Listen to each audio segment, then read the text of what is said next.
What is going on, everyone? Welcome to another episode of 100 Yards of Football Sports Talk Radio. I'm going to be your host and producer this afternoon, this night, Logan Landers. And we have finally made it, ladies and gentlemen. We've been hyping this event up for quite some time, and we are finally here.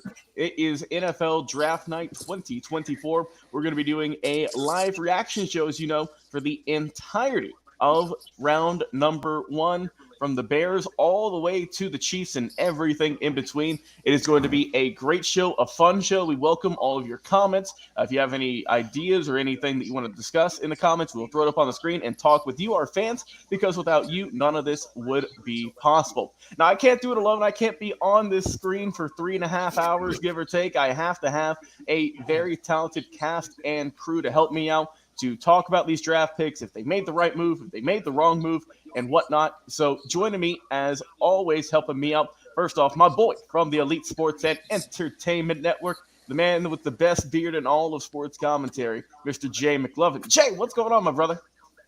I'm sorry, I was just here for the donuts. I heard this is an HOA event, not a Super Bowl or anything, NFL draft. But no, since I'm here, I'm going to hang around, and glad you guys invited me, and it's been a good time, Logan. I got my super spicy wings from Popeyes, ghost peppers in there, so it should be a challenging event and a lot of fun. That'll keep you awake, that's for sure. Keep your nose running, but you'll be good, my brother. You'll be good. The man down below him, the very talented writer, as you've been reading on FirstRoundMock.com. He has been on videos with us here as of late, doing a great job as well. Mr. William Yanish III. What's going on, man? How you doing this afternoon? Oh man, I don't even know what to do. This is like, Christmas morning right now, Oh, you're not kidding, man. You've had that feeling ever since you woke up today. Yeah. Where it's just like there's something in the air, obviously, and everyone in Detroit knows that. If you've seen any of the pre-draft coverage, it is an absolute madhouse there. I can't wait to see the numbers that show up, how many people are there live at the event, because it might break records. It is a absolute madhouse there, and I am looking forward to it. And, of course, the main guy this evening, the main head honcho of 100 Yards of Football, and that, of course, is Mr. Football himself, Vincent Turner. Vincent, how you doing, man? I'm glad we're finally being able to do this after all these years together. Hey, man, I'd first like to say this. I'd like to shout out to our very talented team. Mr. J is coming live to us from the state of Texas, and Mr. William from Colorado. I want to send out my condolences, my heart. Thank y'all for being here with me tonight. I say this: God blesses you in a certain way with talented people, and I expect this to be the most talented show on airways, regardless if it's ESPN, CNN. I think people are going to be very pleased with the information we present tonight. And of course, you, Babyface Nelson, the best host of the all, are doing this right here. I'm excited. This is a great time. It's a lot of people going to make a lot of money. A lot of players going to set their families for the rest of their life. Hey, man, what can we say? All I can say is this: pig, suey, universal. That's what you throw it out there. Hey, all I know is, Logan Landers is the only guy I know that can get a refund at the Dollar Shave Club. That's all I know. I'm sitting here trying to figure out who this guy is on top. I mean, his picture being there is just like, wow, dude. I'm like, what's going on here? Of course. I got the voice down, but it's like, man. I was about to say, you got to put the voice to the picture, Oh man, I mean professional. I mean just professional. AF. I appreciate it, man. We'll do that. I appreciate that. Well, guys, since we got some time before the draft kicks off, what we're gonna do here is we have two individuals we are going to highlight before the draft kicks off, and then we'll go into our pre-draft coverage and what all we think might happen tonight. So first off, we're going to start off with a young man who is hoping to hear his name called throughout the events of the NFL draft this weekend, and that is going to be the edge rusher out of Penn State, Adisa Isaac. Now, if you don't know anything about Adisa Isaac, obviously, he is a very talented football player first and foremost. But what you might not know, and what I love about the draft, is you get to hear these stories. You get to hear more about these players and learn more about what drives them to be who they are, to get where they are, and how they can provide for, first off, themselves, their families, their loved ones, so on and so forth. Now, the thing about Adisa Isaac is he's doing this for his family. Adisa Isaac, if you did not know, has he has two brothers and one sister. All of them are mute, means are disabled and they do not verbally talk. They do not speak. And Adisa Isaac has a mother who is a tremendous woman. If you've seen any videos on her, if you've read anything about her, she is just will give the clothes off her back to help you out. And Adisa Isaac is doing this and doing this for a special place in his heart to help out his mother, help out his brothers and sister, to give them a life, give them a more comfortable life. Of course, as you know, coming up from a very rough part of New York where he is from. And Vincent told me about this guy, and I looked up his story, and I was just blown away. It will put you to tears. There's videos out there from Penn State if you haven't seen it. And he is just a personification of hard work, a class athlete, and someone who is doing this for tremendous reasons. And so I thought it was just appropriate to bring up this young guy and talk more about him. But we'll kick it off to Jay and just give Jay your just initial thoughts once you read about Adisa Isaac and his story, the why he is doing this, why his motivation for being in the NFL. Why don't you go ahead and give your thoughts, my brother? Yeah, thanks, Logan. First of all, I think, Adisa's mom, Lisa, she is the epitome of what we celebrate in May when Mother's Day rolls around, and I'm sure he probably celebrates it every day of the year.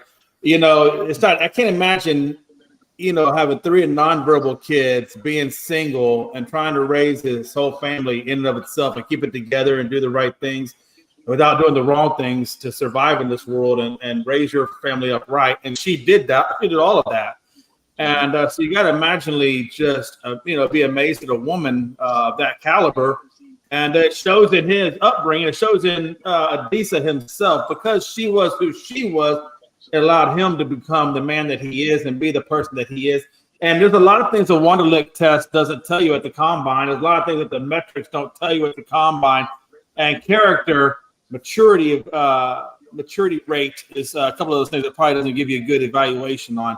And I would say, when you go through life hard and you come out the better end of it without compromising who you are, that's an intangible value, an X factor that a football player, I would want in my football players. And again, congratulations to all that he has achieved coming out of Penn State. And I really do look forward to seeing who drafts us in, man. Yes, sir. Well said. Mr. Yanish, please give your thoughts on the Adisa Isaac story about him as a player and his family at home. Well, it was just so touching to read. I had a little bit of that happen one time when I first got married. My wife, she had a nephew, and he was kind of a little bit autistic, a little bit off, and when she got pregnant, our daughter had an extra chromosome, and we had to go in and get an amniotic fluid test and all this other stuff. And just up until the point, of having to go get, this ultrasound and all these things, I don't know how it feels to be in a situation, but I know how scary it can be from just, looking at that situation. And for him to come out of that is just, unbelievable. And what he has done is, what's going to happen? So many, hearts are going to be whole after this weekend, and I definitely wish his family the best. It was just really touching to read the story. Yes, sir. Well said, Mr. Yanish. And Mr. Turner, you brought attention to this story to me, and you let me know about this a couple of days ago when I was doing my research. You told me this will put tears to your eyes, and man, it is a wild story, a gut-wrenching story, but it seems like one that will have a happy ending here for Mr. Isaac and his family. So why don't you give your thoughts, sir, and just everything that this young man has went through throughout his life? I'm going to say this. When we walk through life, there's challenges in life, and you never know what people go through. You never know what's in a person's life. And you think about this young man, and you think about the Penn State football program, what they just went through a couple of years ago with the Joe Paterno situation. And you think about James Franklin getting hired, and him kind of changing the culture with the program, but him not winning enough football games because there's a while James Franklin's job was on the line.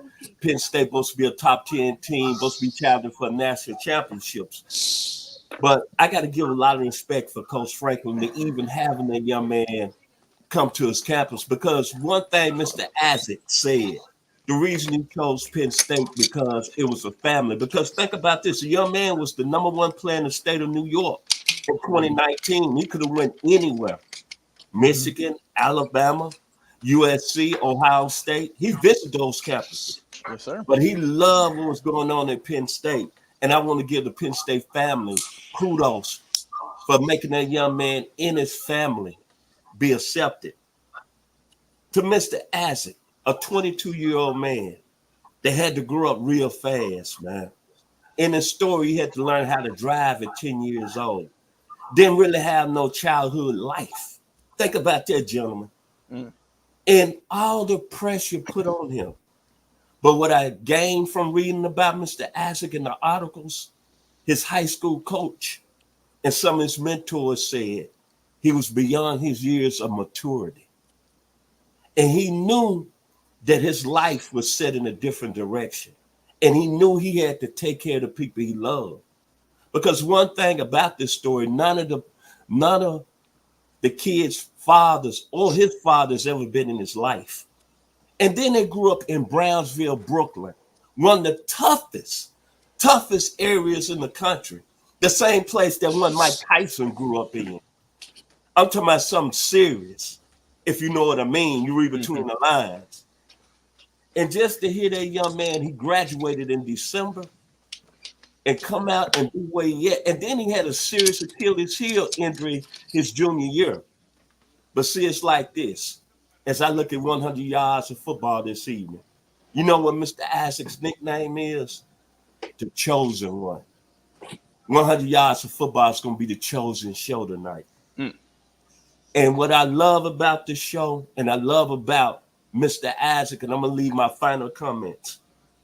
See, it's so much not about football. It's so much not about the money. It's so much about how you touch people's lives, man.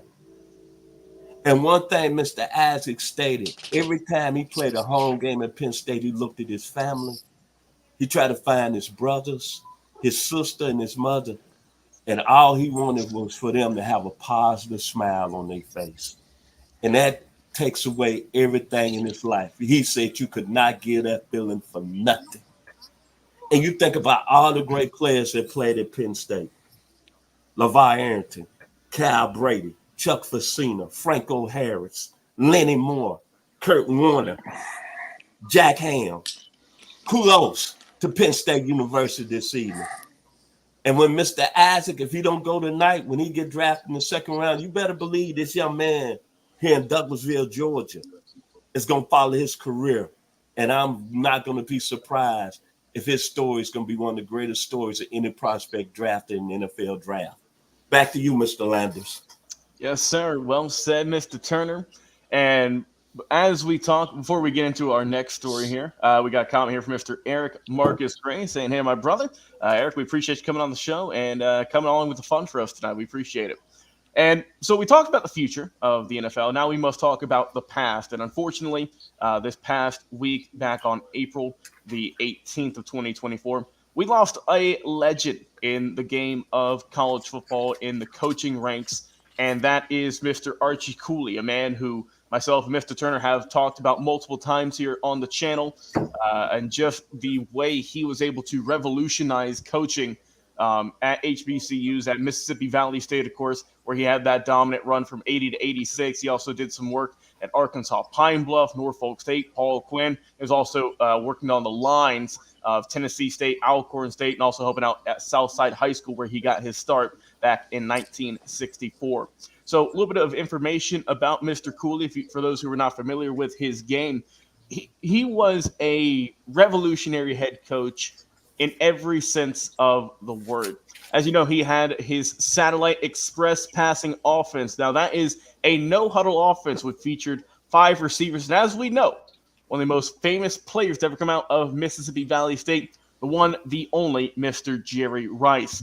And as we know, Jerry Rice obviously did a very good job in the NFL. A lot of people have him as the best receiver of all time. That is where he got his start there in college, really got his name out there at Mississippi Valley State, helping out there with the Delta Devil football program.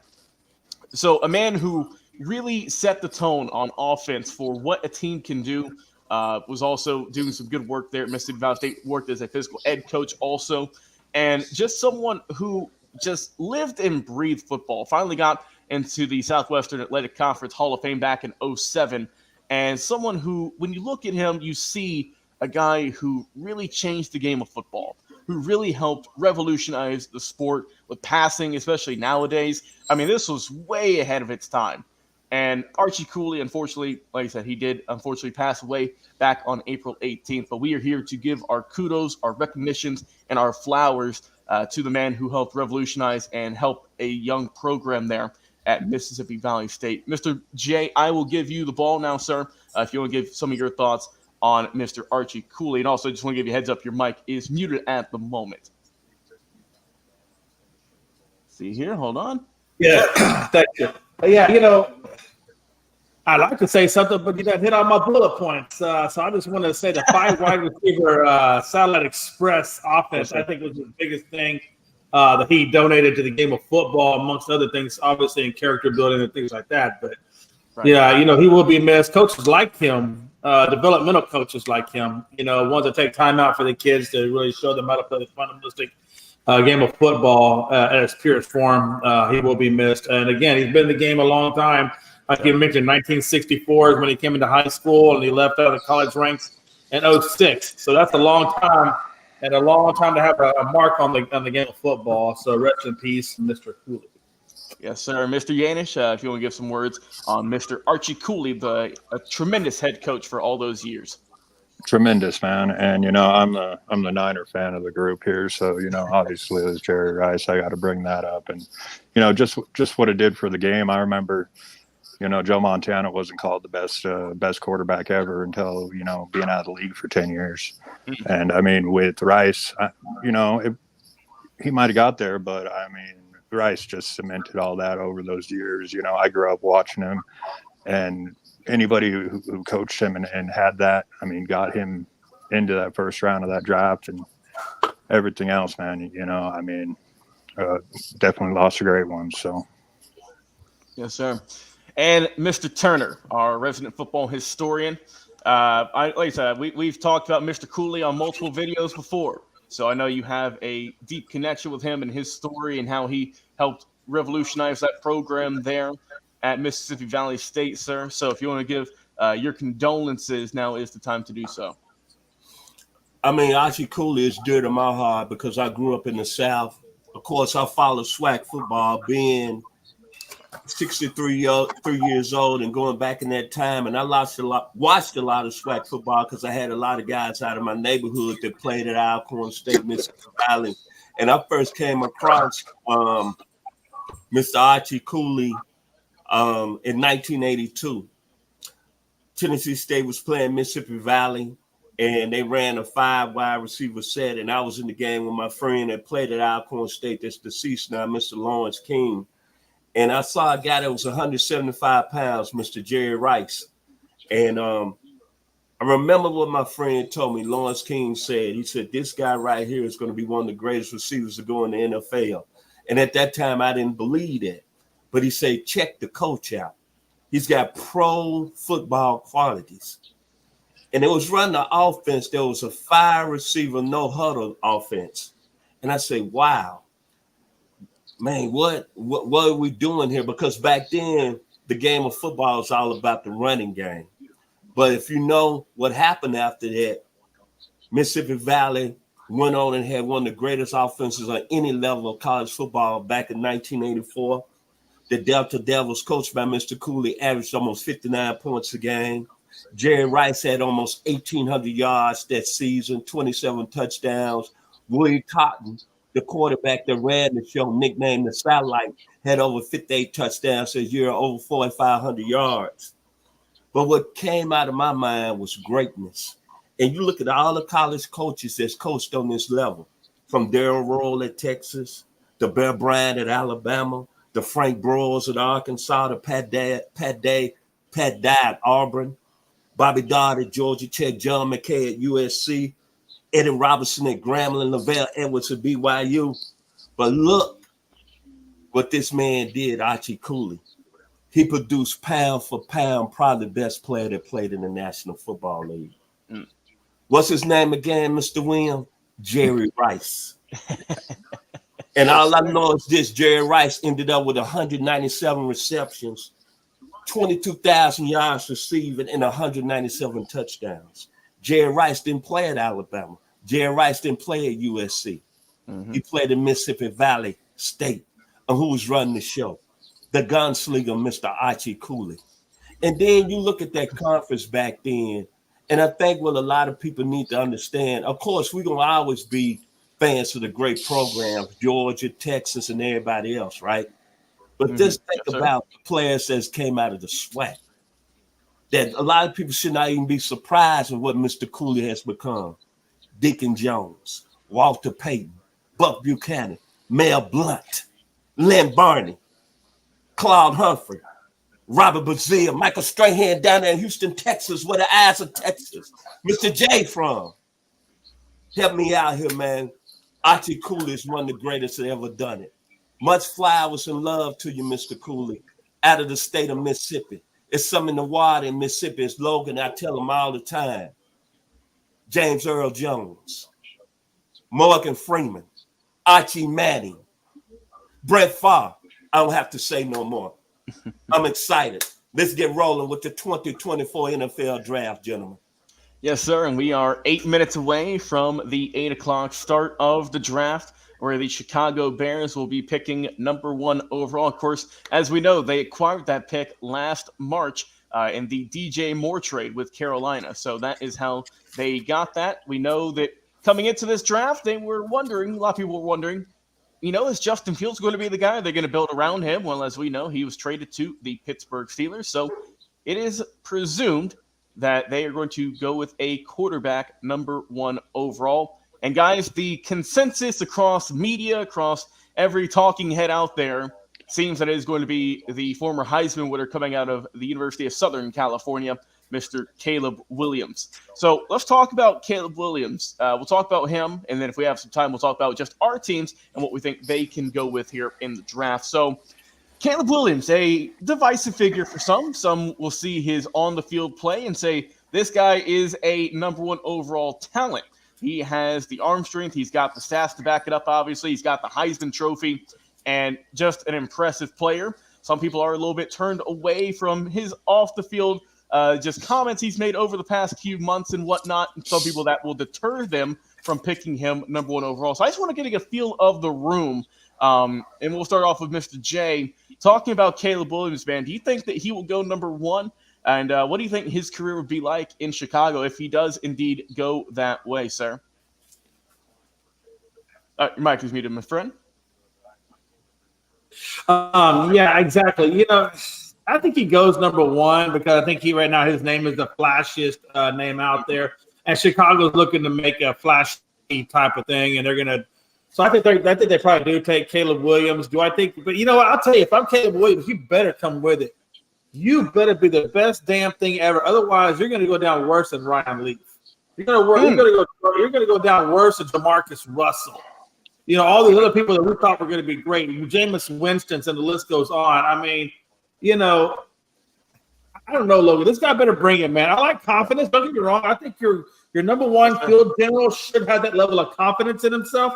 But there's a difference between being confident and being ridiculous. And I just think that some of the things that this guy says, it's almost like a podcaster going out there and making stupid comments just to get subscribers. I almost feel like.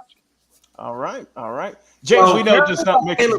I'm not completely sold on this guy. Okay. But we'll see what happens. I do think he goes number 1, though.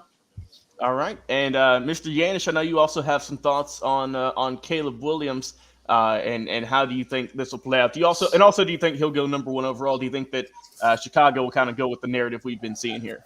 Yeah. He is definitely going number one. They have, I'll say some positive things. You know, they stole DJ Moore from Carolina last year. You know, I mean, I was all in for CJ Stroud. He was my QB1. It was pretty obvious. We saw that worked out too. That's for sure. Yeah. So this year's a different story, and Caleb Williams is not my number one overall player. I'm relatively sure that he's going to be a bust. It's not only the red flags on or off the field. It's also, you know, on the field he is overhyped. He can't, you know, he has some issues beating, you know, the 141st ranked teams in the country.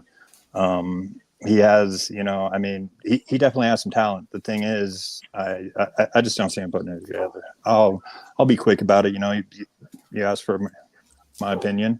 Can he succeed in Chicago? He can do a few things in Chicago because, you know, I mean, obviously, like I said, DJ Moore and bringing in Keenan Allen and all that other stuff. That's great. I mean, he's coming into a great situation, especially since Chicago wasn't the overall worst team last year. Right. Like I'll stop with that. They got a little bit. They got, like I said, that trade with Carolina helped them out a little bit. We know that. I mean, coming into last year in 2023, I thought they would be a little bit better than they were. You know, I was thinking Justin Fields, maybe that was going to be his breakout year. We know that last year they signed a slew of free agents to big money deals, something they haven't done in quite some time. And we all know they got out to that slow start out the box. And that really is what kind of had them just kind of, you know, scuttling their feet the entire way of the season before obviously they finished out the year. But like I said, they are going number one overall. And they currently not have a number one quarterback on their team. But let's kick the ball over to Mr. Turner. Vincent, I know that there's a lot of people we've been talking with who maybe say Caleb Williams a little bit overhyped, a little bit. Maybe that's just too much media attention on him. But I know you have a different perspective on the young man coming out of USC. Why don't you give your thoughts, sir? Well, like I said, first of all, I'd like to give respect to the two gentlemen ahead of me. Comments are very excellent. I can't complain, but I have to disagree with both of the gentlemen to a certain extent. The young man, Caleb Williams, I love him. I think he's the best quarterback in the draft. I don't think he's even close coming out of Washington, D.C., to 206. Played football at Gonzaga High School. And I tell you how I judge him. I know I'm not a film guy. I don't watch a lot of film, but I judge facts. Facts are he went to Oklahoma.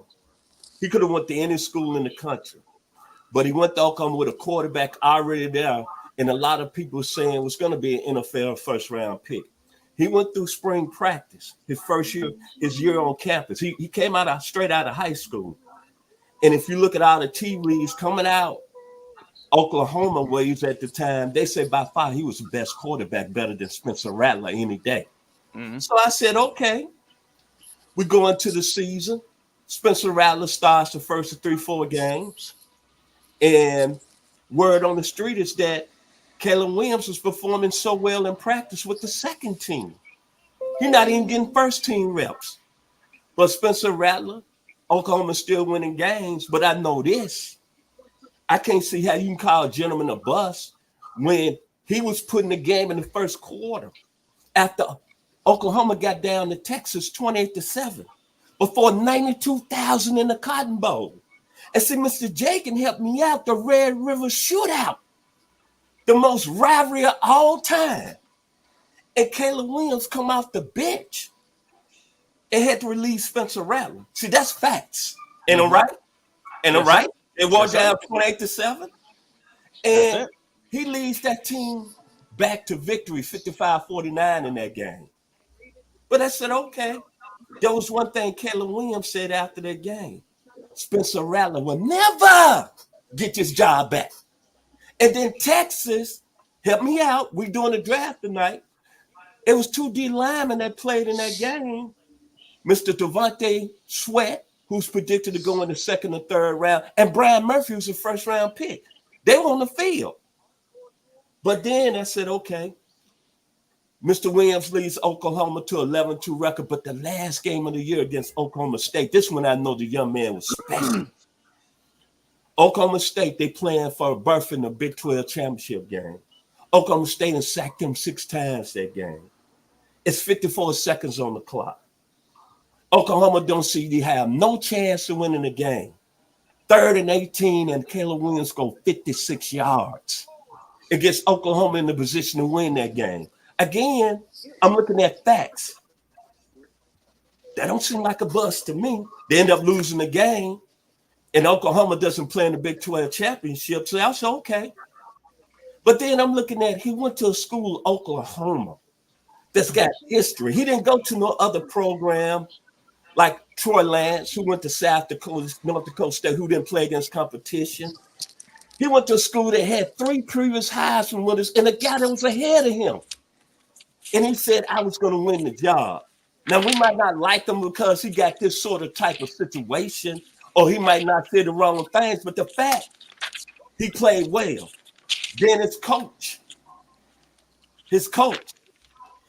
decides to take the job for USC.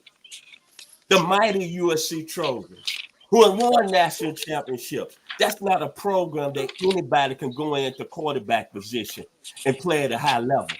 Matt Leinart, O.J. Simpson, Marcus Allen, Carson Palmer, California YA, Trojan Land.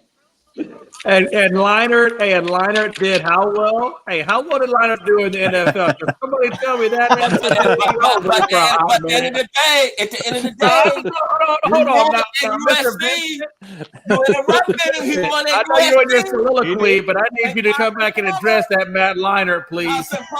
Carson Hey man.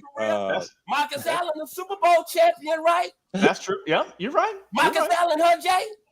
That's it. But I want to go back to Matt Leinart real quick. Get me out. Come on, brother. Let's get back. All right. Caleb Williams before we get out. Yes, sir. Okay, Caleb Williams, he goes there. He leads his team to win and get into the Pac-12 championship game. Yes, sir. Now, we smart gentlemen here. This for you, Mr. J. Now, if you got a quarterback that offensively his team is producing, averaging over 40 points a game, and your defense is giving up 30 points a game, I don't care what you do. You're not going to win at a high level. He won 11 games. He won the Heisman that year. That's a fact. And well, that's now a fact. Johnny Manziel won the Heisman. Can somebody please tell me where Johnny Manziel is? And by the way, the last time I saw a flashy quarterback that talked out of his ass was Johnny Manziel. Can somebody please tell me where he's at? Can somebody get him on the phone? Get his agent on the phone. Because he's down at Walmart. Okay. Hey man, I saw him on Netflix. I'm gonna let you finish. I'm gonna let you finish. I saw him on Netflix. Yes. I'm gonna let you. I'm gonna let y'all finish. Let me know when you finish. You finished? Go ahead. Are you gonna interrupt me, Mr. J? You gonna let me speak? Okay. You brought up Johnny Manziel, right? Yep. Mr. Yanish, you laughing in the background, right? Sorry, man. No problem. No problem. But I'm gonna say this to you, Mr. I'm laughing J. at you yelling at him. Oh yeah. Okay, I'm gonna tell you this, Mr. J. You're right about Johnny Manziel, right? You're totally correct. But Johnny Manziel's in the past tense. Caleb Williams hadn't had a career. So what I see with you, Mr. J, I see you brought up good points this evening, but the facts are he going number 1 overall. The facts are he played on a team that defensively, if he had any defense, they wouldn't have won the national championship both years. And all I'm going to say this, when you look at him, I look at him, since you brought up Johnny Manziel, but I see similarities to some other quarterbacks that had great careers. Warren Moon, Doug Williams, Eldridge Dickey, who you probably don't know about, but the Lord's Prayer. Tony Robinson that played at Tennessee. So I understand what you're saying, and I appreciate that. That's what I love about this show. It's all about opinions. But at the end of the day, when you look at it tonight, the young man from the 206 Washington, D.C., same hometown as Dave Chappelle, and Martin Lawrence, who've been 2 highly rated comedians. And this young man went into that situation under all that pressure And he won at both schools, has had a highly, highly successful rate in college football. And you saying about pro football, I get that when you say about Matt Leinart. I get that when you say about Johnny Manziel. But I'm going to end it with this. When I think about Caleb Williams, and I still think he's the best quarterback in the draft, I think about his story with a gentleman out of Pittsburgh, Pennsylvania. Like when I was in college, right? The young man played at Pitt, had an outstanding junior year. He kind of struggled his senior year, and he failed in the draft. And a lot of people were saying the same thing about Caleb Williams, like you, Mr. J. They say he's going to be a bust. They say he wasn't going to happen. He was the last pick in the 83 draft. And you know what I'm talking about, Mr. J. And I'm going to drop the mic. The Italian, Danny Marino. Now back to you, Mr. Logan. All right. Yes, sir. As you see, we're already fired up for the draft. It is right around the corner. It is 8:06 on the dot. The Bears, they should be picking here somewhat soon. But before we get into that, and before we talk about when it is officially official, when they go with the number one overall selection, we did have some breaking news happen here over the course of the show, and that is going to be coming out of Philadelphia. The Philadelphia Eagles have signed A.J. Brown, their top receiver, to an extension for $96 million. He is going to be under contract there until the year of 2029.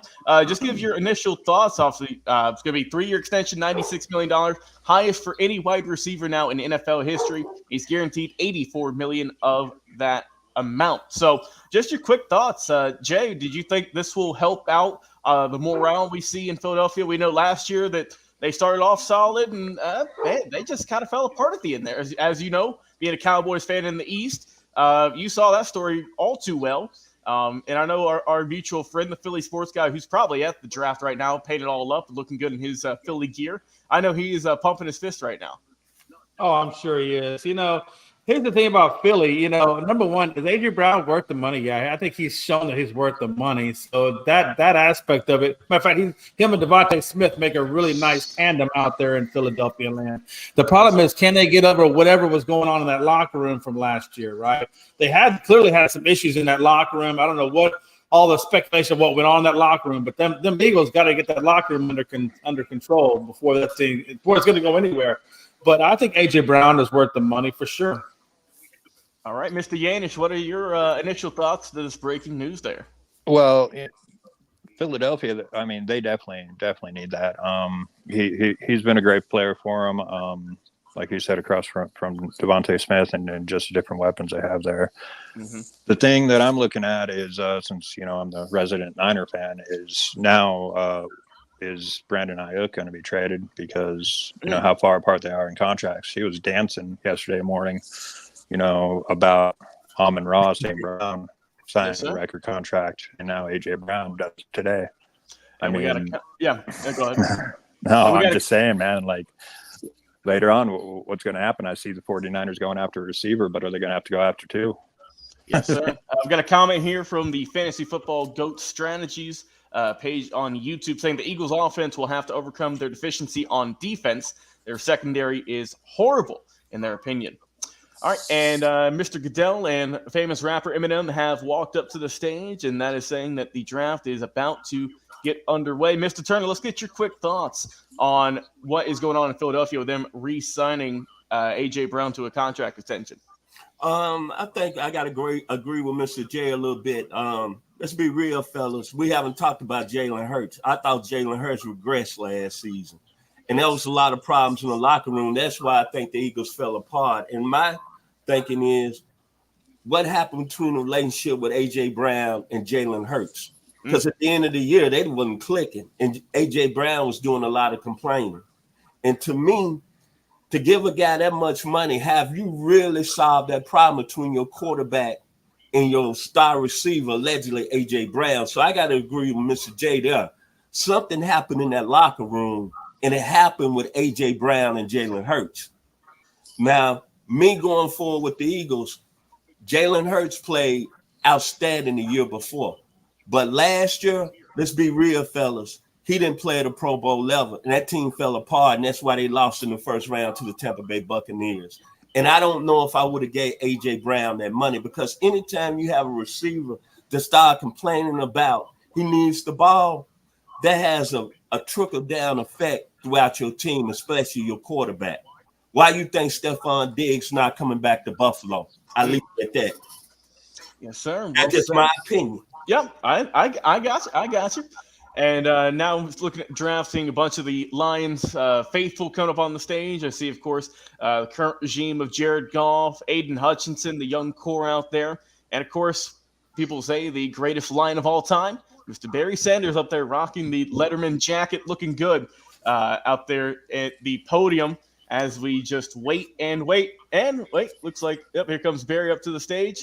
Looks like Calvin Johnson might be up there as well. So we've got a lot of Lions history here. The fans are pumped. We're pumped too. It's going to be a great time, man, and we're looking forward to it as we just wait and wait for that number one pick to be announced here in just a couple of minutes. So let's just do a quick thoughts, guys, about what we think for our teams. Obviously, Jay, we'll start off with you, man. What do you think the Cowboys? Just give me a quick synopsis, either a player or a position you think they really need to fill. Yeah, we need a new owner is what we need. No. Oh, man. I mean, literally. Look, if there was a category that said owner, I would say let's get up in that one. Because we're still paying for all these dang 3 contracts that were dealt way back when on Amari Cooper and Zeke and Dak. We're still in purgatory from the cap from that 3 issues. So what I would say is the first thing we need to do is to get offensive linemen. We lost 2 offensive linemen. We lost Vidas and we lost Tyron Smith. So our biggest issue right now is to get a offensive lineman in this first round. And we're drafted at number 24. So that's probably where I would start, is offensive lineman, because really, there's a whole other issue with Dak, and now he's talking about contract, and he wants even more money. So truthfully, I look to trade Dak Prescott at the damn deadline and go draft me a damn quarterback and start over again. Is what I'd like to see them do. Okay, Jay going with the build them down method there, and also the. If he can play somewhere else, go play somewhere else. Damn. Okay. All right, and Mr. Yanish, you are what? Are you a Colts fan? Am I mistaken? Niners fan. Niners fan. All right. I feel outnumbered here, man. Oh yeah. So what can they do to kind of get over the top, as we know, ultimately a heartbreaking loss in the Super Bowl this past year? Yeah, the window is closing quick, like real quick. Yep. We got the Christian McCaffrey, got George Kittle, got all them Devo. The Ayuk thing's boiling over. What's going to happen there? I mean, on the defense, it's the same way. The defensive line, it comes apart, and I mean, what needs to happen is need to go out there and pick something and then just go all out, next fall, get a weapon, Shanahan says he's like Troy Franklin, whatever, I believe he's after Xavier Legate out of South Carolina, though. That's my call on the whole thing. Okay. And with what just happened, like I was talking about with A.J. Brown, who knows? Ayuk is, Brock Purdy's best friend, and that's a bad situation, but business is business. Whatever happens, man, I just hope the best for him. All right, and Mr. Turner, as we know, you are a Cowboys fan as well. So do you agree with Jay's method there of kind of getting rid of Dak Prescott and rebuilding the team, or what do you think the best case scenario is for your Cowboys? Well, I agree with him on the Dak Prescott situation. I understand the frustration because Dak hasn't won a game meaningful, and being paid all that money, this game is very simple. And to be considered elite, you got to win championships or get to the NFC Championship game. I agree with Mr. J on another point. We're going to need an offensive tackle since Tyron Smith is not with us. He's tied with the Jets. But with the Cowboys, you never know. I think we need all other needs, too. We need probably inside linebacker. Lyndon Van Esch is retired. Stephon Gilmore look like he's not coming back. We might need another corner, but the game is won at the line of scrimmage. And obviously we've had some problems in the offensive line. Tyron Smith, I wasn't so much upset he left because he stayed hurt his last few years. But at the end of the day, offensive lineman will probably be the direction I go. But I would say this: if you go back all the way to the last years of the Cowboys winning the Super Bowl, and it blows my mind, is that we have not drafted a defensive tackle that's been a Pro Bowl player. And when you look at that success that we had in the mid-'90s, Russell Maryland, Charles Haley on the defensive line, Jimmy Jones, Tony Tolbert. These guys were Pro Bowl players. And to me, to really get to the next level, I know you got to have a quarterback. I know you got to have a receiver. But, man, the game is still won in the line of scrimmage. All right. Yes, sir. And for me, as you can see, I'm representing the Raiders fan base here. A lot of directions we can go. We talked about it a couple weeks ago. We know that they've got Gardner Minshew, Aiden O'Connell. The way I think it's going to happen is they're going to do kind of a split scenario, see who kind of takes over as that next guy, as kind of we saw with the Falcons in recent years, Mr. Turner, with Marcus Mariota and Desmond Ridder a couple seasons ago. I think they might go with that. They could shock the world and go with a quarterback. I wouldn't be opposed to that as well. They're picking number 13 overall, I believe. So I think that's a team that they could go that route. I think they could also build on their line. I always say you can never have enough offensive/defensive linemen.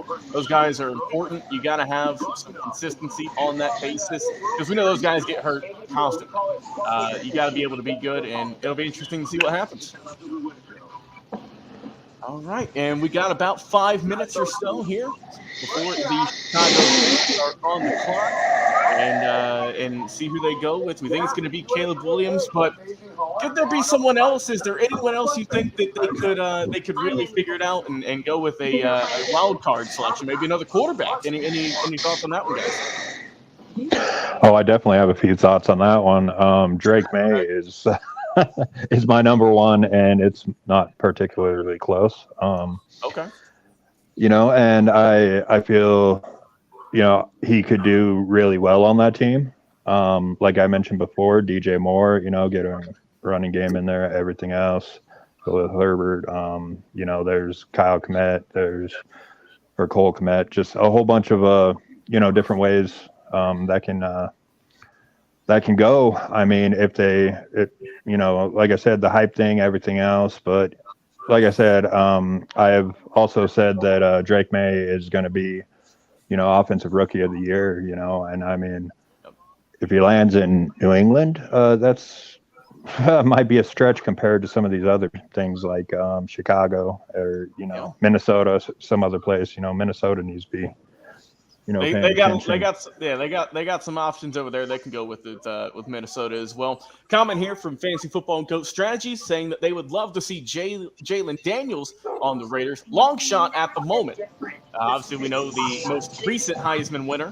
And gentlemen, the pick is in for Chicago. Seeing it on the screen here, just waiting for Commissioner Goodell to walk up to the podium and announce the number one overall pick in the 2024 NFL Draft. Of course, we know lives are going to be changed, families are going to be touched, a lot of money is going to be made as well.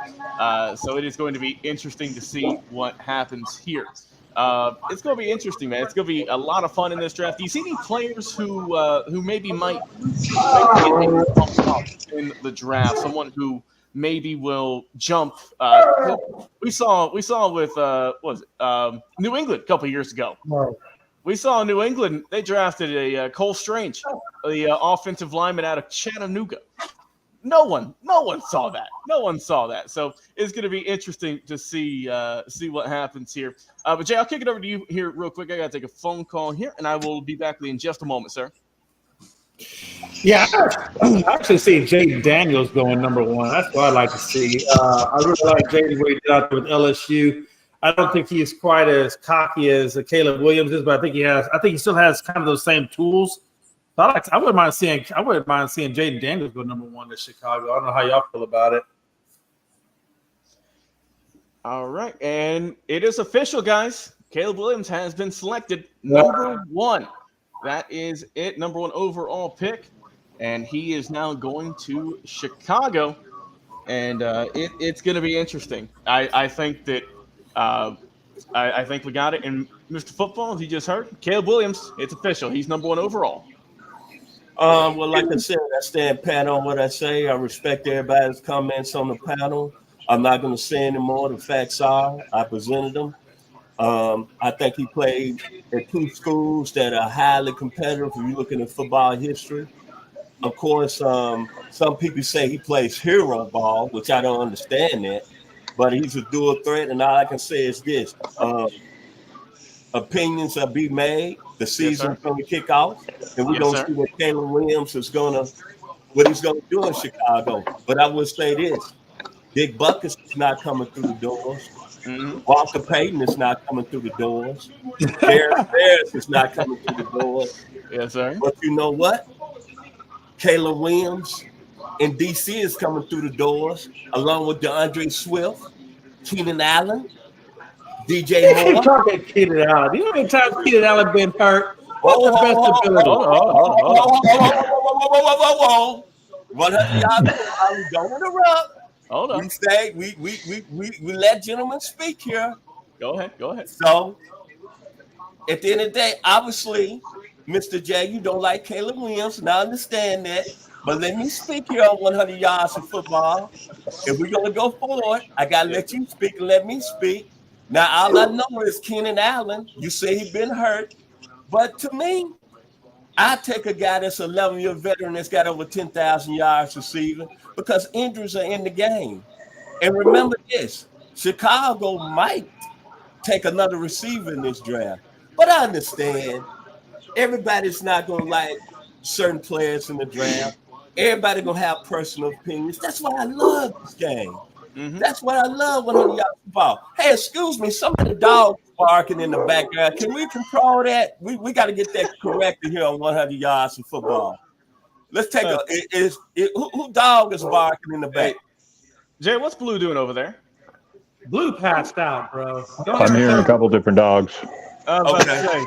I know it's not my fine. dog, but we got before we go forward, we got to get that, gentlemen. We professional here. Is it your dog, Mr. Young? No, sir. I just said my dog was sleeping, sir. Okay. Is it Hey, your man. dog? Is it I'm your still dog? hearing something.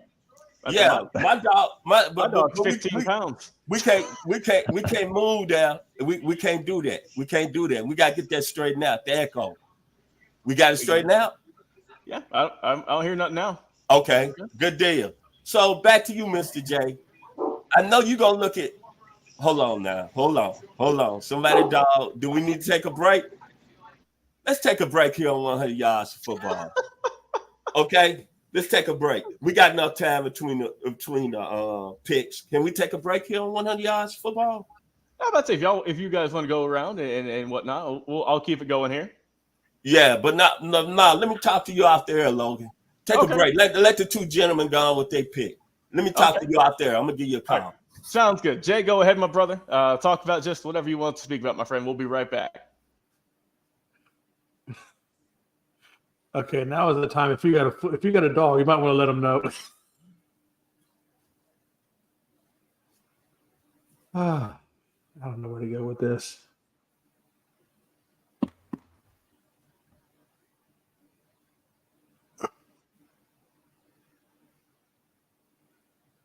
Well, I guess we will wait for those two gentlemen to have their discussion offline.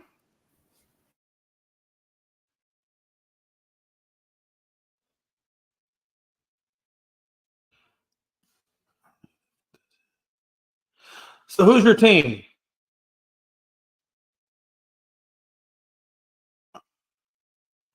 All right, we'll take a break.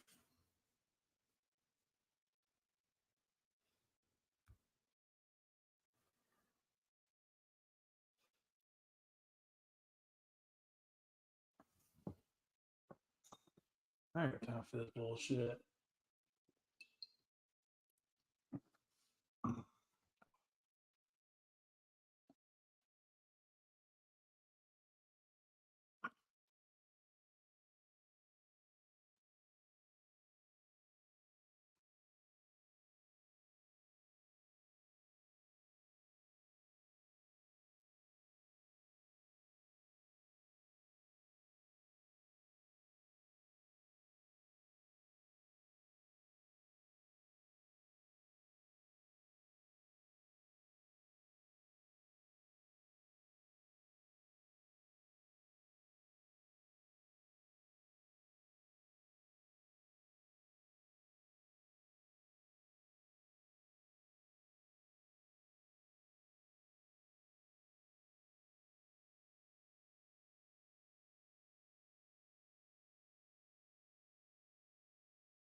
All right, guys, I am back here. So currently, the Washington Commanders are on the clock here. Their pick is in number 2 overall.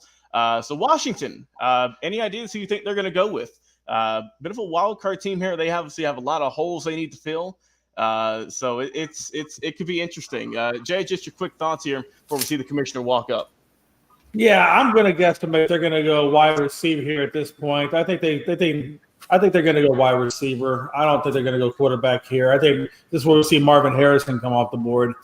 Okay, you see the Marvin Harrison to complement McLaurin on the opposite side of the ball. I think would just be amazing. I got you. And Mr. Turner, let's get your thoughts here on who our boy Mr. Kelly, Mr. Daniel Kelly, that is, who you think his Washington Commanders are going to go with. I'm saying, rumors are they're going to take Jaden Daniels.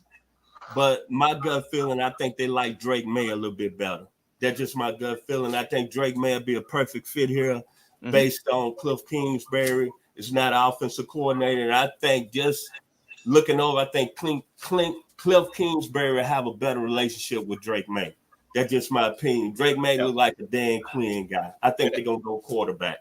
And as we know, it's a new era in Washington. The Dan Snyder era has come to an end, and they have selected Jaden Daniels, number 2 overall, wow. to the Washington Commanders. So Jaden Daniels, number 2 overall selection, and now will be looking good out there in the burgundy and gold. Obviously, the most recent Heisman winner. We know what he did out in LSU, and we knew he was. Look, we know there's a litany of quarterbacks in this draft. So Jaden Daniels coming off the board here. Mr. Yanish will bring you back into it, sir, and get your live reactions on Jaden Daniels being selected number 2 overall by Washington. Make sure your mic is unmuted here. Let me see here. Also, if you could flip that yourself, sir, we can get that going here. Looks like your mic is muted on your end. There we go. There we go. All right, man. No, my Jaden Daniels evaluation, it was pretty straightforward. I liked a lot of the things he did, and I started thinking about, back when Cam Newton was coming out and people were talking about how long his career is going to be. And let me tell you, Jaden Daniels is not Cam Newton. He doesn't have that body. He is, got this thin frame. He's got the arm, he's got the athleticism. But he is also, I feel, slow at processing information. He has, I can't remember what the number is for before the pass comes out at the time. And it is longer than should be. I mean, what's he doing back there? I don't know. I don't like the pick. I think Drake May is definitely the better quarterback. Okay. And I feel that would have been a better choice for him, considering, just the team that they have there. They should be trading back and picking up all kinds of players. They have a massive rebuilding operation, or building, should I say. Right. I don't know. It has been rebuilding for a while there. But, I just feel that way. So. Okay. And Mr. Football, let's get your live thoughts, sir, on Washington rocking with Jaden Daniels out of LSU. I like the comments what Mr. Yanish just said. Washington has a lot of needs, man. They need a defensive end based on the fact they let Chase Young and Montez Sweat walk. But I thought that Sam Howell was coming along better for them than what they're doing. But when you look at it, Jaden Daniels had an outstanding year at LSU. But when you look at Jaden Daniels, he had 2 NFL receivers that's going to probably be taken in the first round. Then number 3, the thing about Jaden Daniels, with me, I like his dual threat ability. You're not going to find many quarterbacks coming in this draft that threw for 40 touchdowns and they had 10 touchdowns on the ground. But I think about last year, when he first took over his first year at LSU, he struggled, man. He struggled his first 4 or 5 games. Then he got together. Then he improved this year. Yes, but going to Washington, they got so many needs, a new owner. A lot of people are not really feeling Dan Quinn as the head coach, Cliff Kingsbury, the offensive coordinator. Is Jaden Daniels, like I said, you putting the guy in the situation. And one thing that Mr. Yanish brought up that's very important. In this game with Mr. Daniels liking to run and him being a dual threat, he's not a big guy. And I like that point about Mr. Yanish. He's not Cam Newton. So that means you got to have an offensive line in place. And to me, I probably would have went with Mr. Yanish guy, Drake May, at number 2, because Drake May has more pro size with him. But Yes, at sir. the end of the day, that's my thinking about the Washington Commandos.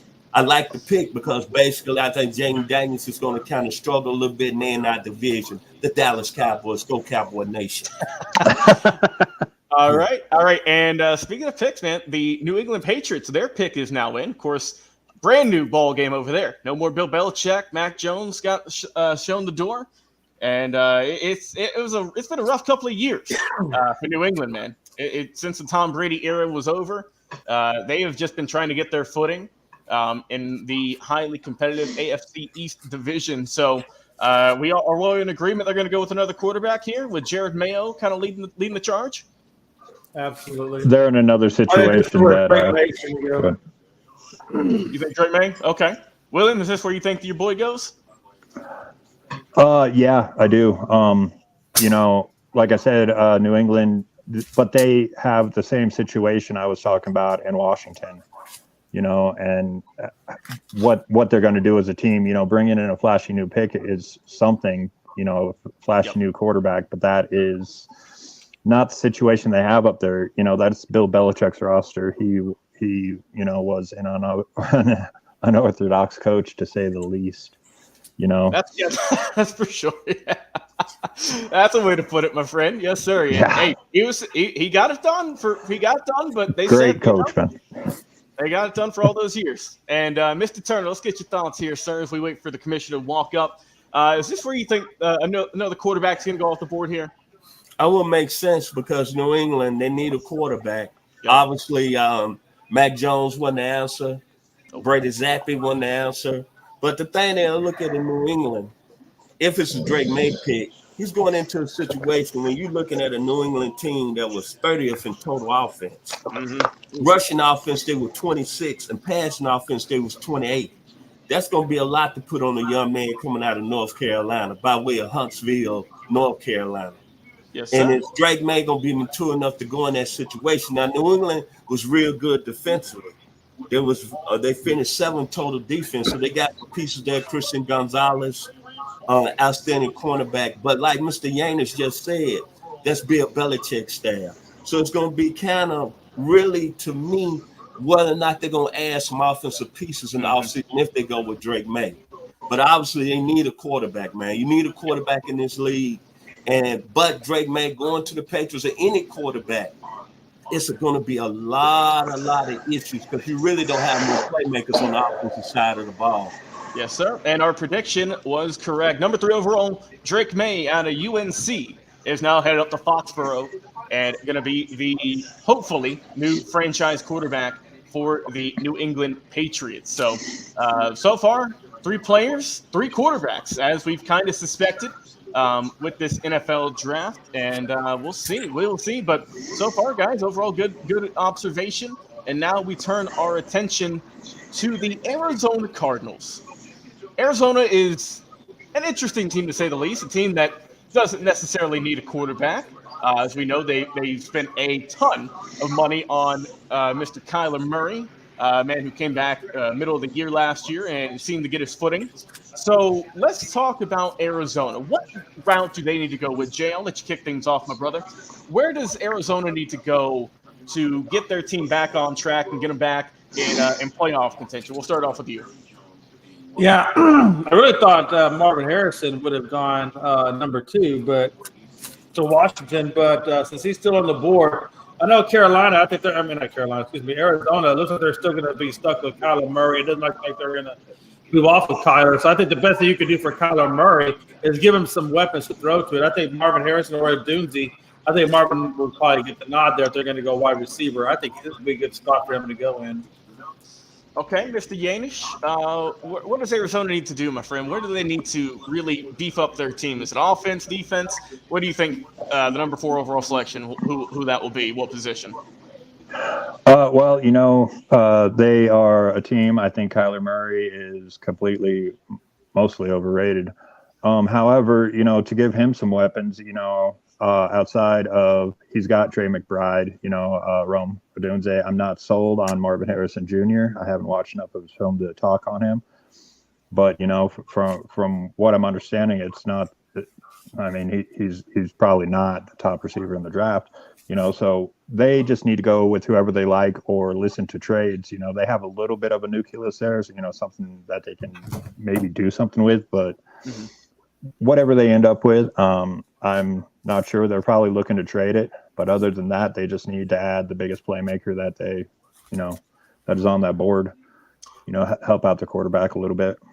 Yes, sir. And that's a scenario I've seen with Arizona. I'd say a little bit more than other teams is the fact that they could trade down to acquire more picks, because this is a team who needs a few weapons to get back on track, to get back working out there in the West, in the NFC West. So we will see what's going on there. But Mr. Football, we'll give it over to you, man. What do you think Arizona needs to do to get their team rectified, get them back in the win column, and get them back in the playoffs potentially with this number 4 overall pick? Kyler Murray needs help. Boomer Sooner needs some help. It's proven when he had DeAndre Hopkins, they were a playoff team. A lot of people feel like that Kyler Murray don't take the game serious. Mr. Yanish says he's overrated. Hey, it's your opinion. But I think if you get him a Marvin Harrison, I think, hey, Arizona is going to be a grade up. And I look at Marvin Harrison, a lot of people feel like he's overrated. I don't understand that. But all I know is Mr. Logan Landers helped me out. Yes, sir. 2 years ago in the college football semifinal game, Marvin Harrison and Georgia took on Ohio State. And Marvin Harrison clearly was the best player on the field. Clearly. You ain't kidding. In the first quarter, he had over 100 yards receiving and 2 touchdowns.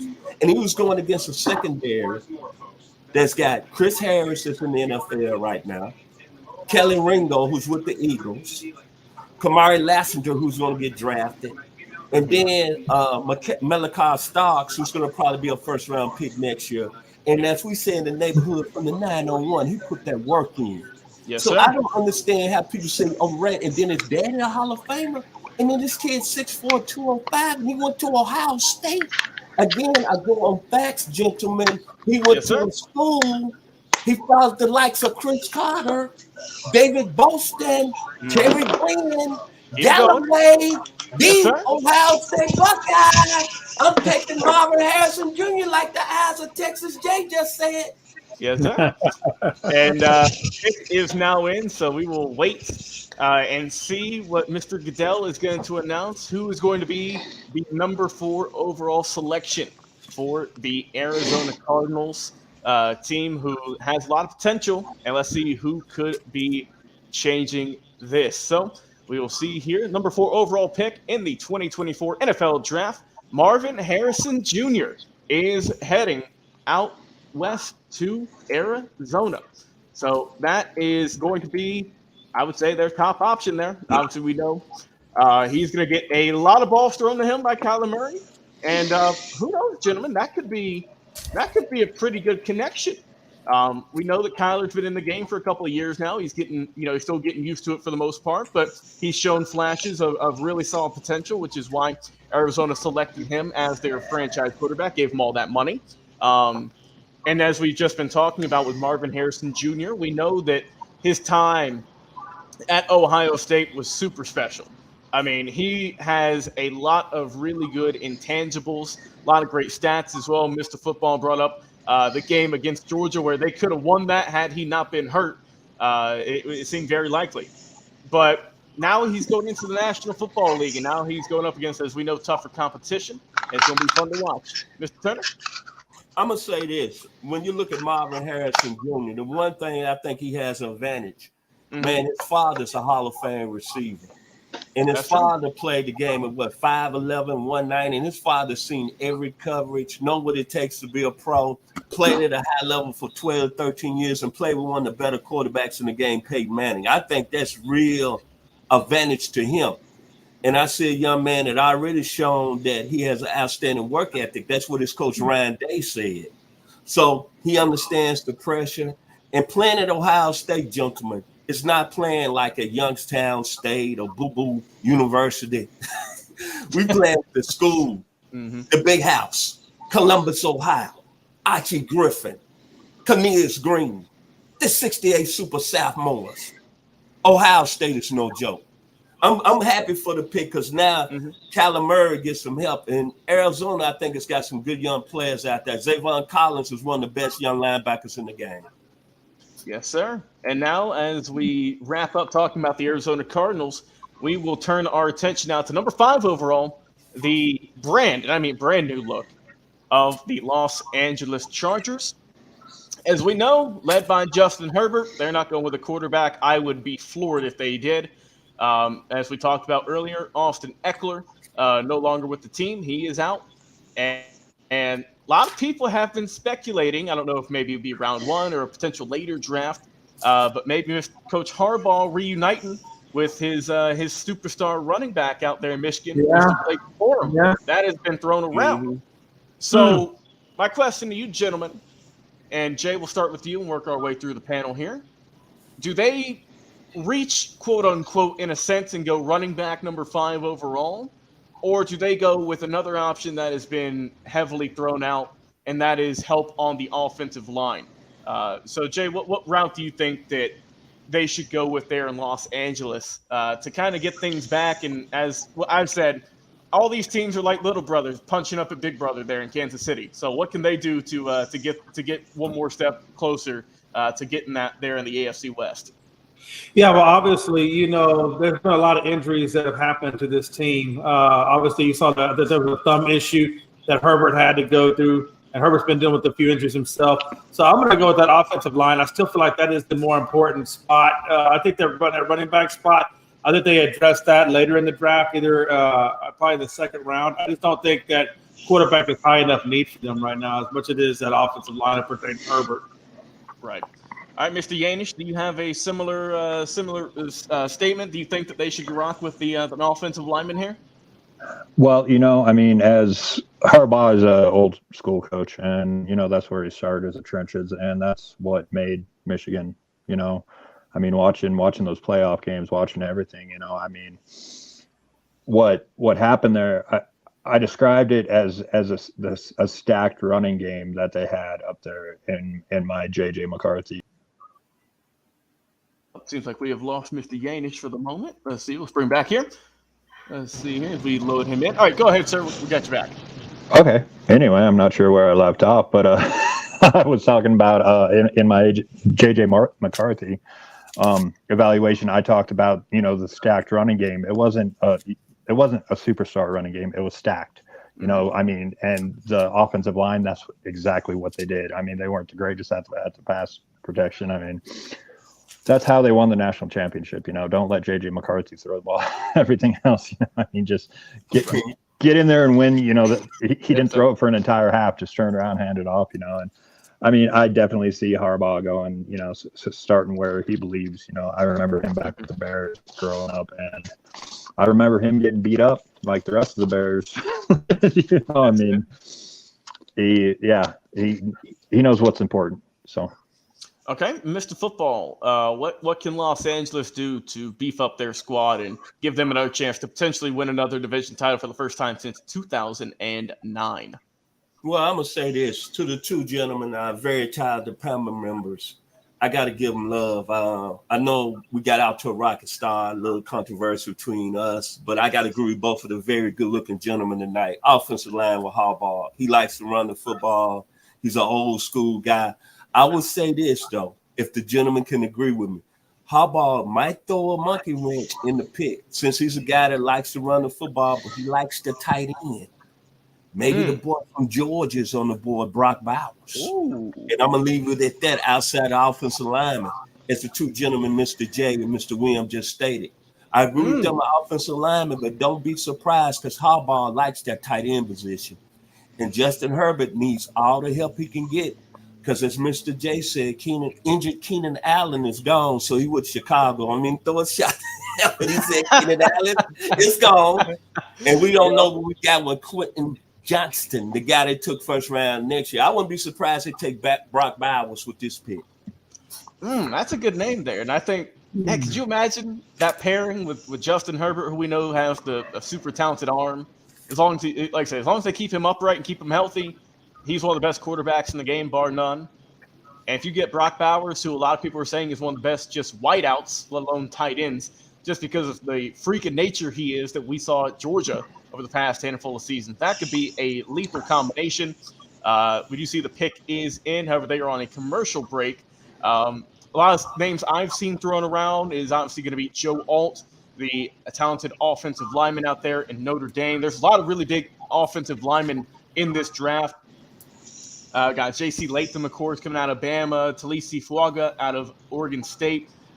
So there's a lot of big guys up there who could beef up your old line. And I think they will go offensive linemen to help pair, of course, with Rashawn Slater, as we know who they drafted a couple of years ago, Corey Lindsley also, and really just get that really tight security staff up there, beefing up your old line, get some big boys up there.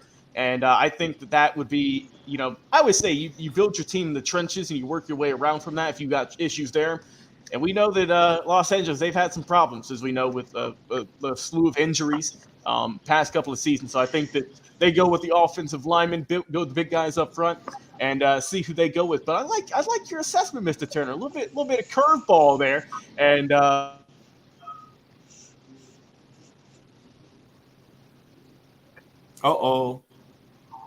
I think we might have lost him. We had lost the host. Anyway, talking about Brock Bowers, man, I would really, Brock Bowers, this might be the only draft where he could be the safest player to take. He's a little bit undersized at, 6'3", 240, 244, whatever he is. But I think it'd be a great fit because, Brock Bowers is from Napa, California. He'd be back on the West Coast. I think it'd be a perfect fit. Way Harbaugh likes to run his offense. It gives Justin Herbert maybe not an outside weapon, but a guy that can work the middle of the field. And when I look at Brock Bowers, I think about a young John Mackey who played back in the day for Baltimore Colts. Same size guy, was very athletic guy that can get down the field. And like y'all two gentlemen just said, y'all said that Harbaugh is old school. He gonna run the football, like you said, Mr. Yanish in the national championship game. It wasn't so much about J.J. McCartney's because they had success early on running the football. And I just see this as a perfect pick because Brock Bowers will give them a guy that can get down the field and take a lot of pressure off Justin Herbert. That's just me personally. We talked a lot about that during with DK, and everything when we talked about Brock Bowers. And like I said, just possibly might be, the best player in the draft. This kid is everything that you can use. I would love to see him with the Chargers and to give, Justin Herbert something. If he doesn't go here, I don't know. It's definitely a possibility. It's been talked about all year long about how high Brock Bowers can actually go. It's just the quarterbacks that are pushing him back. I'm going to tell you a true story with Brock Bowers. He came in as a freshman. I got a good friend that's a diehard Georgia fan named Joseph Taylor, and he told me before preseason started that Brock Bowers was going to be one of the better players on their team in their first national championship season. I thought the guy was crazy. I'm going to be honest with you, but he's a diehard Georgia fan. But he kept saying this kid is special. And Brock Bowers didn't even play high school football this last year because of COVID. But the young man came in on a very talented Georgia team. They had all those defensive players, man. Jalen Carter, Jordan Davis, Nakobe Dean, the fifth pick. They took the offensive tackle, as y'all gentlemen just said, and I agree with you, Joe Ross. And that makes sense because Harbaugh is going to want to play smash mouth football. And he's You're not kidding. So now we see here a very, very interesting pick. Number 6 overall, the New York Giants. A team who, a lot of expectations last year, gentlemen, a lot of money. We know Daniel Jones. They picked up Darren Waller, a couple other really solid players. But as a unit, as a team, they never got it clicking. They never found it. And I've seen rumors over the last couple of days, guys. They might go with another quarterback here and just ship Danny Dimes out of there a little bit early. What does New York do here? Because my mind is still trying to figure it out as we wait for the clock to count down. Yeah, at this point with New York, I think you got to take best available, right? I think you're taking best available at this point. So they have a lot of needs, right? Everything from running back to offensive line. I mean, you name it, this team desperately needs it. I don't think there's a quarterback right now unless you really believe in Mike McCarthy. Unless you believe in J.J. McCarthy, which I don't. At this high in the draft, I'd probably be looking at best available, whether it be that one wide receiver, the Doomsday. I know they definitely need a wideout. I think he'd be a good wideout to help them out on that side of the ball. But I think I'm taking best available, no matter what the position is. All right, and Mr. Yanish, let's get your thoughts, my friend. Oh man, last year I traded for Daniel Jones in my fantasy league. And I'm so sorry, my friend. Oh, dude, so sorry, my brother. Man, I don't know how to explain it. I mean, like I saw that offense, and I'm like, it's like they still need to get playmakers out there, for Daniel Jones, and I don't believe it is McCarthy. I believe, that they have to take, they have to decide what they're doing. Ryan Dable is only going to get so many choices to ball, and so many chances, to make it in New York. And this is a pick that can decide that. I mean, otherwise he might be one of the ones for early season ousting. Could be. All right. Hey, Logan, if I can real quick. Yeah, go ahead. I was just going to say, this might be, if New York actually had a good offensive line that could actually protect the quarterback, I would absolutely say go get Michael Penix Jr. I think this guy is the most pro-ready quarterback in the whole damn group. The problem with Penix is because he's had those knee issues, he's not exactly the best scrambler in the world. He's not going to get you out of tough situations. And that would put him, I think, in a bind out there in New York because I don't think New York can protect him. I think he wants on the injury list. Otherwise, I would say take him at this positional spot. All right. And Mr. Football, let's get your quick thoughts here on who you think New York will go with. I think this is a critical decision for Brian Daboll. Daniel Jones, let's be reality. He's been hurt a lot. So, and another key point, Daniel Jones was not Brian Daboll's pick as a head coach. So to me, they decided to keep Daniel Jones. They paid him a lot of money, but they can get out of his contract. I'm kind of leaning for what Mr. J say, take the best available player. But then got to look at Daboll. You bring Jones back, you don't win. You know how New York is. You're going to get fired. Let's put it out there. So I wouldn't be surprised to take a quarterback and Daboll take the guy that he can groom and put all his marbles into. Now, they took Malik Neighbors. Yes, sir. And as you see here, they did not go with the quarterback. They're going to still ride with Daniel Jones. And instead, they have went back to LSU, the second player drafted from that school here. And they're going to go with Malik Neighbors, first receiver. The second receiver now taken off the board in this draft. So they're hoping that you can pair this with Daniel Jones. So interesting pick here. But I would say this. Malik Neighbors get them a legitimate playmaker on the outside. This guy got enormous ability. He left LSU as the all-time leader in reception yardage. And we all know what has came through LSU. If Daniel Jones is healthy, I like to make up a Jalen Hyde, Darren Slayton, and Wydell Robinson. But like Mr. J said, they got a lot of issues, and the offensive line is not really performing well. So at the end of the day, I like the pick, but it's going to really come down critically. Can they protect Daniel Jones? Because Daniel Jones has had some serious injuries. I think he had a torn ACL last year, and he had a neck injury. Am I correct?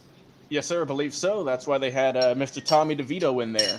A lot of people were riding his high for a couple weeks. That's for sure. Had all the Italians in New York happy. But the Giants got an excellent defense, though. I like to pick up with Brian Burns, Dexter Lawrence. They got Thibodeau. They got Deonte Banks. They got some talent over there in New York, man. They do. They really do. Like I said, they just got a couple pieces, and they need to put it together. So we will see what happens. So Malik Neighbors heading to New York, and we will see how that pairing works out here in the very near future. All right, gentlemen, let's keep it moving here. Rolling on through this draft here. A lot of these picks are getting in pretty quick, so I'm actually pretty surprised by that, pretty pleased by that. Let's head over to Tennessee, the Titans. A team who I'm man, this is a brand new ball club compared to last year. Mike Vrabel ain't there. Obviously, the king, Derrick Henry, ain't there no more. What does this team do? Obviously, they seem to be in a downward trend, hoping to get back and get back sooner rather than later. So, do you think they go with a flashy player, offensive minded, i.e., like a quarterback, receiver? Or do you think they build up their line, potentially go defense? Just what do you think is the route that Tennessee's going to go with? Because they have a lot of options available. Jay, I'll let you start. Jeez. Yeah, Tennessee does have a lot of options. I think it starts right there at quarterback. I'm not a believer in Will Levis any more than I am a believer in anybody else that's on that team that's at the quarterback spot at the moment. So that's probably their biggest need. However, I think, and again, this might be a good spot to grab Michael Penix. I think Tennessee has a little bit of better offensive line, but they don't really have – and they do have Pollard. They brought him in now to replace Henry running the ball. So now they do have a couple of decent wideouts over there, so that might be a good spot for him. Could be so. Mr. Yanish, let's talk about you, man. What do you think Tennessee's going to do here? Well, you got Traylon Burks on the outside. You have DeAndre Hopkins on the other. You've got Tony Pollard in the background. You've got a young quarterback. Couple of young quarterbacks that can make plays between Will Levis and Malik. What's his name? But anyway, what they do here, I mean, what's wrong with Brock Bowers right here? I mean, helping out the young quarterback with the tight end. I mean, okay. What else can they do? I mean, really, besides like defense, take the best defensive player. Besides that, And let's see, Mr. Turner, what are your thoughts, sir? What does Tennessee go with here? I like what Mr. Yanish said. Brock Bowers gives Will Levis another toy. I understand what Mr. J said. He's not a Will Levis fan. I can get that. Levis played well when he came in and took over the job, but he didn't play well down the end, and that's why Mike Vrabel had to leave. Yes, sir. So at the end of the day, yes, sir. I'm looking at Tennessee probably going to stand pat and go offensive line. They need a lot of help on the offensive line. They're saying Lord Christian Bailey sent over there from Denver, and then they gave Calvin Ridley a lot of money. So now they got Kevin Ridley, they got Hopkins, they got Traylon Burks, Pitts, who has not really played well his first 2 years in the league.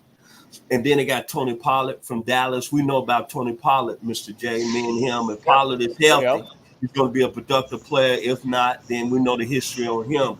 So they're going to ride their eggs with Will Levis. So my thing is, if you're going to do that, you got to get an offensive line piece. And remember this, Brian Callahan is coming over from Cincinnati. He's coming from a situation that, Zach Taylor, like it or not, he developed Joe Burrow, and he had two outstanding receivers over there. So I know they're going to run the same similar offense as Cincinnati. But again, I like Mr. Yanish kind of thinking here with Brock Bowers. You give Will Levis another toy. You take a chance on your offensive line playing real well. And like I said, Levis is a guy I think is the factor here. And to me, I wouldn't be so they took Brock Bowers a bit, but offensive line probably be the pick they need. Yeah, and we'll see what happens. As we said, they've built around this team in the offseason. They've picked up the good players. They've signed some big money to their offensive side. So I think that if they are going to keep it with Will Levis, because that's the thing is it seems like nowadays is that quarterbacks have a very short leash.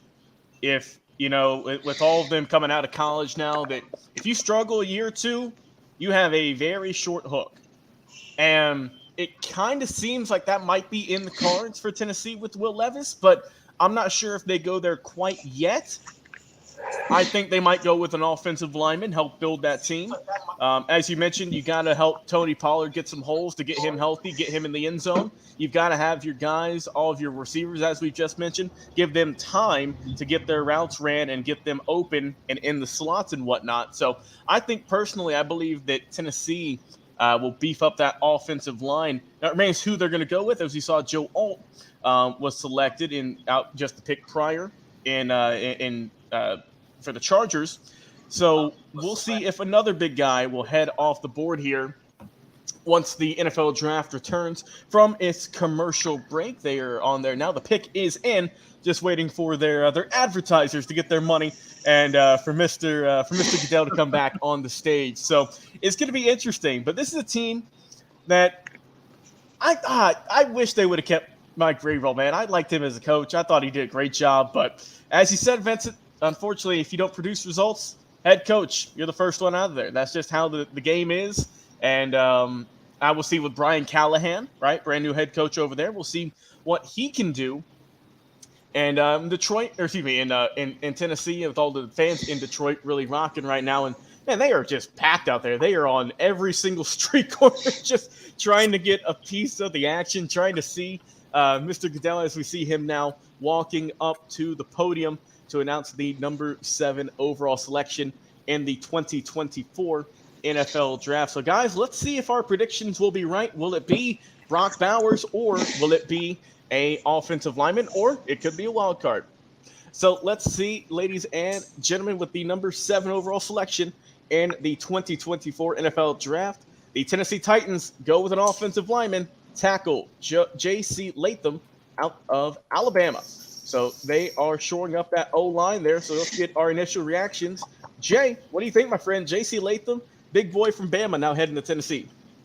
Yeah, you can't go wrong, rebuilding your O-line. If you feel like, you have all the other positions acquired up, and if like Vincent and what's his last name? The guy below me. I'm sorry, I apologize. Mr. Yanish, William Yanish.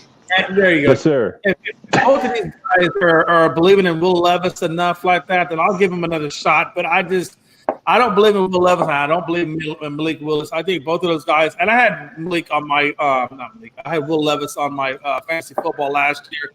Just taking it right up because all my other guys were hurt and there was really nobody available, and I just didn't like what I saw out of them. So, but that's year 1. So we'll see what year 2 does. Like you said, you got Calvin Ridley. Now you got the addition of the 2 offensive linemen. Maybe those additions, and you got a new head coach. Maybe that's enough to turn these 2 quarterbacks around and get them off to a better start than what they had. But right now, I'm just not impressed with what they have. So it's going to be interesting to see what this new head coach can do with these quarterbacks. I'm sorry, I'm laughing because I just watched J.C. Latham pick up Roger Goodell in a bear hug, lift him about 3 feet off the ground. Oh, man, that's a good sight, the funny sight there. But Tennessee going with an offensive line. Mr. Yanish, what are your thoughts here with them rebuilding their O-line? Oh no, that's definitely a great pick. I mean, by them with their young quarterback, Will Levis is serviceable. I had him as a mid-round pick. That's about where he went, second round, first pick, whatever. And I think he can play if he gets that Patrick Mahomes littleness out of his head and starts throwing the ball correctly and working his feet correctly.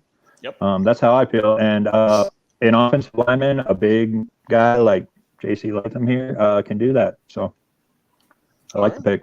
And Mr. Turner, what do you think, man? What do you think about the Tennessee Titans rocking with the big guy coming out of Alabama? Hey, man, he was a gentleman that played real well. I believe he didn't give up any sacks. You look at he's a big lineman, a guy that played at IGM Academy down in Florida, had an outstanding career at Alabama. And like I said, look at all the big games they played this year. He performed at a high level. Go back and watch that LSU game. He really did an outstanding job in run blocking. Remember, Jalen Merrill had his best running game of the year. I believe he had 4 touchdowns in that game. He went over 155 yards rushing. Excellent pick. Yes, sir. All right, let's turn our attention now, guys, to the hometown team, you could say, for me and Vincent. We're both out of Georgia. Jay lived in Georgia for a good bit of time. So the Atlanta Falcons, they are on the clock, number 8 overall. Where the heck do they go? Last season, up and down year, definitely for sure. A lot of young talent on that team, as we know. They decided Desmond Ridder, not the option. So they said, all right, we'll go out there and back up the Brinks truck for Kirk Cousins. He's their new franchise quarterback for a couple seasons now. We know that they've got some wide receiver talent. They've got Kyle Pitts. They've got Drake London. They know Bijan Robinson as well. Jay, as you know very well, had an outstanding rookie year at the running back spot. And as we know on the defense, they've got A.J. Terrell out there. And, of course, a team that has really got it going here in recent years. So what do you think, Jay? We'll start off with you. What do you think the Atlanta Falcons need to go with here in the draft? Yeah, like you said, I mean, they had a three-headed monster now with the tight end, running back, quarterback there. Now, and again, I mean, I said the Vikings, I felt like they were just a good, quarterback away from a championship. I mean, they have all the other intangible pieces. If anything you want to put on this team, I always said you can, defense wins championships. You can never have enough edge rushers or cornerbacks or even linebackers if you have a hard time up the middle. So, If I'm the Falcons at this point, I think I'm pretty set on my offense. Now I'm looking at my defense to make sure that I got all the components on the opposite side to complete with what I've got on the offense, right? So I'm looking at defense at this point. All right. And Mr. Yanish, what do the Atlanta Falcons go with here? Oh man, last year they went with Bijan Robinson. I am actually truly not a fan. He is, I had a 3rd round grade on him. He doesn't have that breakaway gear. I think Tyler Algier, kind of deserved that spot, with the 1,000-yard season he had before this pick. You got Kirk Cousins, you lost Ridley. Where are you going? Is this going to be, a big spot for your offense, for your quarterback? Desmond Ridder never was it. The draft was off. I had Matt Corral number 1, Bailey Zappi number 2. It was just Ridder was never it. I like, maybe not paying Cousins that much money. I mean, he completely cashed in, he robbed the bank. And but they're really trying to put it together on offense. Yeah. So we'll see. I say go with the flamboyant pick and something that's exciting. Get Kirk Cousins something fun to play with. Okay.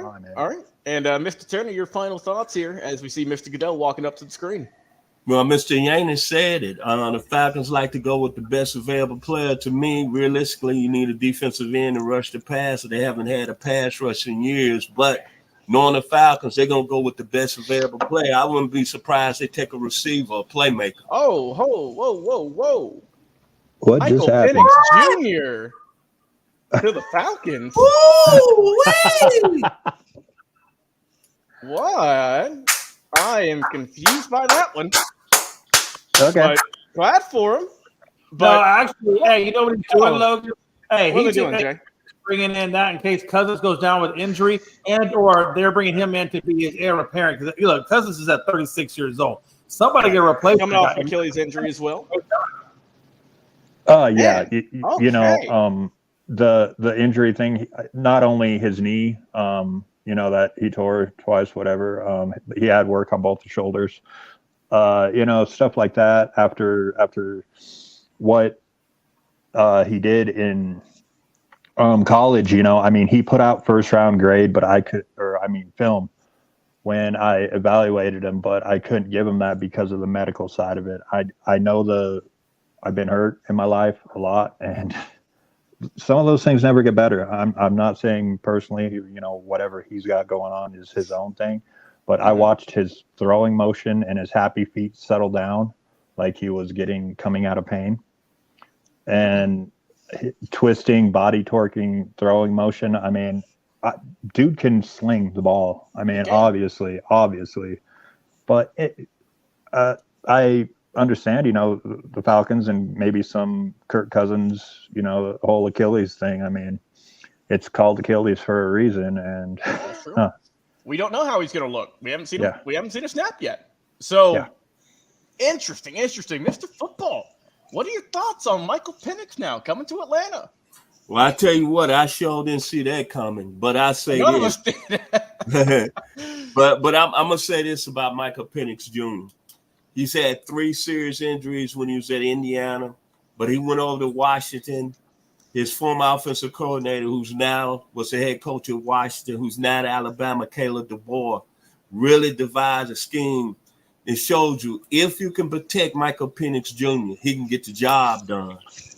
I take back and I look back at the 2 Oregon games he played.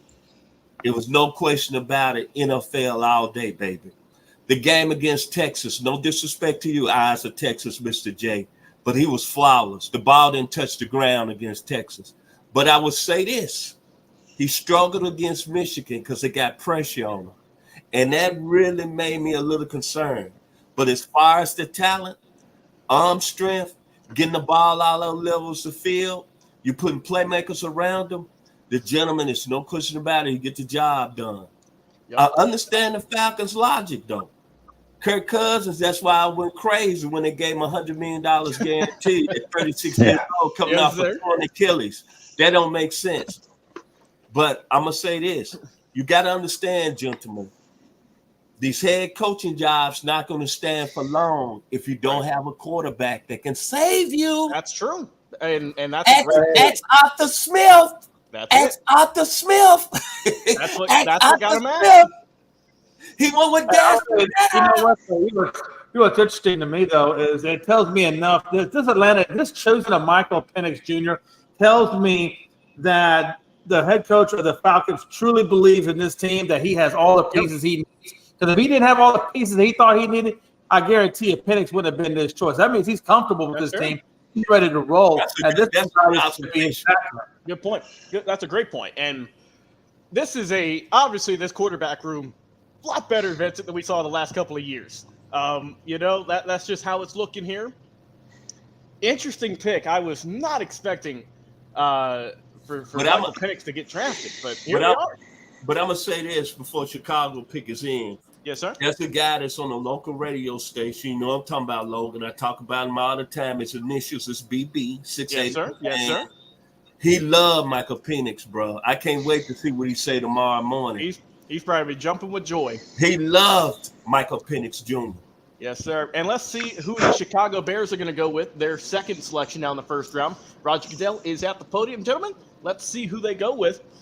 So the Chicago Bears with the number 9 overall pick go with Rome Odunze, wide receiver out of Washington. Guys, there's your new 1-2 combo out there in Chicago. You got Caleb Williams, and now you've got Rome Odunze. Let's talk about that combination of the young rookies and how that could fare for a lot of opposing defenses in the NFL. Jay, let's get your initial thoughts, my brother.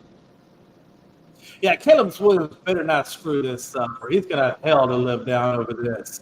Because you literally just got gifted another offensive weapon to go along with what you already have. I mean, they are really – you got tight end, you got 2 wideouts, you got a good running back and Swift, like Vincent pointed out earlier, with Swift coming over there. Look, you can't screw this up. Because if you do, that's going to be all hell to pay. And let me say, by the way, this is nothing more than LeVar Ball 2.0. Remember LeVar did all this crazy hype up with his sneakers and his sons, and everybody did that and the other, and then what happened to him? What happened to him? Maybe LaMelo won't make it, but what happened to him? I understand. Caleb Williams. If Caleb Williams don't make this happen, he's going to be looking at another fun. It'd be worse than Ryan Leaf. And we will see what happens. But Rome Odunze, number 9 overall. Let's go to Mr. Yanish. What do you think, man? What do you think about this now potentially lethal 1-2 punch out there in the north? Well, I think that Caleb Williams, I mean, that selection forced this pick. I mean, he wasn't obviously happy. I mean, on his Instagram a month ago, he had it posted on there that, talking about Chicago trading the pick. Well, he didn't want to go there. And I mean, he took those posts down about 2 weeks ago, something like that. Right. I'm not sure on the timing, but I saw it myself. And they needed this. DJ Williams, Keenan Allen, now Rome Odunze, Cole Kmet. They could have used another tight end. I feel that every team deserves 2. Yes, That's sir. just the inner tight end in me. But Yes, sir. Yes, sir. Anyway, no, I'd like this pick. I mean, like I said, it had to be there. Rome Odunze Michael Penix that great. I mean, he helped him along, just like I was saying, Jerry Rice helped Joe Montana along. I feel this is – And I appreciate and I thank you for that. But we do have some breaking news here, guys. Want to talk about the New York Jets have traded their pick here with the Minnesota Vikings. So the full trade details here I'm seeing. The Jets will get picks number 11, 129, 157, and also in exchange for picks number 10 and 203 for the Minnesota Vikings, who are now on the clock. So Minnesota will now be picking number 10 overall, moving up one slot. So we'll start with Vincent here.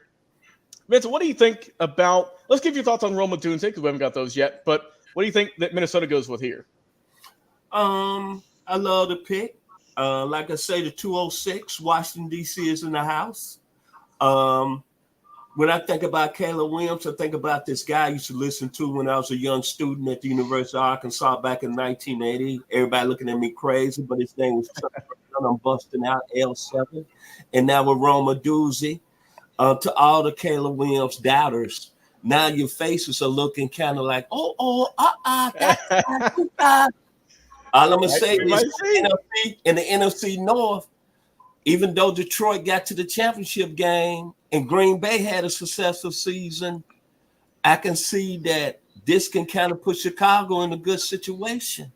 Yes, sir. And Mr. Williams has the toys now. But like Mr. J said, I give him credit. Look at him smiling. Handsome guy with the beard. Is that he better not mess it up. And I tell you what, I love what I see. I love the toys. Look at Mr. Yanish.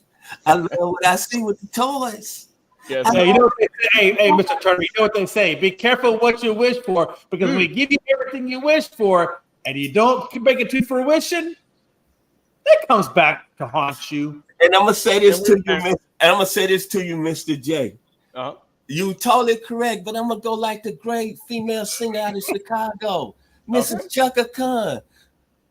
It feels good. Of my life. New stadium. I see that new stadium they building on the Windy City. You got a good point. Chicago, and I'm not talking about Michael Jordan either. It's a new chair. Look at Mr. Yanish. His name is Caleb from the 206 Williams. Yes, sir. Mr. Turner, we'll go ahead and start with you here, sir. What does Minnesota go with here to get their team back on track? Now, I know I don't want to upset the gentleman on the panel. Of course, Mr. Yanish, and of course, Mr. J, but y'all might get set for this. And you too, Babyface Nelson, Mr. Logan. The Vikings are going to take J.J. McCartney. They need a quarterback. Is it J.J. McCartney or Bo Nix? Okay. All right. Jay McLovin. Yeah, you know, that's another one. Honestly, guys, Bo Nix. I'm really surprised that Bo Nix, that hasn't gone before. I mean, he's got a lot of weapons to himself, Yes, sir. Yes, sir. Mr. Yanish, do they rock with a quarterback here in Minnesota? And if so, which one do you think it'll be? Yeah, well, I don't think I ever mentioned on this show that maybe my QB2 is Spencer Rattler. Big so, that takes a little bit of a twist in my situation. Yes, sir. There's a few quarterbacks that I like. One of them is Bo Nix. I also like Michael Pratt. The first round, not to trade up for. They're scared of somebody's jumping in front of them. They're going after a quarterback. It's going to be Bo Nix or, with the whole Sam Darnold thing coming in, they're looking, for him to maybe mentor a quarterback for a year, and that's it. So I would say Bo Nix. I don't know how much they like J.J. McCarthy. I mean, it's out there that's who, that they were interested in besides Drake May. I don't feel that J.J. McCarthy pick right here. I'd much rather see him take Bo Nix or, like I said, Spencer Rattler. I have him a little bit ahead of Nix.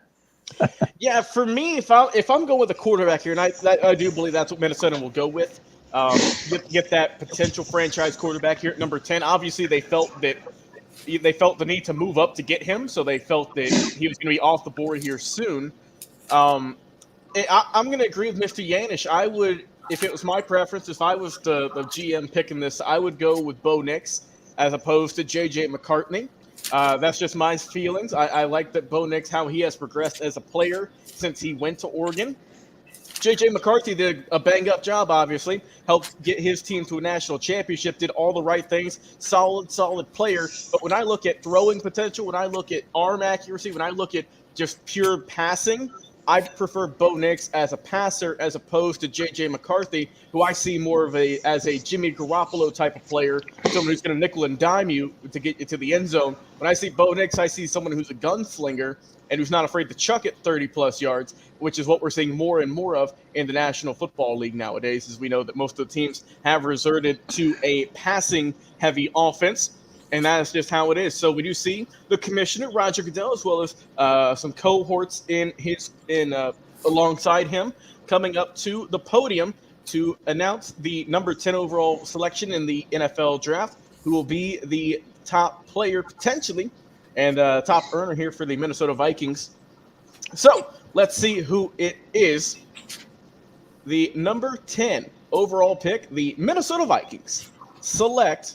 Actually, they're going to go through who he has up there with him. But I think that Minnesota got to be quarterbacks. Got to be a quarterback. Yeah, you got. I'll be surprised. Yeah. And you got to think, too, that the New York Jets are going to take a quarterback, too. Otherwise, I don't think the Vikings are slipping one spot. Yeah, I think I think the Jets would go with the same route the Falcons just went. You get a young quarterback to replace the aging quarterback, and who knows how long. Obviously, we know Aaron Rodgers played a couple snaps last year. That was it. And he's not getting any younger. They just traded Zach Wilson, so you don't really have a number 2 quarterback. So I think that's what New York will do looking ahead for just a moment. But Minnesota, they need to go, I think, with a quarterback, get back on track here. Because you got to have, we always say here, if it's myself, Jay, Vincent, William, Daniel Kelly, whoever, if you don't have an elite quarterback, it's going to be rough sledding for you. That's just facts. You got to have a top pick. Wow. And they have went with J.J. McCarthy to the dismay, perhaps, to the surprise of Mr. Yanish and myself. Now, J.J. has really, guys, shot up the draft boards here in the last couple of weeks. And just based on the reactions I'm seeing here, I'm seeing some confused looks, some puzzled faces, some head scratching. So, Jay, let's just go ahead and get your thoughts here. Wow. J.J. McCarthy, right or wrong? What do you think? I thought Bo Nix would have went there at number 10, and McCarthy would have went at number 11. I kind of had that as being the way it was going to go. But now, apparently, there's something at JJ. I guess they feel a little bit more strongly with Bo, but I think it should have been the other way. I think Bo should have gone to the Vikings, and I thought JJ should have gone to the Jets. Yeah, William, do you share the same statement?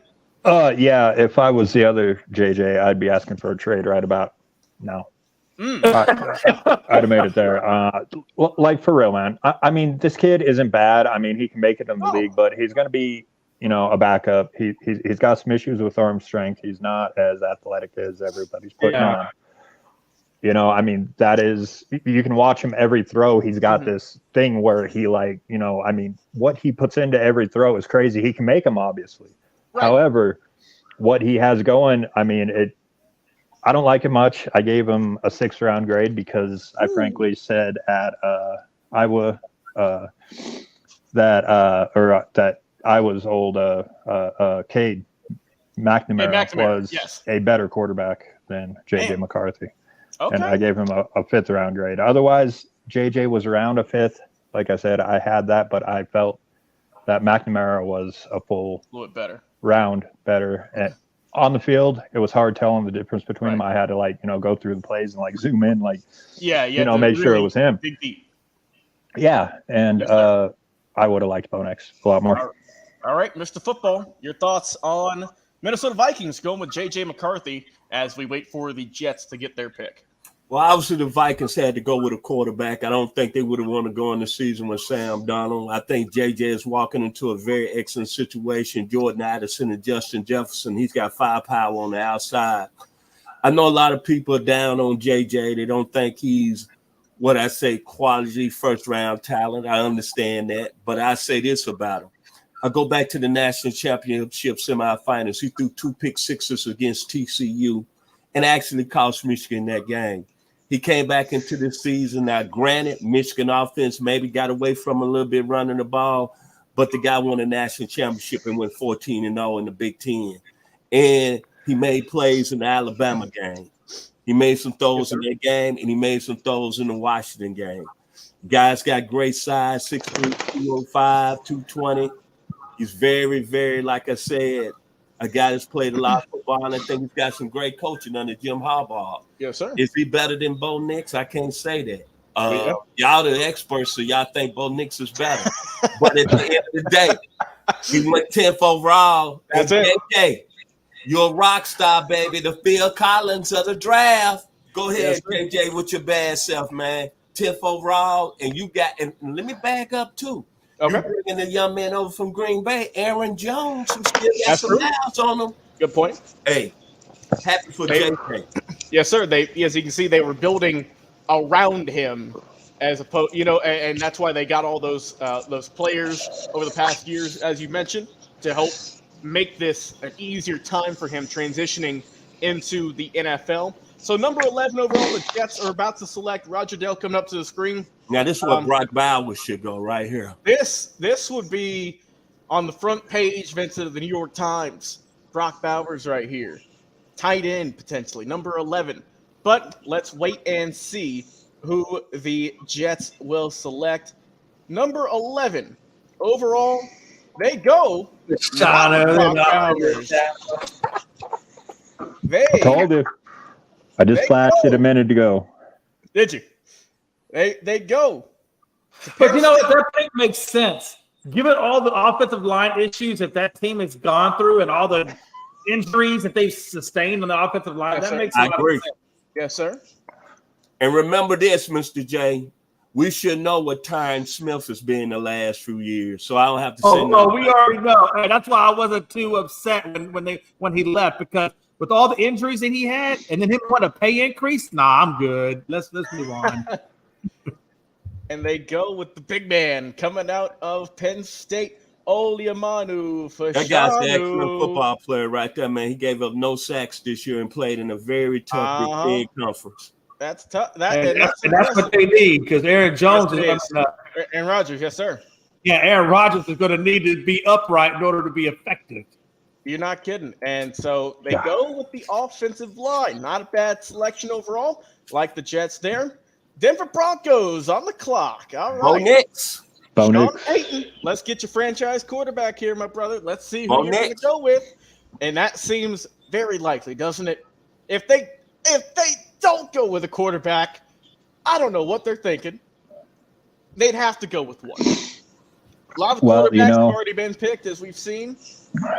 Bo Nix seems the best available in my eyes. What about you, Mr. Yanish? Well, Jim Nagy at the Senior Bowl said that Spencer Rattler had a couple NFL teams that had him as a starter. That means first round. And, I mean, Spencer Rattler, Bo Nix, it should be one of those two quarterbacks here. Like I said, I like Rattler a little bit more, but Bo Nix has, I mean, his long handoffs. I mean, that's what those passes are, between, 0 and 19 yards, inside the intermediate range. Mm-hmm. And, I mean, he has, just, like I said, they're long handoffs. I mean, he is so accurate with it. He puts such good placement on it. He gets it there so quick, his release time and everything else, man. I mean, Nix is impressive, and, he's grown up a lot since his Auburn days, and he has put in everything. Cam Newton came out, said he can't face adversity. Well, he left, Auburn. That was his dad's university. That's where he played quarterback back in the 90s. And, Bo Nix happened to come to Oregon, but he blew up at Oregon as soon as that transfer portal opened up. And this kid, he deserves it. I feel that is the best decision for the Broncos, one of those two guys. And if it's not that, I live in Colorado. I put up with their fans constantly. I'm like, come on, just get it right. Okay, the Zach Wilson thing. Yeah, I like Zach Wilson. He needs a system to survive and good players around him. And I think Zach Wilson has shown that I don't think this is an outrageous statement by any means. I think he's shown that he was drafted too high. Yeah, exactly. I mean, if you're as a top 3 pick in the NFL, you're not supposed to be a backup just a handful of years into your career. And that is what Zach Wilson has went through. He's went through the ringer, by God. He has, with the media, the coaches, everyone like in New York with the Jets. But now he's going to get a fresh start in Denver, presumably as the backup. We still aren't sure yet. The pick's not in. But all the signs are going with the quarterback. Mr. Football, do you share the same idea? Well, I just don't believe Sean Payton is going to go with Zach Wilson this year. Mm-hmm. I think Bo Nix would be an excellent fit. Sean Payton only needs a quarterback. He didn't like Russell Wilson. And I compare Bo Nix similar to Drew Brees. To me, they're the same type of player. Look at the offense. Drew Brees got to do a lot of slants, a lot of easy outs to the receivers to let them make plays. That's what I saw with Bo Nix. Now, one thing about Bo Nix, Mr. Yanish, you didn't really bring up. When he went to Oregon, he had firepower. Mm-hmm. Bucky Irving, Troy Johnson, Stutz. He didn't have that at Auburn. So it's proven if you put people around Bo Nix, he can make it happen. And he threw for a lot of yards. So to me, Bo Nix would be the pick. I agree with both gentlemen, especially Mr. Yanish. He lives there in Colorado. He hears the fans all day. He's got a pulse. And it seems like Mr. Yanish loves Bo Nix. Outside Spencer Rattler. Yeah. So the stat that just popped up on there. the screen here, and sorry about that, Mr. Yates, I'll get back to you in just a moment, but a stat I just saw here, guys, the Broncos haven't made the playoffs since they won the Super Bowl back at Super Bowl 50. Man, haven't even made the playoffs. That's been, I believe, 8 years now. Oh, man. But back to you, Mr. Yates. I just wanted to get that out real quick as I saw it. That's a bad number. That was a great team, the no-fly zone. Yeah. I mean, what they had there in that defense was unbelievable. All they needed was Peyton Manning. I have a question for Mr. Yanish since he lives in Denver before they pick come up. And it's a question dear to my heart that I want to ask him right now while we on social media. Mr. Yanish, why Paxton Lynch didn't work out? The QB from the University of Memphis, where I'm from. What happened there right quick? Why he didn't work out with Denver? I think he was just, more than they needed more work than they thought, he did. I mean, I don't believe that he was completely a first-round pick. The same thing about Tim Tebow. I mean, he had the heart and everything else. His arm was a little bit lacking, whatever you want to call it. But it's what happened, in Denver. And between that and Peyton Manning coming in, finally solving that so that defense could get over the hump and win that Super Bowl instead of getting, slapped by Seattle like they did. But the Broncos, like I said, that was just a pick. That was an Elway force pick, Mm-hmm. I think he stepped in a lot of times and got them to do something that they didn't want to do. All right. And I am seeing Mr. Goodell walking up to the podium. Hair's a little bit of a mess right now being outside, but it's all right. He's still looking dapper. And we'll see him go with the number 12 overall pick, heading to Denver, presumably a quarterback, as we've mentioned. But we will find out here in just a moment who will be the potential new franchise quarterback out there in Denver. So let's see here. Number 12 overall, Bo Nix is heading to the Denver Broncos. There it is. There it is. There it is. As you said, Mr. Yanish, there it is. All right. I think that's going to be a perfect fit in heaven, man. Yes, sir. Bo Nix, I talked about this on social media the other day. This guy was laughing about me comparing, Drew Brees to, Bo Nix and Drew Brees. And it's like, no, I'm comparing the prospect, and I'm not comparing a Hall of Fame quarterback to, right. This player. I'm comparing the prospects. And this guy, I mean, he looks a lot like, got the same body structure kind of as a Drew Brees. He's the same size, everything. And I think that, and, Sean Payton, he has to make the right choice now. And it was obvious that Wilson was going to be backup coming in, replacing, the Wilson that just burned out. And like I said, I've been talking about this, and I've been talking about this with some of my Denver Bronco friends, fan friends. And I told them, Bo Nix is the best that's going to happen. Like I said, I have Spencer Rattler ranked higher, but I'm not saying that they did. So however that works, I'm glad to hear that about the Denver Broncos, because now I can, not have to live so close to not having a quarterback. Yes, sir. Yes, sir. All right. Bo Nix heading out to Denver. Jay, do you like the pick? Yeah, I really do. I mean, I think it would have been a better pick the team previous to them taking it. But yeah, I mean, I like the Bo Nix pick right there. I think that's what Denver needs. Denver needs a leader type quarterback. I like the intangibles that Bo Nix has. He's tough, and he is a leader. And I think he's going to fit real nice into Sean Payton. We all know what Sean Payton can do with quarterbacks. He did it with Jameis Winston. He did it with Drew Brees. This is a quarterback's guy, and I think he's going to elevate what Bo Nix has already done to a whole different level. All right, now let's turn our attention out to Vegas. Bright lights out there. The Raiders pick is in, just waiting for it. A lot of quarterbacks off the board already, so my original prediction is pretty much wiped out. I think they'll turn defense. Maybe go with the Dallas Turner out there. If not, as you mentioned, Brock Bowers still available. Could be a solid option also. Help out that wide receiver room. But I think if you shore up that defense even more, my God, that would be tremendous, getting Dallas Turner from Bama. Guys, what do you think? Jay, we'll start with you. What does Vegas go with? Yeah, correct me if I'm wrong. Hunter Renfrow is no longer with the Raiders, right? He's gone, right? Correct. Yeah, so Devontae really does need a sidekick to roam with. And what better than I think this is where Brock Bowers would go. I like Brock Bowers because he can be your tight end, or he can be a wide receiver, however you want to line him up. It's almost like Taysom Hill, but he doesn't throw the ball.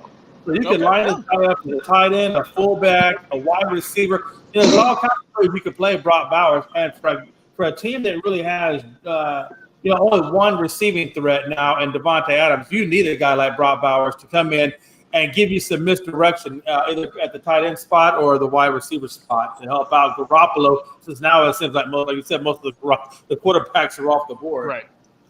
Yep, and we will see Mr. Goodell already coming up to the screen. Raiders wasted no time in getting this pick in. Let's see who they go with. I think it'll be Dallas Turner. Jay, you think it'll be Brock Bowers? Let's see if they go with the wild card. Number 13 overall, the Raiders select Brock Bowers out of Georgia, the tight end. And I might be potentially shopping for a jersey here soon, gentlemen. You might never know. Oh, I love that pick. Love that pick. Brock Bowers, Yeah. tremendous at Georgia, as you know, everyone's watched here over the past couple of years. Just great guy off the field as well. Gets it done on the field. Maybe the best motor in the draft in terms of getting to the end zone. Freak athlete, just can flat out get it done. There's no sugarcoating it. He can get it done. And a lot of people said he was one of the just best looking NFL prospects already, that he could have been in the league potentially last year and been a first round pick. That's how good he was. So I like this pick. It's going to go well. Let's get some reactions. Jay, go ahead. You might step away. William, head to you. Oh yeah, definitely, man. I like the pick. I talked about this on social media again about Brock Bowers joining Michael Mayer. Michael Mayer was actually neck and neck with Dalton Kincaid last year as my tight end one. And I finally ended up picking Kincaid over him. But I mentioned Brock Bowers, and I mentioned him, going to a place that had, another tight end. Like I said, I think every team should have two. And, I love the pick. This is going to be a team, Aiden O'Connell, the offense is going to run through him, the whole quarterback job is going to run through him, according to Antonio Pierce. And I love it because Aiden O'Connell was a quarterback last year that I saw coming in, learning a little bit and then possibly starting in my evaluation. And then he did just that, so I love it. And it's baby Favre, man. I'm sorry. I started that whole thing. Yeah. I got in an argument about that. And I'm like, no, dude, check this out. And I pull it out of my camera editor from before got a screenshot with it. I'm like, no, this is before the draft. This is a Raiders fan. Yes, I'm like, no, man, I got baby Favre right here, bro. And he's like, oh, okay. All right. Yeah. All right. I'm like, yeah. So I like where Good. Las Vegas is at. All right, Jay, let's get your reactions, my brother. What do you think? Yeah. Do you think they made the right call here? Absolutely, I think they made the right call because, like I said, you needed another threat, and I like the Brock Bowers. I think you can, like I said, you can line them up different ways. We give them your offense different looks. You keep the defensive guessing on what you're trying to do, and it gives Garoppolo another low down check that he can do if the deep ball to Devontae and whoever else isn't there. So I like it. I think that was probably one of the better picks they could have made because you got a tight end and a wide receiver for the price of one spot. So, I mean, I like it. Totally like it. All right. And Mr. Turner, what do you think? Obviously, the Raiders are going to go with Aiden O'Connell. I think one of the reasons that you look at the Raiders, Antonio Pierce is a hard-nosed guy to come to California and won a Super Bowl ring with the New York Giants. And like Mr. J said, Davante Adams needed help. 32 years old. He's getting long in the tooth. They needed an offensive firepower piece on the offensive side of the ball. I thought they might go offensive line because they've had so many changes in the offensive line. But it's a good pick, good safe pick. It gives Davante Adams another piece to help him on the outside. And the Raiders, they're going to put their marbles in Aiden O'Connell. They're in the division with the Kansas City Chiefs. But, hey, they got to have offensive pieces to help O'Connell out. And there was no quarterbacks on the board. Nope. Remember that. All the quarterbacks have gotten off the board. This shows you if Michael Penix Jr. would have been there, he would have been a Raiders pick. So it's a great pick, as both of the gentlemen just said, Mr. J and Mr. Yanish. Good pick. And now we hope that Aiden O'Connell can develop into a starter. But a good pick because Davante Adams now has help. And think about this. When the Raiders were good back in the 80s, they had Todd Christensen. Excellent tight end out of BYU, a Hall of Fame player. And the Raiders won 2 Super Bowls under Jim Plunkett just because they had that tight end that could make plays in the passing game. Yes, sir. And Brock Bowers trading in the red and black for the silver and black now as he heads to Las Vegas. Guys, let's turn our attention, number 14 overall, the New Orleans Saints. Where do they go with, Jay? I'll let you start things off here, my friend. What does New Orleans go with here? Just under 3 minutes left on the clock. Yeah, in all honesty, this is where I thought they could have used an offensive tackle or even an offensive guard. They just needed a little bit more O-line help over there with the Saints. And so for that reason, since Deshaun was off the board, which I kind of thought he might go there, I might look at that guy out of Oregon State, the Talise Fuga.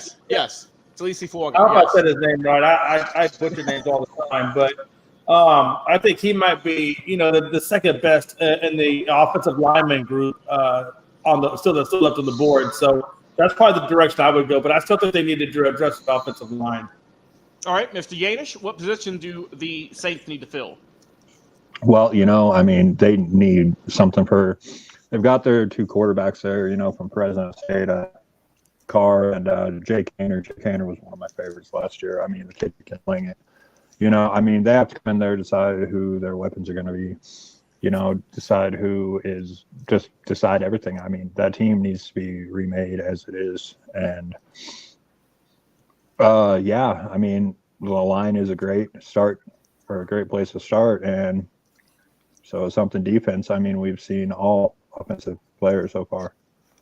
Yeah. Nothing, no layoffs, like you mentioned, Dallas Turner. None of that so far. It's just been all offense. Defense has to start popping off the board sometime. Cornerback is one of the most important positions in the passing league. I'll have to check after this draft is over because it feels, like I said, it's hard to believe it's been 13 picks, going on 14 potentially. There's been no defensive players taken at all. So we'll see. Mr. Turner, what are your thoughts? The pick is in. We're just waiting for Mr. Goodell to come up to the podium. Who does the Saints go with? Basically, I would say offensive line, but I wouldn't be surprised to go outside and take a receiver. I'm not really sold on Chris Avellay. I think he had a DUI last year, kind of set him back as far as career. Remember, they look like they're not going to re-sign Michael Thomas. Derek Carr needs all the help he can get. All right, and we will see what happens here. Of course, the Saints, as we know, a team who probably one of the worst cap spaces in the NFL as well. That's why they were on a fire sale. Guys were Derek Carr restructured his contract. No surprise there. Michael Thomas, they said, a guy who had a lot of potential, had some good seasons, but unfortunately, man, injuries just got the best of him. Chris Olave, as you mentioned, good talent, had the off-the-field issue last year. We'll see if he can rectify that and get back on track.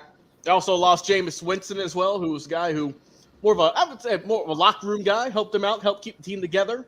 And then think about this, Alvin Kamara. They don't know what they're really going to do with him. So, to me, Derek Carr needs more offensive pieces, especially when everybody's saying the Falcons are the best team in the division. And Tampa Bay has really performed well on the Baker Mayfield. They re-signed him and Michael Evans. And then you got to think Carolina is going to somewhat improve on the new coach in Bryce Young. You got to figure they're going to improve a couple of games. So, to me, when New Orleans with that hype, even though Mr. Michael Thomas, who's Keyshawn Johnson's nephew, he started having injuries. And to me, it's like the offense started taking some steps back. Now, Jay is right, though. They had some problems in the offensive line. But to me, I would take a receiver because you're going to need some help on the outside. That's just my opinion. All right, and we will see who is going to be looking out there, heading to Mardi Gras for a couple of years. Who's going to be getting it going in New Orleans? Roger Goodell at the podium, ladies and gentlemen, and the newest member of the New Orleans Saints with the 14th overall pick in the 2024 NFL Draft. They go with the Oregon State offensive tackle, Talise Fuaga, 6'5", 324. Guys, how was it? Call that, Logan. Call it, baby. Jay, you called it, my friend. Big guy here. What do you think? Do you think this is a good pick for them, building around the O-line? You think this is a good pick for them, Jay? Yeah. I do. I do think it's a good pick for them. Like I said earlier, I really thought they would have been able to get the first one, Fashanga. I don't know say his name wrong. Yeah. He went off the board early. That really left Talise as the number 2 overall one at that position. And they really do. They need to get that line back in order, not only for the run game, but for their pass protection. And like Mr. Turner was talking about that, how they needed the wideouts. Well, you can't get the ball to your wideouts if you can't keep your quarterback upright or give him time to throw the ball to the damn wide receiver. So I really think you got to address that first before you can get to your wide receiver level. All right. Mr. Yanish, do you enjoy the pick? Do you think this is a good kind of building block to help keep Derek Carr upright? Oh, that's definitely a great building block. And, like I said about Jake Haener, I see him taking that job from Carr coming up unless they get somebody else in there. I mean, he had that setback last year, and it's just the same as Olave. And, whatever. But it is a great pick to keep your quarterback, alive and not on the ground. Of course, yep. So yeah, no, it's a great pick, and like I said, another offensive player, man. I mean, here we go, man. I mean, if I'm a defensive coordinator right now, I'm just kind of scratching my head, thinking, man, who's going to help me out here? Yeah. I need to talk to the GM here. If some of these guys don't work out, man. All right. Well, let's hey, Logan, you're a Georgia boy, man. I just left Georgia not that long ago, and when Brock Bowers got selected by the Raiders, all my friends in Georgia now are hitting me via text. Are you serious, Brock Bowers? Are you serious? I'm like, yeah, man. Yep. That's it. All right, Mr. Turner, what do you think about the big guy coming from Oregon State now heading to New Orleans? What do you think about that pick? I think it's a safe pick. A lot of people saying Mr. Talise, his last name again? Fuaga was the best run blocker in the draft. So that helps a lot. And now we're going to see whether or not the Saints are going to keep Alvin Kamara now. Yes, we will. Very interesting.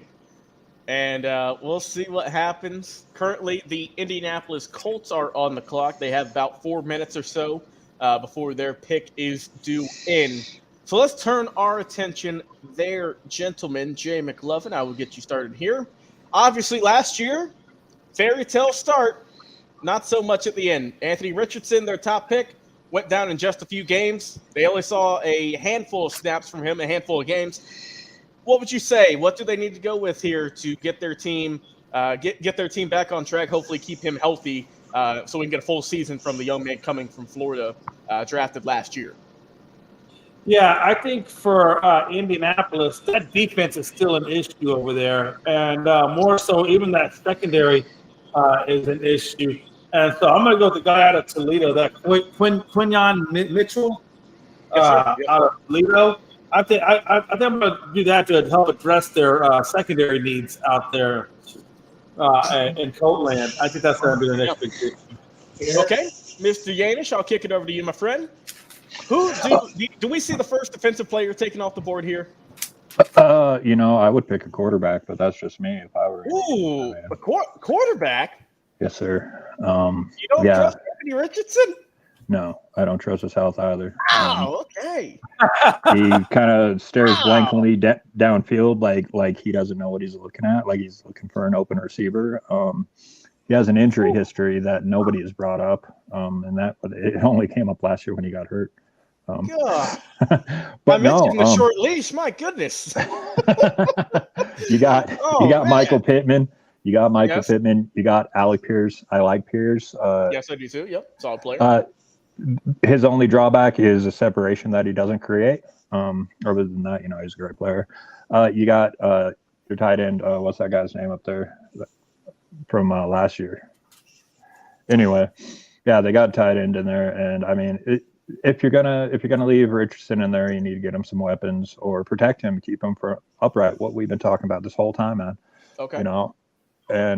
But I mean, what is a defense thing here? I mean, so many picks have been in, and not any defensive guy. It's like, what is going on? If I'm like Kyle Shanahan back with the Niners, I'm like, yeah, I'm not trading Ayuk. I mean, come on, man. I mean, so it's all sliding downhill. Right. I'll turn it over to Mr. Turner here as the pick is in. We're just waiting for Goodell to come up. Mr. Turner, do we see the first defensive player taken off the board here? Absolutely. I agree with Mr. J. Okay. I think it's going to be a cornerback, but I'm taking a young man out of Alabama, Tayron Arnold. As far as Anthony Richardson, I think it's too quick to give up on him. I think he's the most athletic player in the draft. I understand the hell back with him, but you got to give him a chance. The young man out of Gainesville, but the Colts, he was 21st against the pass. So you got to look who's in your division. Pretty boy Trevor Lawrence is in your division. That was C.J. Stroud showing y'all that he's a legit quarterback. You got to go corner, man. As Mr. J said, you got to go secondary. I agree with Mr. J, but I'm taking the man out of Alabama, Tayron Arnold, because I saw him play a lot. You did too, Logan. And I thought he was the best quarterback in the country last year in the competition he played against. So I will also go with the first defensive player taken off the board here. However, as my boy Jay likes to say, I don't think they're going to go with a corner. I think they'll go with maybe the best available. And I think the best available pick right now is the young man who we did a video on just a couple weeks ago out of UCLA, Mr. Leatu Latu, guy who's got a lot of upside. I think he'll be the first player taken off the defensive side of the board, but it remains to be seen. I'm still just trying to get my head wrapped around what Mr. Yanish said about Anthony Richardson being. Man, that might be the hottest take we've said here today. Also, our safety cornerback. Definitely, I would definitely say defensive side for sure. If not, be a little surprised. Let's see what the commish has to say about the number 15 overall pick. The Indianapolis Colts select in their first round pick Leatu Latu out of UCLA. All right. So, good pickup, I think. Okay. All right. Good. Okay. This guy is, if you watch any of his game film, ladies and gentlemen, blown away. There's a reason he's now the first defensive player taken in this draft. He's got some tremendous work ethic to him. A guy who's just got a nose for the quarterback, as we like to say. Last year's Lombardi Award winner also. And I think overall the Colts maybe looking for a little bit more, obviously getting some more pressure on the quarterback. This selection will do so. Jay McLovin, your immediate reactions. Yeah, I was surprised. I really thought, like I said, cornerback and safety were their two biggest needs on defense. But I'm not mad at them for going best available. I just don't think that was the biggest need that they had. I think they had bigger needs in that secondary, and I think they're going to wind up regretting that decision over the course of it.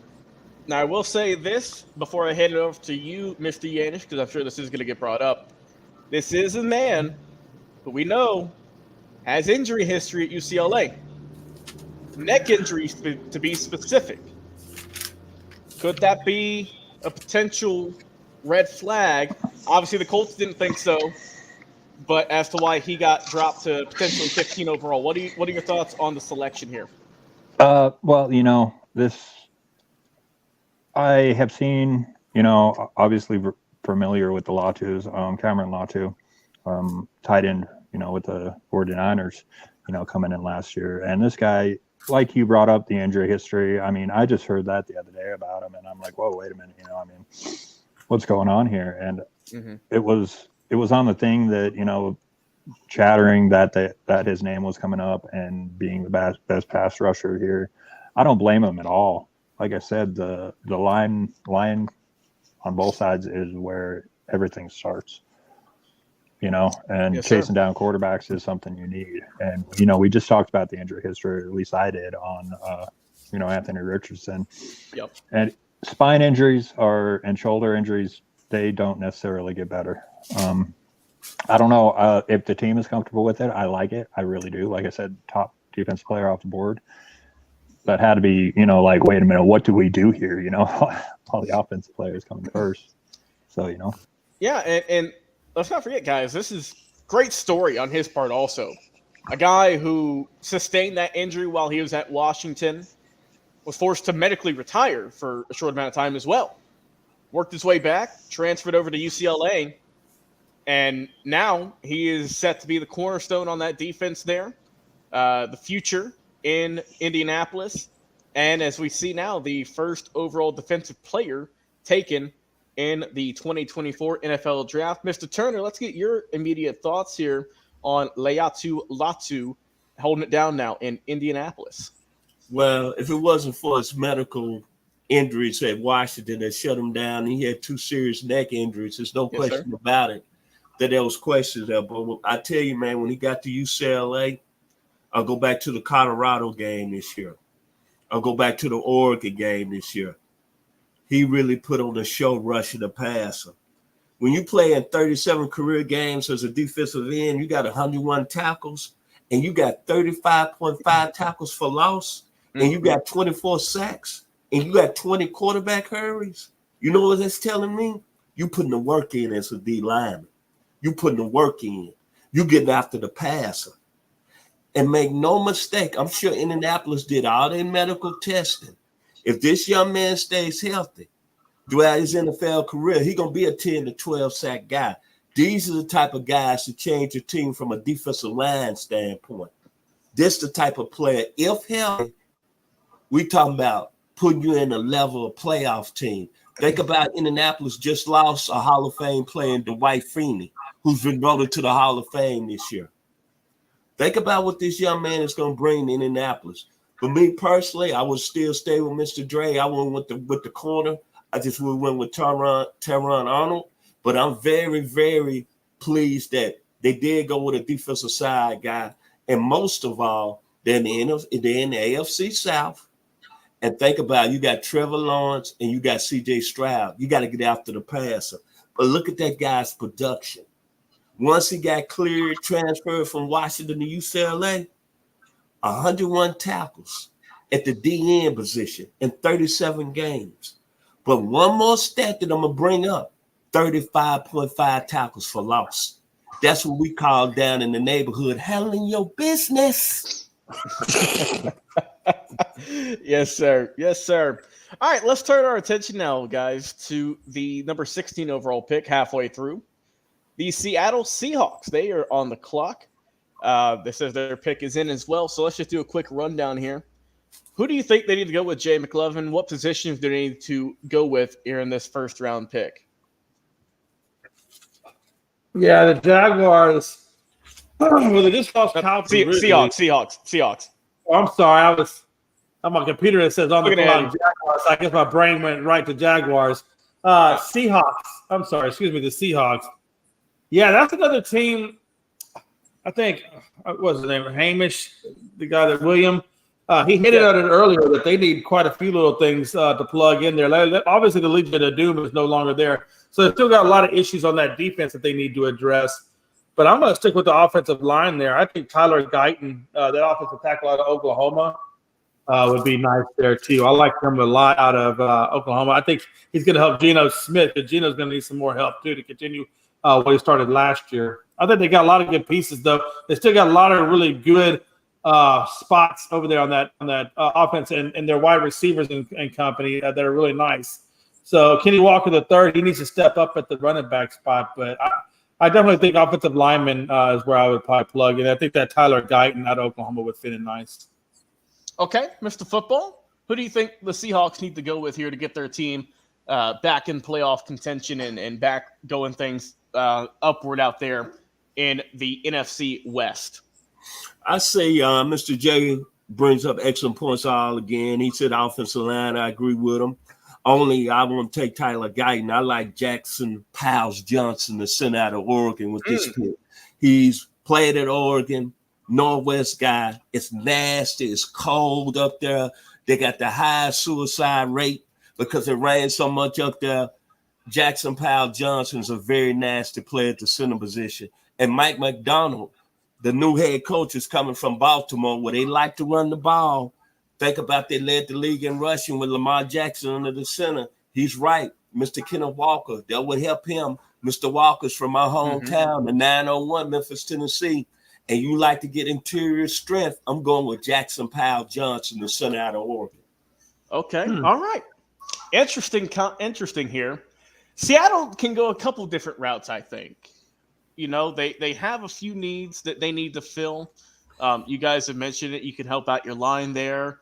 You can also do some good work. If I'm Seattle, like I said, we just saw a defensive player taken. Looks like we might get another one. We'll see who it's going to be. But, I think that if you need help getting to the quarterback, now might be the time to do so.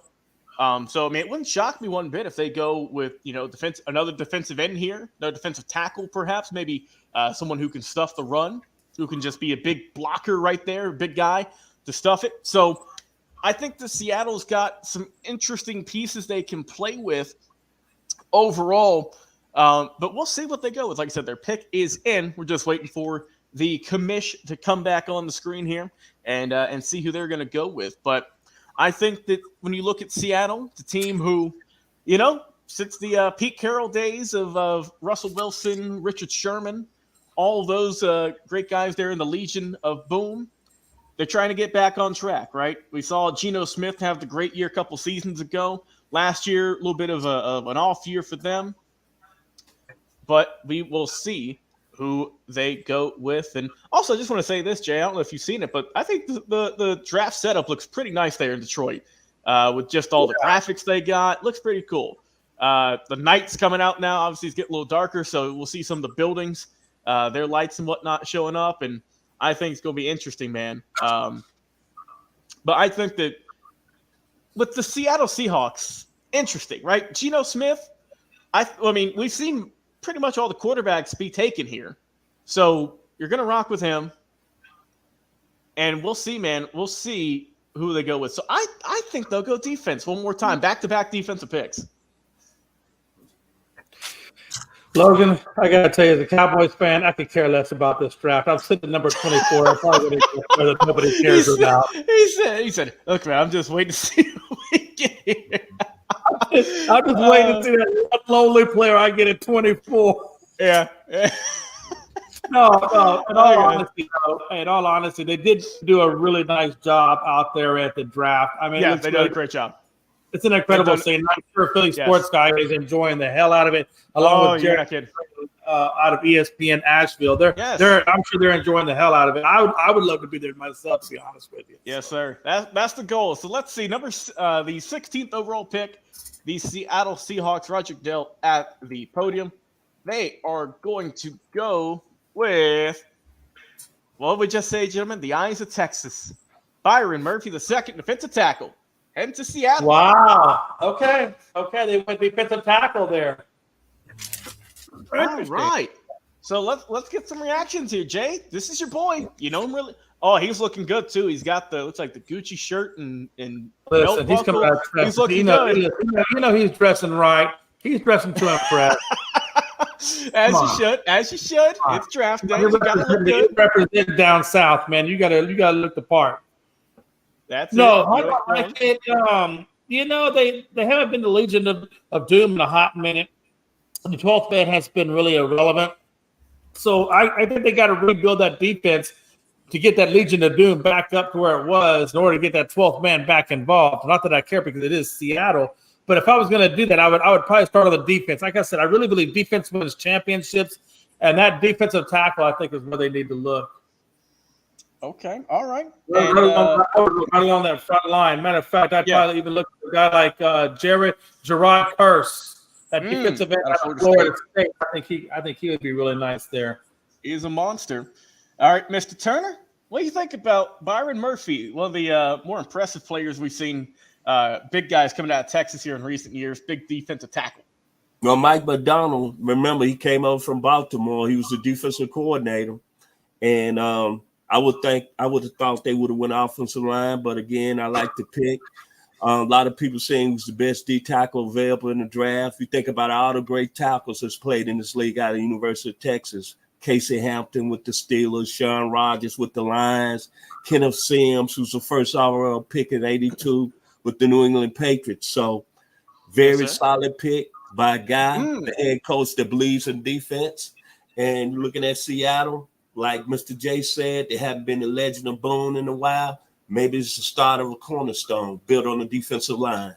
And gentlemen, we have another trade here. The Minnesota Vikings are going to get the 17th overall pick for the Jaguars, in exchange for pick number 23, a 5th-round pick, as well as the 2025 3rd and 4th-round picks for the Jaguars. So the Minnesota Vikings are once again back on the clock. Ooh, Minnesota. Interesting.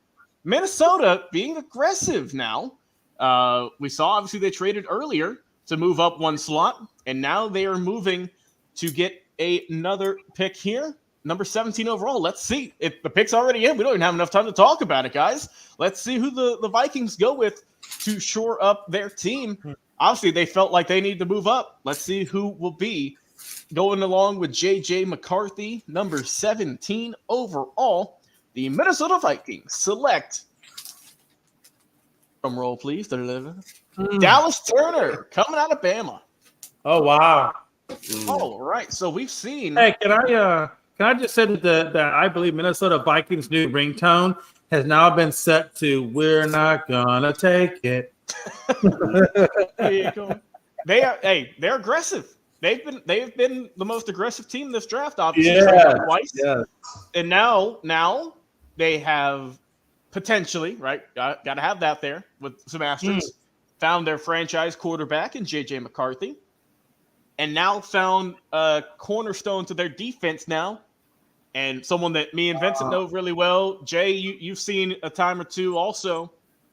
Dallas Turner, edge rusher, coming out of Alabama. What do we think on the move, Jay? I'll let you give your first thoughts.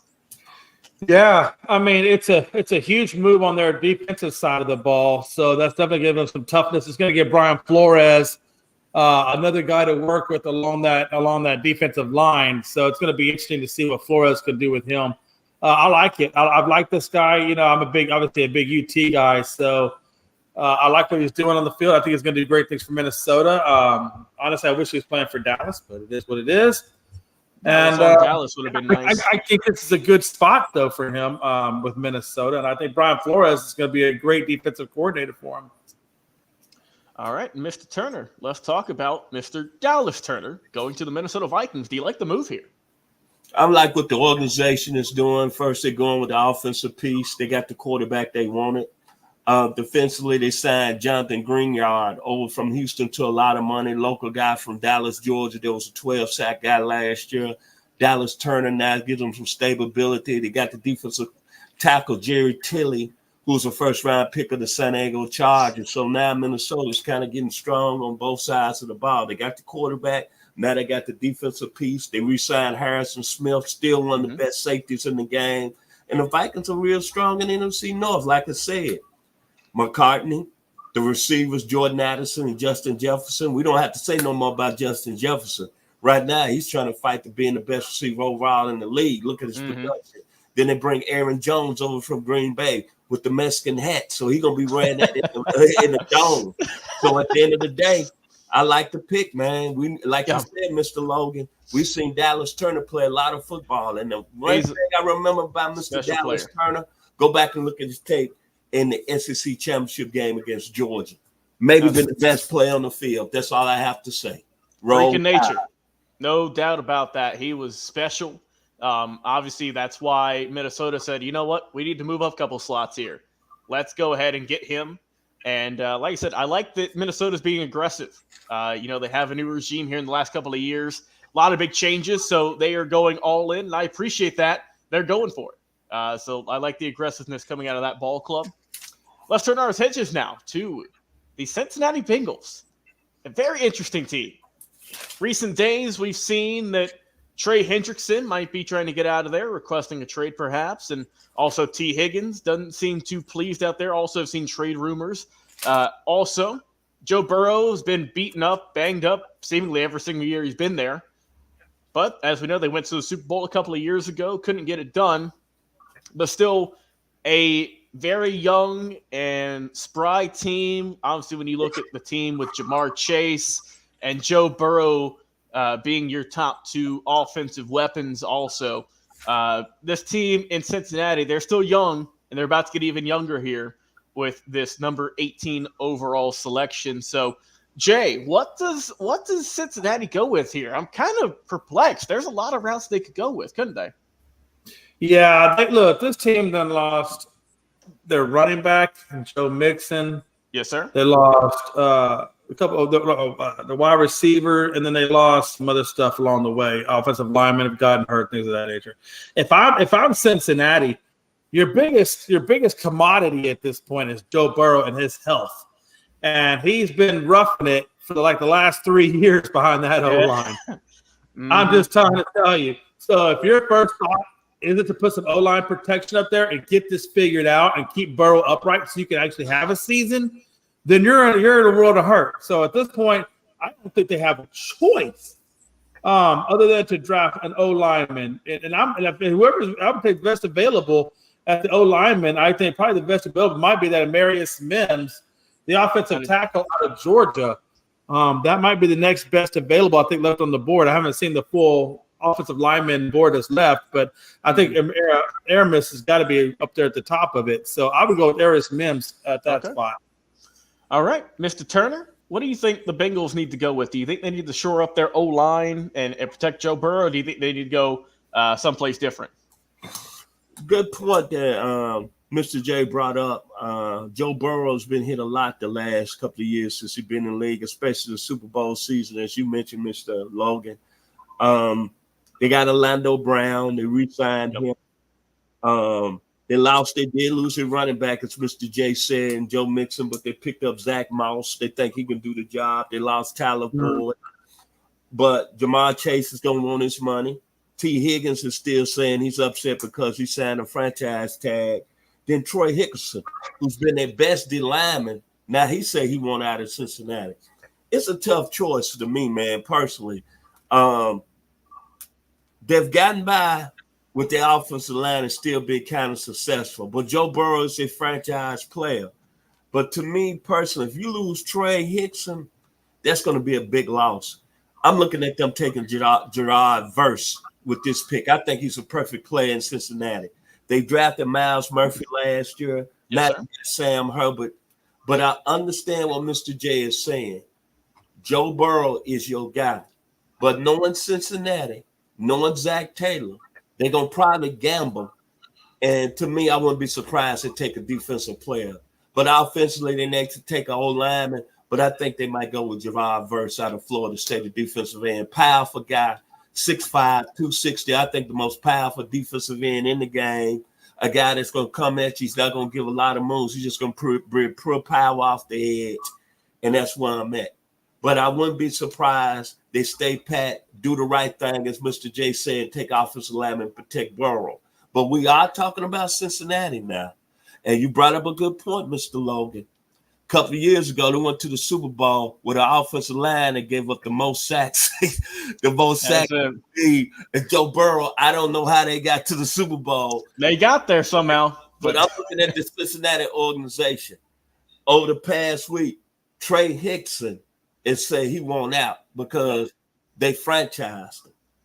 So if I'm rolling the dice, you got a very good player in Javon Verse, who's a top 15 player. And then you're looking at the offensive line. There's no question about it. Amaris Means to fit perfectly here. Yeah. Tyler Guyton, I really like him out of OU, like Mr.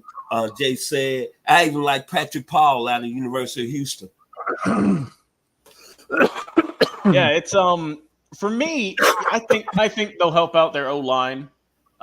We know they signed a bunch of guys here recently to try and help out Burrow. Didn't really work out. We know last year he was still sacked a ton. So I still think they're going to try. Just keep plugging pieces into that offensive line to see what they're going to go with. I like the Amarius Mims selection. I think they'll go different offensive line, maybe Troy Fatano coming out of Washington. Haven't seen him selected yet, so maybe they go with that route. But I do think, though, obviously you got to keep your franchise quarterback healthy on the field, and unfortunately Joe Burrow has not had that in the past couple of seasons. So we will find out here in just a brief moment who the Cincinnati Bengals select. Mr. Roger Goodell is walking up to the stage, and we'll see who will be the newest member of the Cincinnati Bengals. With the number 18 overall selection, the Bengals select, Jay, you called it, Amarius Mims, Georgia, offensive tackle. Good football player. Yes, he is. Yeah, good football player. Didn't play a lot of football at Georgia, but boy, when he did, him and the guy, Broderick Jones, who's with the Steelers now, all you got to do is go back to the season before when they beat Ohio State and TCU in the national championship semifinals in the national game. Look how they ran the ball and look how they protected Stetson Bennett. Amarius Mims, a lot of people saying he hasn't played a lot of football, only played, 2 or 3 games this year. But, man, yes, sir. Out of all the tackles going in the draft, from my understanding, what I read, he's got that Jonathan Ogden type ability, who played at UCLA with the Baltimore Ravens, a Hall of Famer. Big guy, too. 6'8", Logan, about 325. He ain't missing no meals, Vincent. And Kirby Smart said this: if Amarius Mims stayed healthy, he could have been the best Georgia offensive lineman in the history of the school. Yes, sir. He's got that potential. Jay, I will let you give your thoughts. I'll be back in just a moment. I'll be making a phone call, so I'll be back in just a brief moment. Go ahead. Yeah, no worries. Okay, so we're on the Rams now at this point. You know, I think Aaron Donald just announced his retirement, so they're definitely going to have some issues over there in terms of their defensive side of the ball. So for that reason, I'm going to go with Chop Robinson, that defensive end / outside linebacker, kind of a combo guy out of Penn State. I think he'll give them a little bit of toughness up, down, around the edges, even in the middle of the top gap to run. But I think they're going to need that, especially with the loss of that Aaron Donald. I don't know. What do you think, Vince? I agree with you. I think they're going to go defensive side. I think you got to look at Johnny Newman, the D tackle out of Illinois. I like him. They say he's the best interior pass rusher in the draft. I wouldn't have no problem to take Chop Robinson, like you said, to get some production on the outside. I think a young man I think is very underrated that's got a first-round grade. A young man out of Missouri, Darius Robinson, came on very strong at the end of the year for Missouri and played very well in the Cotton Bowl. But I agree with you, Mr. J. Defensive side of the ball with Aaron Donald retiring, the Rams, it wouldn't surprise me if they go that way. We will see what happens. But, yeah, I think the Rams are an interesting team, right? We know they won the Super Bowl a couple of seasons ago, Matt Stafford and crew. This last year, though, they've shown they've got some good pieces. Obviously, we know Cooper Kupp. He's been banged up a little bit here lately, but when he's healthy, he's still solid. And, of course, we know last year the emergence of Mr. Puka Nacua out there at wide receiver position there for the Rams. That really helped them out. But I'm going to say this about the Rams. The Rams have really stayed really competitive in this NFC West. Yes, and I tell you, the player that's really surprised me has been the man on the center.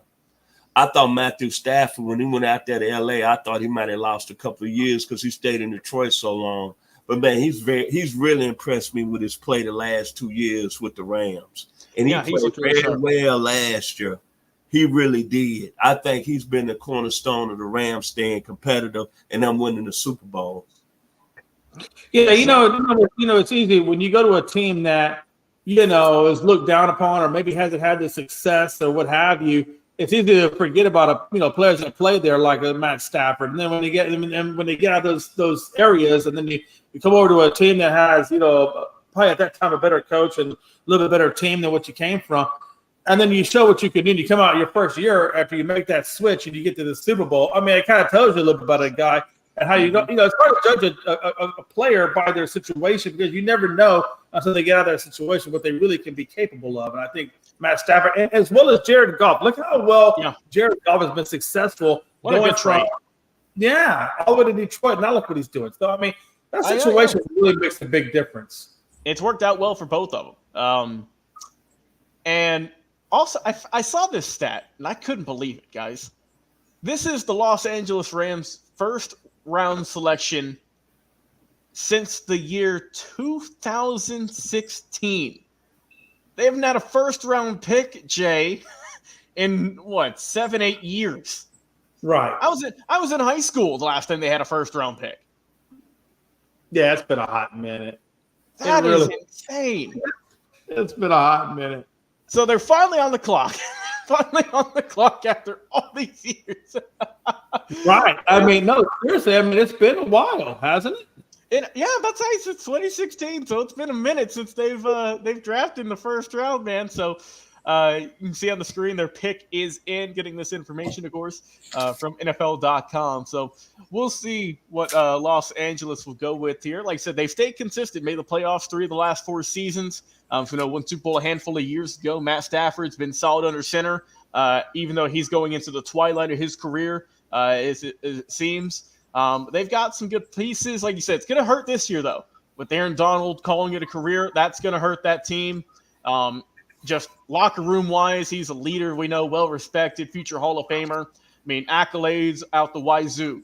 So it wouldn't surprise me if they go someone on the defensive side, help out that team a little bit and try and, it's hard to get one player to duplicate what Aaron Donald's done. But if you can get maybe one guy here, another later on the rounds, maybe you could try and kind of stack them up, right? So we'll see. I think they'll go defense, but I could be wrong. Pick is in, though, and Mr. Roger Goodell is up at the podium. Let's see who will be the newest member out there in Tinseltown coming out to L.A. It is going to be the edge rusher out of Florida State, Gerard Verse. Love that. Wow. I think that's a tremendous pick. Okay. Well, regardless, they kept the defense, which shows you they're at least thinking that direction because of Aaron Darnold. Now they got to do some ramping up over there. Yes, sir. All right, Jay, I would say they say you like the pick, but how do you think he's going to fit into the system here? Yeah, he's going to make an immediate impact. Yeah, I mean, the pick is fine. They had to address defense one way or the other. I mean, my biggest thing is that they do address the defense. I wasn't with the guy that I was choosing, but it's okay. I mean, Rod Verse is a great player, great edge rusher, give him some pressure on and that's what they need. They need some, and they lost a lot. When they lost Aaron Darnold, that was a huge presence along that line, a huge pressure along that line that they're missing. And so they need somebody that can come back and replenish that. And I think Kurtz can do that for them. All right, Mr. Turner, I know that we've talked up Jared Verse here over the last few months, and obviously very impressive, helped make that team undefeated this past year, helping shoring up that defensive line. How do you think he's going to transition from the college ranks now into the NFL? I think he's going to transition well. As Mr. J said, they had to replace Aaron Donald. You look at the Rams defense. They got some good pieces over there. They signed Tre'Davious White, brought him over from Buffalo, Pro Bowl corner. Then you're looking at Byron Young. They had an excellent season for him last year. Then you're looking at Ernest Jones, one of the best young linebackers in the game. And then you're thinking about Kobe Young, another D tackle that played very well. Then you bring Mr. Verse in, and then you're looking at Mr. Verse. You're going out to California, baby, L.A., the second coming of Deacon Jones, Hollywood, Compton, San Fernando. Hey, Hollywood, baby. And I think they got a player that's going to play at that level. Because if you go back and watch his tape at Florida State, the one thing I liked about him, and I just said, power. He don't waste no time. He going to get into the offensive tackle's chest. And he's a very strong guy, and he's a motivated guy. Because think about this. He was playing, he started his career at Albany University in New York. Then nobody hear about him. How Florida State found about him, they were scouting Albany playing Syracuse. And they said, this guy from Albany University keeps making plays. 2 years from now, the guy's in LA. The second coming of Deacon Jones. I love the pick. I think Sean McVay is going to be very pleased with him as a football player. Yes, sir. And we will see what happens here. He has a good first step, that's for sure. Yeah, you're not kidding. He is explosive to the definition. Can't wait to see how he does in LA. All right, let's head on out to the Steel City now. Going to Pittsburgh, number 20 overall. What are the Steelers going to go with here? This is a brand new team, very interesting team here. A lot of directions they could go with. Jay, what position do you think they need to fill in here with the 20th overall pick? Yeah, that's kind of what I was going through my head. Where would I go if I what do they do? Yeah, I mean, do you go offensive line or do you go defense? Because you do need a little bit help on the defense. I think I'm gonna go O-line, and I'm gonna go with Barton, that guard center combo out of Duke. Okay. I think yeah, I'm gonna roll with him. I think at this point, I think he's got a good upside I think he's got a good pass blocking. I think he's good with the run. So I'm gonna go with, and I like the fact that he can play guard or center. So it's gonna give them a little flexibility along that line. So I think the flexibility alone makes Steelers Barton worth the take there. So I'm gonna go with him at number 20 for the Steelers. Okay, Mr. Turner, the pick is in. They're on a commercial break though, so we still got a little bit of time. What do you think the Steelers go with here at the 20th overall pick? Okay, they bring in Russell Wilson. They bring in Justin Fields. I know they was high on Marius Mims as offensive tackle. Yeah. They used that. They was going to take him. I'm looking at Pittsburgh last year, total offense and rushing. They finished 13th, 118 yards rushing again. It was 13th overall in the league. You know that's not Pittsburgh standards. Going back to the Super Bowl years when they won at Franco Harris, going back when they won in the mid-2000s under Ben Roethlisberger, they had Jerome Bettis and Willie Parker. They've always had a running back, and the Steeler football is about grinding, banging, and running the football, and it gets nasty up there in November and December. Mr. J said Graham Barton, which is a good pick. I think they're going to go offensive line, but they want some help with Broderick Jones. They feel like he's a Pro Bowl caliber player for the next 7 years playing the right tackle.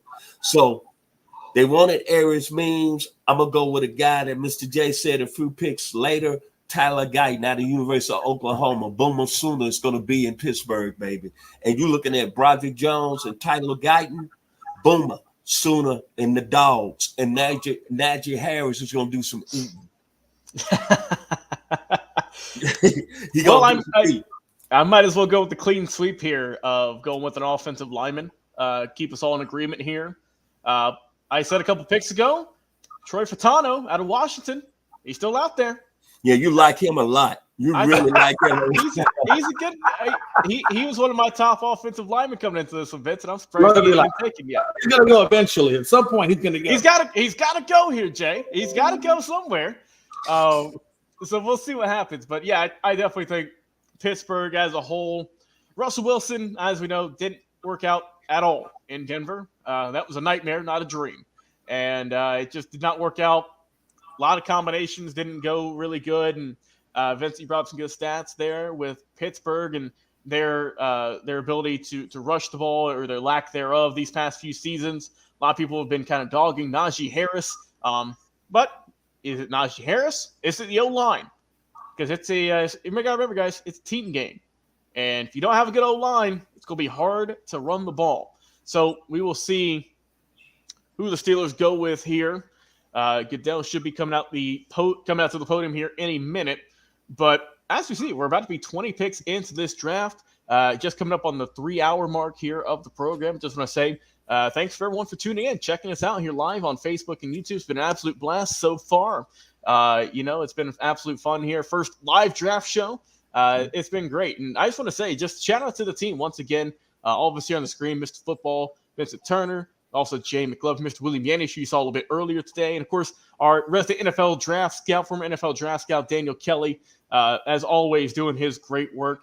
And I did some digging in the numbers yesterday, Vincent. We have done, I believe it was 186 NFL Draft 2024 player profiles in the last 7 to 8 months. So we have really been putting in work here, guys. That's all in a playlist on YouTube. Go and check it out and see if we are right in our selections, if we talk about these players in the right way, if we got their intangibles correct. Once again, that is on YouTube. All 180 some odd player profiles we've done on a lot of these players and the 2024 NFL Draft. Once again, kudos to the entire team. Yeah, and then I like to say also we forgot the savant itself, Mr. Jeremiah Of Daniel course, Long. yes, of course, yes. Yeah, and then also to Mr. Ronnie Keebler, other people that contribute. You forgot about our NFL guy. I'll let you say his name. Of course. That is going to be Mr. Bobby Butler, our guy, Mr. former Atlanta Falcons first-round pick back in 1981. And then also I'd like to say something. I'd like to say special thanks to Mr. McLaughlin for joining us live from Texas this evening. Very talented guy. I'm very pleased, very happy. And, of course, you. I think Mr. McLaughlin can help me with this. I think Mr. Logan is handling like a smooth operator, like He's been very good this season. He's been very good. I'm hanging in there, Jay. I'm hanging in there. In all fairness, he did have some loose dogs that were running around here. I don't know what those damn dogs are. Was that him with the doggies?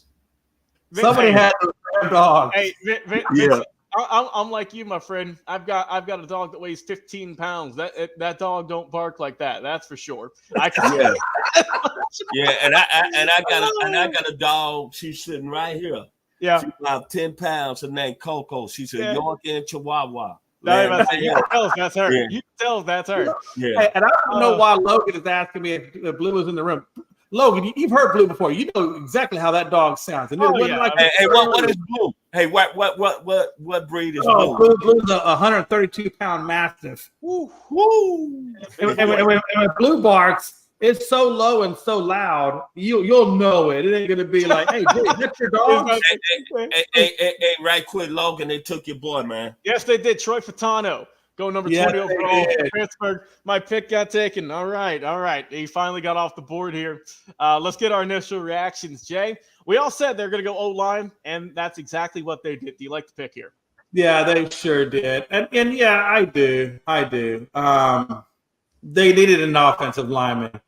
And I think we've said that for a hot minute now. And I think they're trying to gear up to give Russell Wilson and company everything they can give him to produce a good offensive, because they have a good defense. That offense just needs a little bit more work, and I think it starts with that offensive line.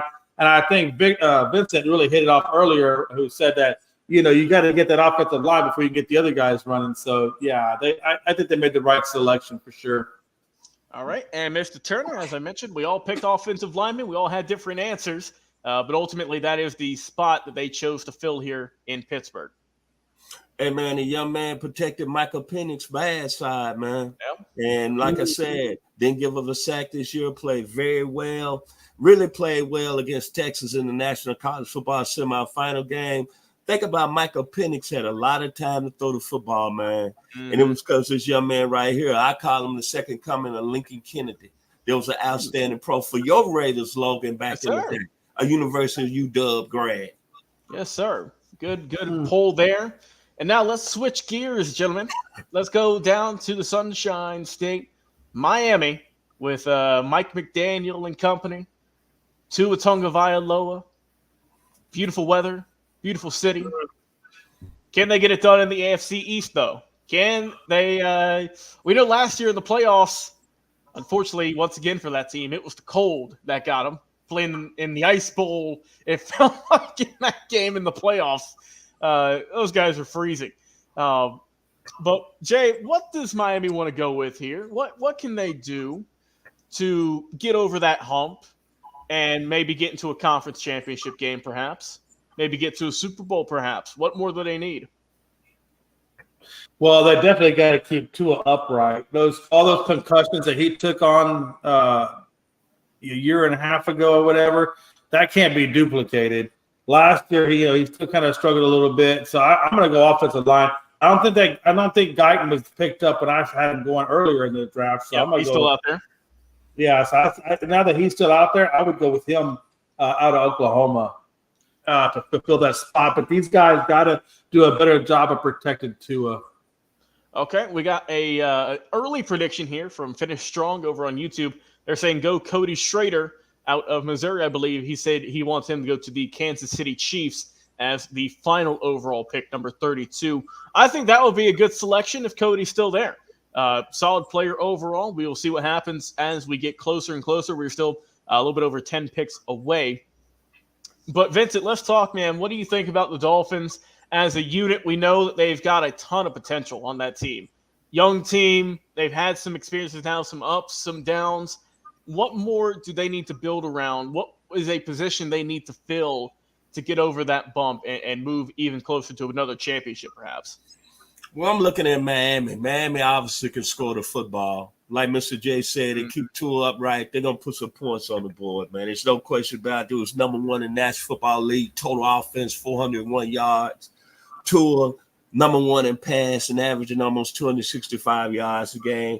Rushing the football, 135, 6 overall. Defensively, they weren't bad against the rush.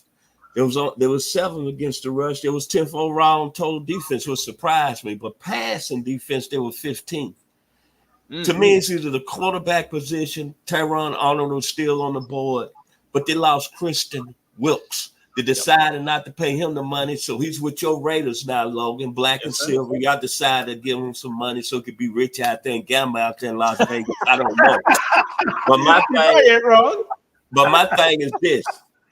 As I told you, took the small break there. I was talking to Mr. J.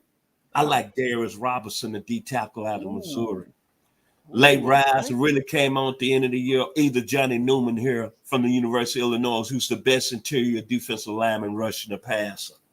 That's where I would go. Okay. All right. So with Miami, interesting selection here. Their pick is in as we wait for Commissioner Goodell to come up and announce who it is. There, like I said, there's good offensive linemen, good defensive linemen. We're seeing more of those now. I think they need to fill the hole that Christian Wilkins left, Mr. Turner. That's a lot of production they gave up just based off of salary reasons. So you trade away, in a sense, that $100+ million contract for a first-round talent here for, a couple of tens of millions and see if he can have a good rookie year and continue to build. We know as a team on offense, in terms of weapons, they're pretty much locked and loaded. They've got Tua, they've got Devon Achane, who was electric last year when he was healthy, and of course we know they got Tyreek Hill, who's been one of the best receivers in football since he's really came into the league. Defensively, they still had a few holes they need to fill. That was their weak point last year, and that's what got them kicked out of the playoffs as they kept moving. But think about this, Logan. They had 2 injuries from their defensive end. They were season-ending injuries. Yes, Bradley Chubb and Jalen Phillips both got hurt. They was out for the year, and we don't know how they're going to come back healthy for this Exactly. Year. We don't know if they're going to be the players they were, half the players they were, because that's the thing. Injuries, small and or major, that could really derail a career. So we'll see what happens, and we'll see what the Dolphins decide to do here as I am looking at Mr. Goodell walking up to the podium. Wonder how many steps he gets in. What if he has like a Fitbit to see how many steps he gets in during all this? Because he's going up here, he's going back, he's going up, he's going back, taking pictures, smiling with friends and family, all the players, of course, that are there live. So we will see. But we are now about to announce the 21st overall pick in the NFL draft. The Miami Dolphins are going back to Penn State. Chop Robinson, defensive end, is now going to be looking good. Let's give credit to the savant here tonight, Mr. J. He did say Chop Robinson. Yes, sir. You got it, Jay. Atta boy. All right, let's talk about it. Jay McLovin, you're the one who brought it up. So what do you think? Chop Robinson how does he fit in nicely? I just with think Miami?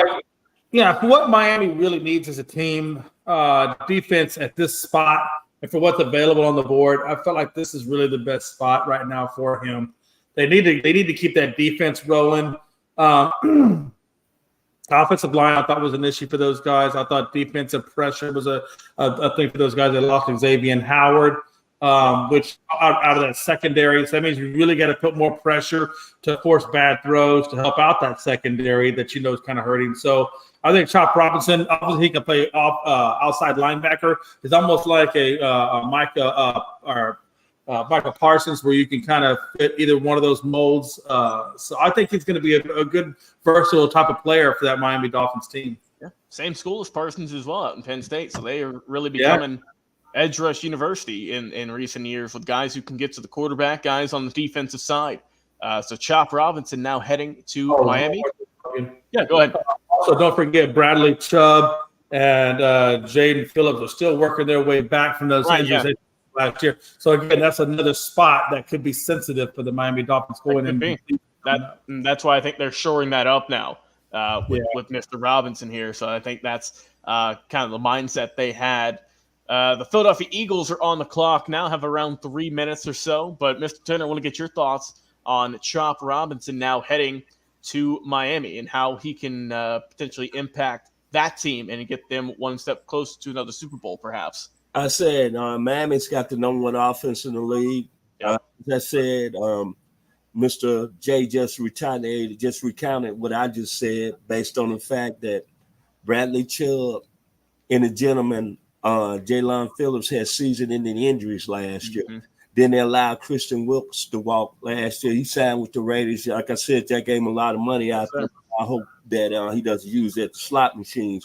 But as I said, at the end of the day, Miami, they're in the East, AFC East. You got New England, you got Buffalo, you still got Josh Allen in the division, and you still got to go through Buffalo, and you still got to have quite a D lineman to get after people. And Chop Robinson comes in a long line of all the great defensive players that came out of Penn State from the days of Jack Ham, Sharon Conlon, LeVar Arrington, Michael Parsons, Bruce Clark, Matt Millen. I don't have to say no more. He's in that line of all the great defensive players out of Penn State, and I think Miami made a very excellent choice. All right. So it seems like overall Miami, solid selection here. And Jay, I see our boy Philly sports guy on the screen right now doing his thing. Got the mohawk looking good, wearing the all Eagles gear. One of these super fans out there that me and Jay have come to know over the years, and obviously just a good dude. So Eagles are on the clock. Let's talk about what they can do. Obviously, we know the late season collapse is really what plagued that team. Jay, what do the Eagles need to go with here? Yeah, first off, when you see Philly sports guy on there, I'm really surprised we didn't see the guy that rode up to the draft with him. The guy looked just like Gardner Minshew, and Dirk Diggler had a kid and produced him, and even a little side of Joe Dirt thrown in. Seriously, you can't make this up. I actually saw him yesterday. I saw him yesterday on his ride up to Detroit for the draft, and his cohort was a rather amazing individual. Anyway, back to the draft. I know we're talking about them. We're talking about the Philadelphia Eagles, correct? Yes, sir. Yes, sir. Yeah, I'm still saying that I still think they need some offensive line help, Logan. I know initially some people had Guyton. They were talking about going to him, but obviously Guyton. I think is he still on the board? He's still on the board. He's still out there, Jay. Don't expect him yet. I know that in Philadelphia, they had him when I was talking to Pags earlier today. He was saying Guyton was one of the guys that they had on their list. So I wouldn't be surprised to see if Guyton goes at this level. I know they still need an offensive lineman to pair along the right side where Lane Johnson was. So I wouldn't be surprised to see them go defensive here and pick up offensive. And pick up Guyton. Yeah, I mean, Lane Johnson, Jason Kelsey. You got to pick some pieces now of the O-line. Yeah, because Kelsey, that's right, because I forgot about that. Kelsey retired out of there. Kelsey called it a career, so we'll see. Somebody's got to lead that tush push, huh? Yeah, you ain't kidding. All right, Mr. Football, who do you think goes to Philadelphia? I'm looking at what happened at the end of the year, the collapse. Mr. J said locker room problems. But what really stuck out in my mind is their playoff loss against Tampa Bay, how Baker Mayfield ate that secondary up. He wasn't eating that night. And I think about the player Darius Slay and James Bradbury down the stretch.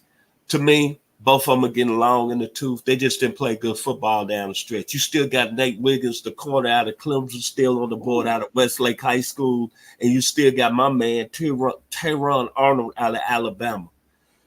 And you look at all the talent that Philly has on the defensive side of the ball, especially in the D-line. They got Jordan Davis. They got Jalen Carter. They got Nolan Smith. They brought over Bryce Hopper from the Jets. They brought up Devin White from Tampa Bay. To me, the icing on the cake is that they draft one of these corners. All I'm saying, gentlemen, go back to the last game of the year against Tampa Bay in the playoff game. Baker Mayfield ate them alive. As I said again, he did some eating. But it was the player they secondary played so horrible down the stretch. And they gave up a lot of yards through the air, man. They gave up a lot of yards, and their secondary didn't play. If I was the Eagles, I'm going in with Nate Wiggins or either Teron Arnold. That's just me.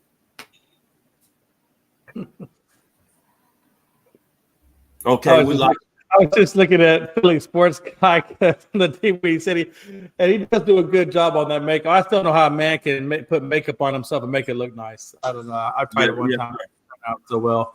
But you tried that one time. I tried it one time for Halloween to go as a WWE character. It didn't work out well, and I told myself I would never do my own makeup again. So yes, sir. Yes, sir. Philly sports guy who can do great makeup. But with the Eagles, to me, Mr. J, that's where I think I would go because of the secondary play was so horrible at the end of the year, and that playoff game still sticks in my mind. Yeah. But you said it earlier, and even I know, even Pags, we talked about it on Coast to Coast that there's something midway through the season that happened in that damn locker room between players that ain't never been right, and ever since then they've been going downhill and couldn't beat nobody ever since then. And I don't know. There's something going on there. So they definitely got some issues in that locker room. Hopefully before season starts, they can get figured out. Because when you look at Philly, they got a lot of talent, man. Think about their brother Barkley. I think he's going to be very successful. They got Dallas Goedert. They got Devontae Smith. They got A.J. Brown. What more do you want, man? Even though they lost Jason Kelsey. But another thing, they brought over Paris Campbell, speed guy from Indianapolis. At Ohio State, that's a 4-3 guy. And they got a lot of number ones, like I said, on the defensive side of the ball. And the pick is in. Eagles go with a cornerback out of Toledo, Kenyon Mitchell. That's Mr. J's, man. I was just wrong with the wrong player, but I was right with the position. You're in the right ballpark. And you said it earlier too, or just now, Vincent, where you said that they were getting beaten up in that secondary, and of course, what do? They have secondary. So I guess they listened to you, Vince. Somehow or another, they said, "Hey, Vincent said draft secondary. Damn it, we're going to draft secondary." They might have been listening into the program, perhaps. Who knows? But no, I mean, there was a couple of holes. Obviously, I think that they need to fill up. As we mentioned, their secondary needs some help. Their O-line needs some help. Obviously, I think that, they'll probably go O-line day 2 now. So that would not shock me one bit. I think that's what they need to get. But Mitchell, I mean, obviously 18 pass breakups this past year. Obviously a very talented player. Obviously, he's going to get beat up, I would think, coming from a smaller school in Toledo. A lot of people are going to criticize him, saying, "Oh, he came from a school that's not a Georgia, that's not a Texas, that's not a blah blah." We've heard that narrative for years now. My thing, look, if you can play, you can play. No matter where you're from, if you can put up good stats, if you can defend against good players, if you can put up good numbers. That's why they are selecting him number 22 overall, and hoping to get that defense back on track.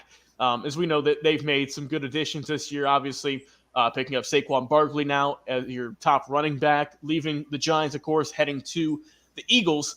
So now they're going to be beefing up that secondary now in Kenyon Mitchell. Jay, obviously, I know you said you like the pick. So how do you think he translates well? Do you think he has a good first rookie year? I think he'll be fine. I don't think they're going to ask. I don't think the whole world's not on his shoulders, but definitely, he is on a good team who has good defensive players. I think he'll fit in nicely, and I think they'll develop him nicely. And I think he's in a good spot. If I was going to go to a team, and I play cornerback, this will be the team I probably want to go to because I know they have a great coach over there. They have great mindsets over there. And as long as they can stay out of the drama and craziness, I think he's going to do just fine. All right. I'll tell you one thing, though, and I'm going to say real quick, I was just thinking about this a minute ago. Yeah, I think Chicago is going to be this year's Carolina Panthers of the draft. Ooh, okay. All right. Now the problem is who's going to be the Houston Texans. That's going to be interesting. And we will see. All right, Vincent, let's get your thoughts on Mr. Kenyon Mitchell heading over to the Philadelphia Eagles. You brought up a good point, Logan. It don't matter where you play, don't matter what school that you attend, is what you do when you get there. Yes, I don't know. The man had 46 pass defenses in his career. That's a lot of passes broken up, and he had 6 interceptions. But he had a game when he had 2 pick sixes, and he had a 4 interception game in his career at Toledo. That's all you need to say right there. That's impressive enough. But yeah, he got it done. Like I say, he's coming in just over 6 foot, 195, so prototypical build. Might gain a couple more pounds, but nothing too crazy, I would assume. But yeah, good build for him. Good athlete overall, and we'll see what he can do out in Philly. Let's turn our attention now. Heading to Jacksonville, now picking at number 23. As we know, they had that trade earlier in the draft with the Minnesota Vikings to move back, as well as acquire some picks for later in the draft, a couple of rounds off, as well as a couple of years in advance, I believe 2025. So Jacksonville on the clock, number 23 overall. Jay, where do they need to go, my friend? What does Jacksonville need to do to get it going? Yeah, so they let go, or I guess what's his name's not there anymore. Calvin Ridley's not there anymore. I wouldn't mind seeing them go after another wide receiver. I wouldn't mind seeing them go after another wide receiver to replace him to give what's his name some help that really Calvin Ridley was supposed to have provided last year, but really honestly didn't. And I don't know if it's because he was getting the rust off of the previous year or not, but. Anyway, I have looking at Brian Thomas Jr., the wide receiver out of LSU, to go and give them some help.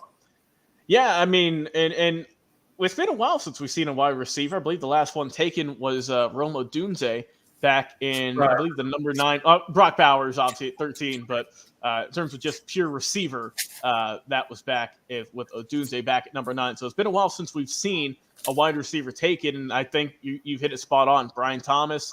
I think a lot of people have him as, the top 2, top 5, whatever wide receiver in this draft. Vincent, do you have the same idea? Do you think that the Jaguars help out Trevor Lawrence as well as that team and go with some help on the wide receiving room? I say I'm going to look at it 2 ways. Remember, Trevor Lawrence got hurt last year in that Monday night game against Cincinnati, and the Jaguars were no more good after that. I think offensive lineman is a good pick here. I still like Boomer Sooner on the clock, Mr. Tyler Guyton. But I can't really disagree with Mr. J. Wide receiver, they lost Kevin Ridley. What did Kevin Ridley get there? He could really get deep and take the top of the defense. So at the end of the day, I'm always looking at speed. I'm thinking of Bob Hayes, how he averaged almost 22 yards a catch when he played with the beloved Dallas Cowboys. I'm going to say the eyes of Texas, Mr. J.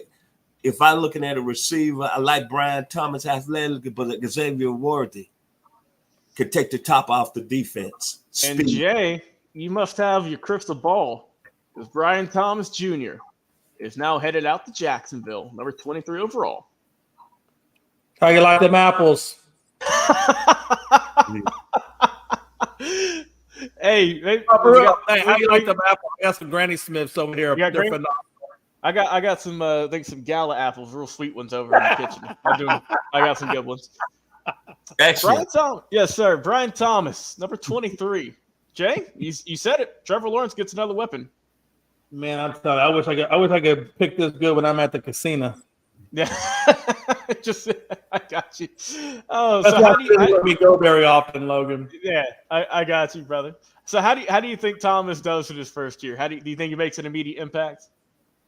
I think he would have made it more of an intermediate impact if it would have been the Chargers initially in this specific draft in a wide receiver, given the fact that they just lost Keenan Allen and Mike Williams. It would have been much better for those guys if you want to make that immediate impact. I think with the Jacksonville Jaguars, he just needs to be, like Vince said earlier, like I was alluding to a minute ago, that, Calvin really gave them nothing. had he given them something, how much better could that team have been? And I think if Smith can go in there and just produce, he doesn't have to be the best, just produce and catch the balls that come your way, that would be a huge impact for Trevor Lawrence and company. Yeah, I mean, this guy is great route runner. He's got speed like a gazelle. Obviously got it done with Jaden Daniels in LSU, helped him win a Heisman, for God's sake. So he's doing something right. Obviously, he's a tremendous athlete, good catching ability as well. He's got long range, good footwork as well. So he's a great wide receiving threat.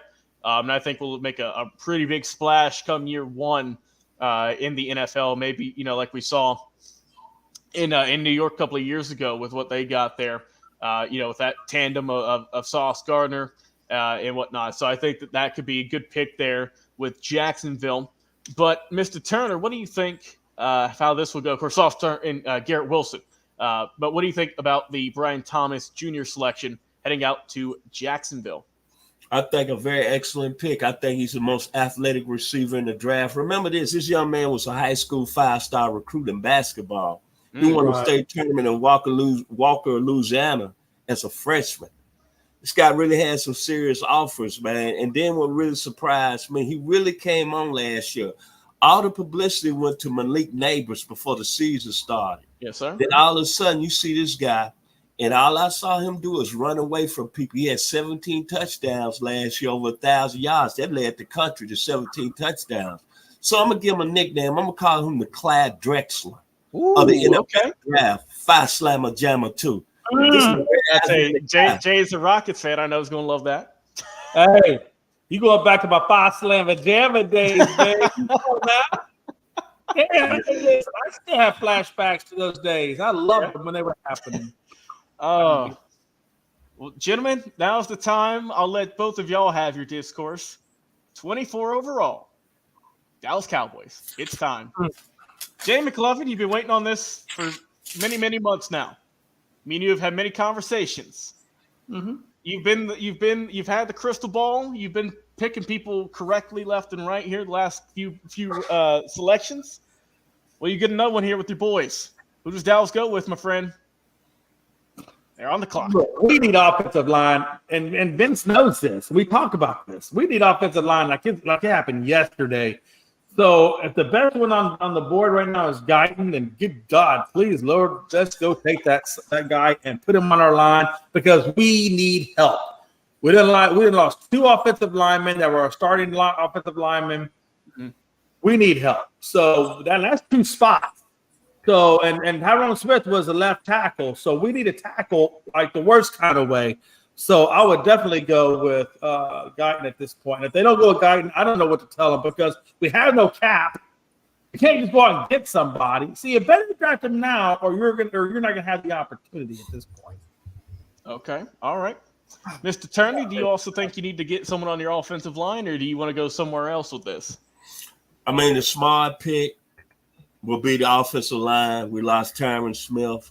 We lost our center, Tyler Badiz. I don't want to butcher his name, but you know who I'm talking about. Y'all know what I'm talking about. So I'm looking at the offensive tackle position. They can go 3 ways here. Yeah. Tyler Guyton, Jordan Morgan out of University of Arizona, or Patrick Paul out of Houston. One of those 3 would be excellent. But the thing that I would say out of those 3 players, which one is ready to come in and start from day one? That's all I have to say. I don't have no problem with which player is going to be able to come in and start day one. Yeah. No, I'm right there with it. That's where we are. That's how serious it is. We have 2 serious spots to fill. And like Vince said, we need people that can come in right now and take over the reins and get in there, And these are the guys that are going to protect Dak Prescott. Yep. So the pick is in. All right. We are going to wait and see who they're going to go with. Wait and just come back from commercial on my screen here. So I'm waiting for commercial too, but I got Guyton. I think Guyton. Okay. All right. You're going to go with Guyton. Obviously, offensive line would be the smart selection, as we've all said. So we will see and see what they do here. Oh, hold on. Vincent told me we have a trade. We have a trade. Oh, we got a trade? Detroit Lions are taking your pick, Jay. You move down to 29. Oh, wow. Detroit Lions now as we switch gears. What a late development. I mean, we were looking run low on time there for the pick. So, Logan, that's how you know. That's how you know you have zero cap. That's how you know you can't pay nobody. When you start trading down even more to go up, that tells you something right there. Either A, they don't believe in the offensive lineman on the board, or B, they don't want to pay anybody. So let me see if I can find the full trade details here.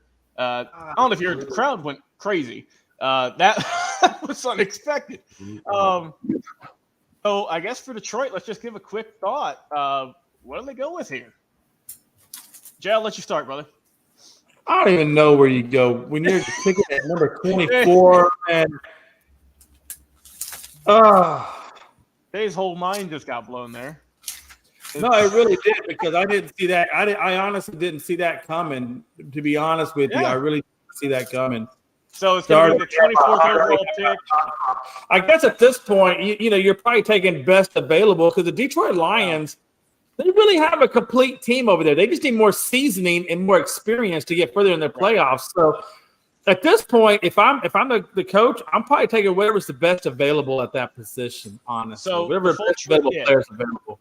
So the full trade details, the Lions get the 24th overall pick as well as a 2025 7th-round selection. In exchange, the Cowboys receive the 29th overall pick and a 3rd-round pick number 73 in this year's draft. So you got an extra 3rd-round pick, Jay, to play with this year. We ain't got no money, but we'll take some extra picks. Good job. Hey, we'll see. We'll see. But I think for this pick, honestly, maybe I go wide receiver and go get a Worthy and go get another speedster to add into that mix. Ooh, get an Xavier Worthy, perhaps, or Xavier Leggett, right? Either or. I'm either going to go get a wideout, honestly, at this point, or I'm going to go get me another edge rusher to put on the opposite side of what's his name? Aiden Hutchinson. Yep. Thank you, Aiden Hutchinson. My mind went left. Yeah, to go opposite of Aiden Hutchinson to really complement that edge rush, right? So I'm either going to go edge rusher or I'm going to go wide receiver, but I'm going to go best available, honestly, right now between the two of them. All right. And Vincent, let's get your thoughts here on this late-breaking development here. Well, obviously, one thing for sure, Detroit really likes this player they finna pick. Yeah. So I'm thinking help for Aiden Hutchinson. That's just me personally. I still say the two defensive tackles that I like, Darius Robinson out of Missouri and Johnny Newton out of Illinois, to get Aiden Hutchinson some help. Okay. Could you imagine that if Aiden Hutchinson had help on that line of Detroit's? Man, they got a good secondary. Could you imagine that? That could be seriously crazy. I say they did lose Gardner Johnson, I believe. But another season, they got to fill that too, I believe. Another thing too, Cam Sutton, their starting corner, got cut because of that situation a few months ago. So they could they could go corner. They might. And I know Jahmyr Gibbs, who they took out of Alabama last year, is real good friends with Tyron Arnold, who former teammate. Okay. I forgot about Gardner Johnson. Then in that case, I think that their need should be in that secondary. Mm-hmm. I mean, they could go a couple slots here, but like we said, obviously Detroit wanted to act fast, and they might have pulled a fast one over on the Cowboys here, depending on just kind of what's going on. But I would say this, Dan Campbell liked to roll the boat. He liked to splash, even though they're saying Amon St. Brown to a lot of money, gave him a lot of guaranteed money, star wide receiver.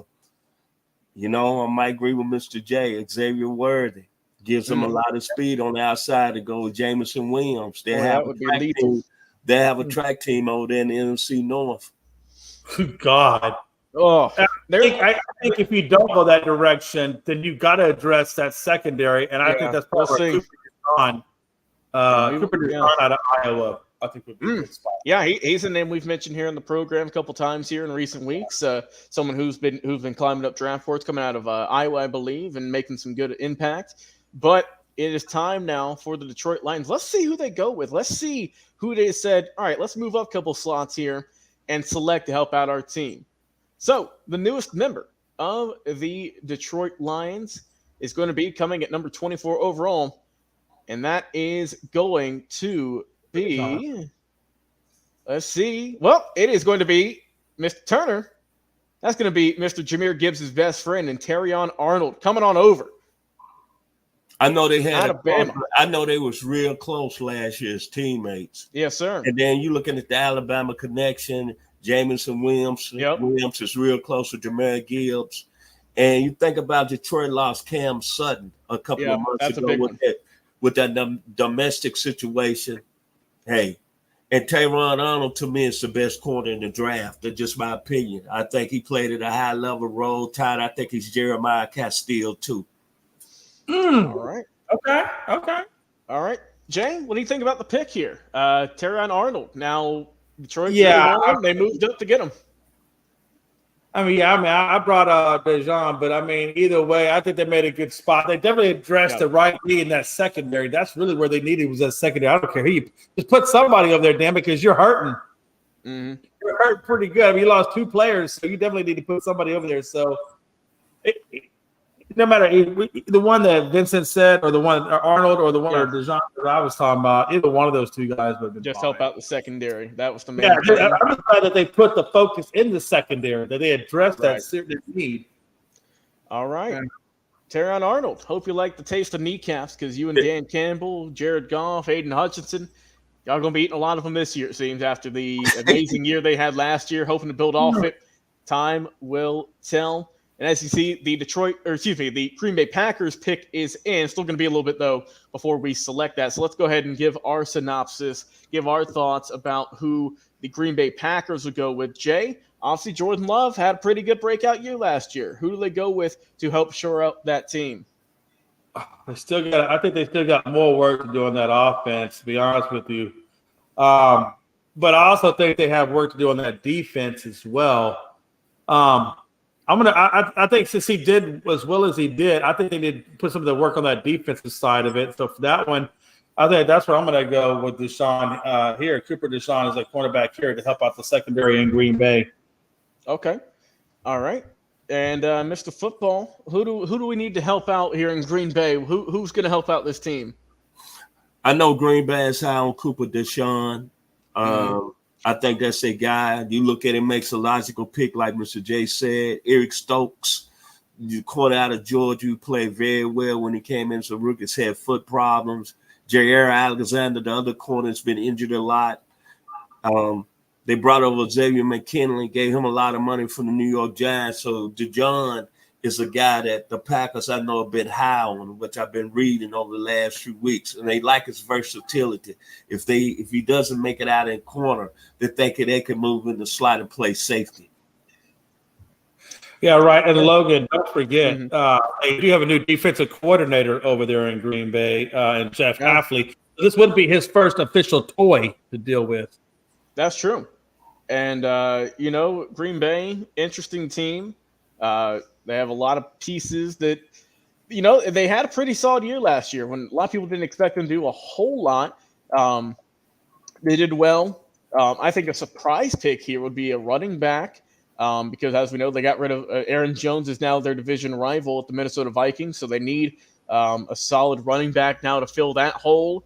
So that could be an option perhaps if they want to shock some people here and go running back first round. I know that's not a popular pick, but also, too, I think Detroit might have done this one just to get the fans hyped up.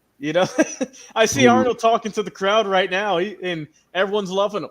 So they got the fans involved. They were waiting patiently. They said, all right, you don't got to wait anymore. We'll move up here and pick someone. But when I look at Green Bay, as you guys mentioned, they got some holes they need to fill. There's still a good bit of offensive linemen out there as well. There's a few more to go with. There's the young man coming out of Duke, I believe. He's still there. Also, a couple other good ones. Graham Barton, name I was looking for. Guyton as well. Again, a guy we've talked about a pretty good bit here. He's still not been selected as well. And also Howard Johnson, that center out of Oregon. Yeah. Powers Johnson too. I was thinking he'd go a little bit earlier, perhaps. He seems to have slipped in the draft some. And also, too, let's not forget that the Green Bay is going to have to fill a slot with David Bakhtiari. Now he's gone. I mean, that was one of their anchors for many, many years on the O-line. So that's another hole that they're going to have to fill and fix there. So we will see who the Green Bay Packers select here at pick number 25, getting closer and closer to the end of the draft. And the pick is in. We're just waiting here to see what is going to happen. But it's been an interesting draft. We've seen, obviously, very offensive heavy the first 14 some odd picks. Then we got into the defensive realms now.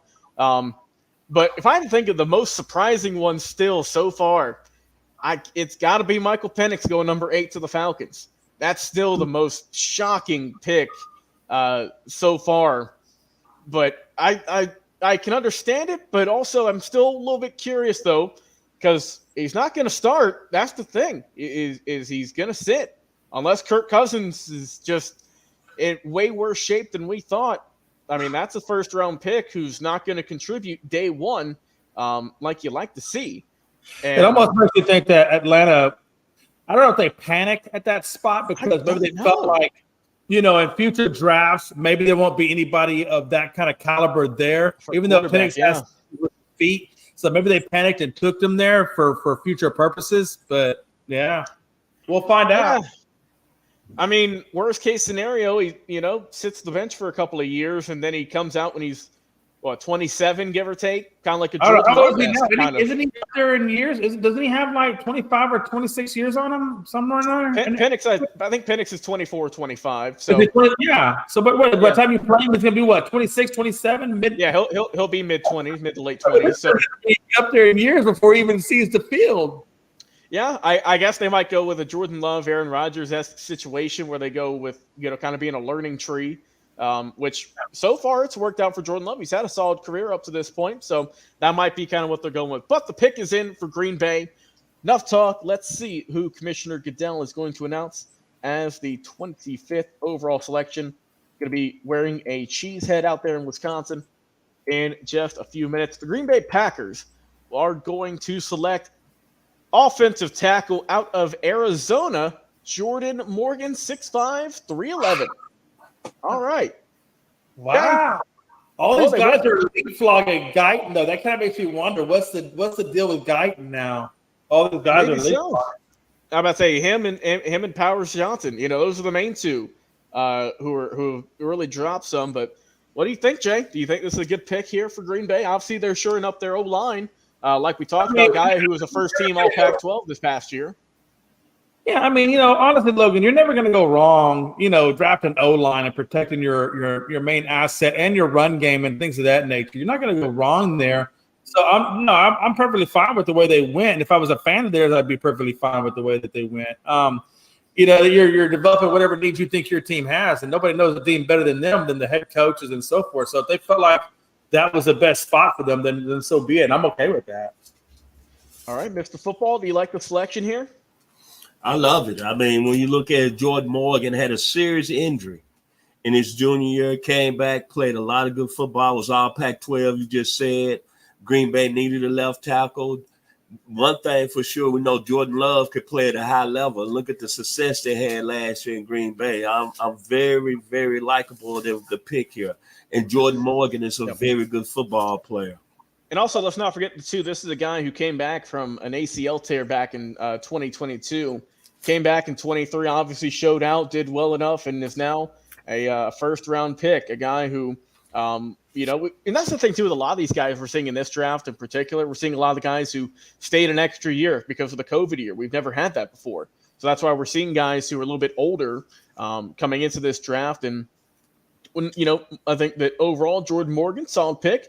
A guy who worked real hard and is now going to be hoping to stuff some defenders out in Green Bay. The pick for Tampa Bay is already in. They're going to announce that once we are back from a commercial break. So let's go ahead and talk about that, gentlemen.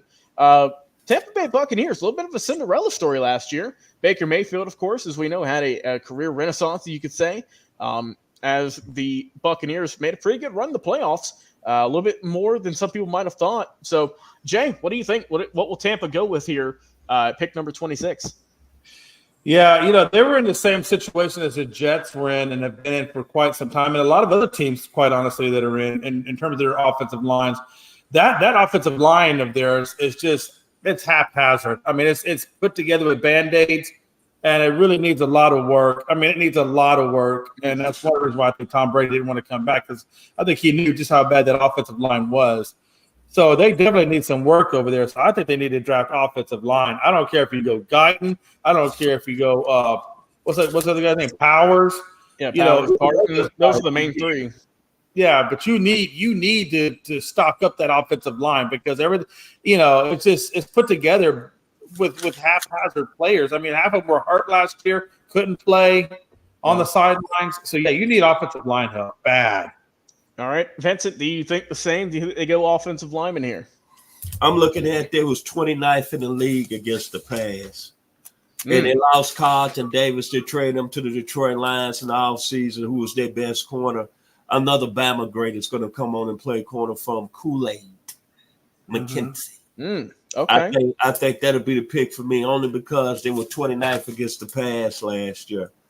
And that's just where I see it in the NFC South. You know, Kirk Cousins is going to be throwing the ball all over the place. Atlanta's going to be the team that's going to be their main competitor. Then, Derek Carr is going to be throwing the football all over the place. And the thing about Tampa Bay, Todd Bowles is a defensive coach. That's true. I think they shore up their O-line. I think they go to offense, as Jay mentioned in his first point, because they've been beaten up. And also, let's not forget Ryan Jensen, their starting center for many years. He announced his retirement due to injuries. So they still need someone to hike the ball and to hold it down there on the O-line as a center. So I think this is where you go with Graham Barton out of Duke. Center, I believe he's 6'5" or so. Solid player. And like you said, there's a couple of O-linemen you can go with here in the draft, but I think that just based off the fact that you're starting center for 10 plus years is now retired, you got to start fresh. Only other guy they have on their team in that position at the moment I'm seeing is Robert Hainsey. He came out of Notre Dame. He's been in the league for a couple of years, but I'm not sure if they think he could be the next guy up. It remains to be seen. But the pick is in nonetheless. We will see what Tampa Bay goes with. Obviously, they have a solid club. Another thing too, just another piece they could go for. We know their running back room wasn't really strong last year with Rashad White and crew. It was just pretty much ho-hum. It was Baker Mayfield and company, and the running back room didn't do a whole lot of help. That might be day 2 or 3 pick there, but could be if they wanted to make a pretty big move here, go running back. They could also do that. But I'm sticking to the O-line. I think they'll go there. But like Vincent said, they struggled sometimes against the pass. So it wouldn't shock me, especially as Todd Bowles is a well-known defensive guru in this game and really helping out that team on the D-line. So I'm seeing a couple of top players left. We got Barton, Cooper DeJean Newton, as you mentioned, Mr. Turner out of Illinois, Guyton out of Oklahoma. Also see A.D. Mitchell out there in Texas. He's still chilling out there, Jay. Kool-Aid McKinstry. Yeah. I see Lad McConkey as well, Xavier Worthy.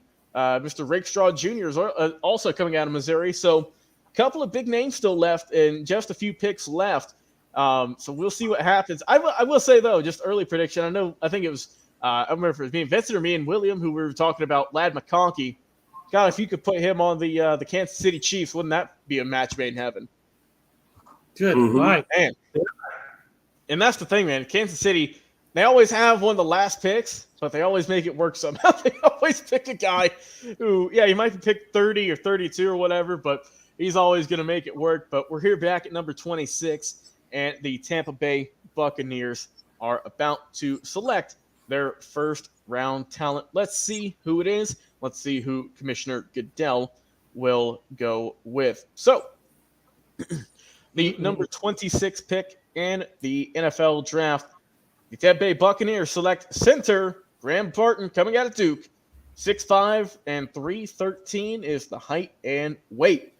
So they are going with the route I chose, replacing Ryan Jensen, and hopefully find the next guy to hold down their O-line for quite some time. So, I mean, it's a solid pick. It's not, a sexy pick. It's not a flashy pick. Obviously, it's got on the O-line. Someone who is going to do the hard, gritty, nose to the grindstone work day in, day out.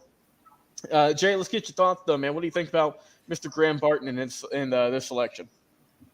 No, again, as long as you address that specific need, that was the biggest thing. I mean, whoever they have on their draft board or whoever they brought in for interviews and things like that, have obviously interviewed better or what have you, that's fine. But just address that need, and it looks like they've done that, Logan. That was the biggest thing I thought for them to get at least a B in this draft. They had to go offensive line, and if they didn't, I didn't feel like they were going to get it. All right, Mr. Turner, what do you think about Mr. Graham Barton, a native of Brentwood, Tennessee, now heading over to Tampa Bay? One thing I like about the young man, he's out of Ravenwood High School, a very good high school, a very renowned football program in the middle of the state of Tennessee, not far outside Nashville, Brentwood, Tennessee, which is a suburb. The young man played every offensive line position while he was at Duke. And the best position he played was left tackle. Go back and watch the Florida State film in the Florida State game. He was very good against Jared Verse. Very good that night. We saw him get drafted earlier. Yep. And Mr. Barton might have been the best player on the field. Excellent football player, and he's also an academic All-American. Yes, sir. Well, we don't even have any time to discuss this one. The Cardinals already got their pick in very quick. Wow. So let's see. Arizona Cardinals, number 27 overall. They are going to select Darius Robinson out of Missouri. Mr. Turner, you just brought him up a couple of selections ago. Are you surprised to see him go to Arizona? There was no question about it. If you look at his play, and look at the play in Missouri last year at the end of the year. After they came in and played a very good Georgia team down to the wire. That was a very good football game back in the early part of November. Darius Robinson in the Missouri defense probably ended up one of the top 3 defensives at the end of the country in terms of playing ability and giving up points and stats.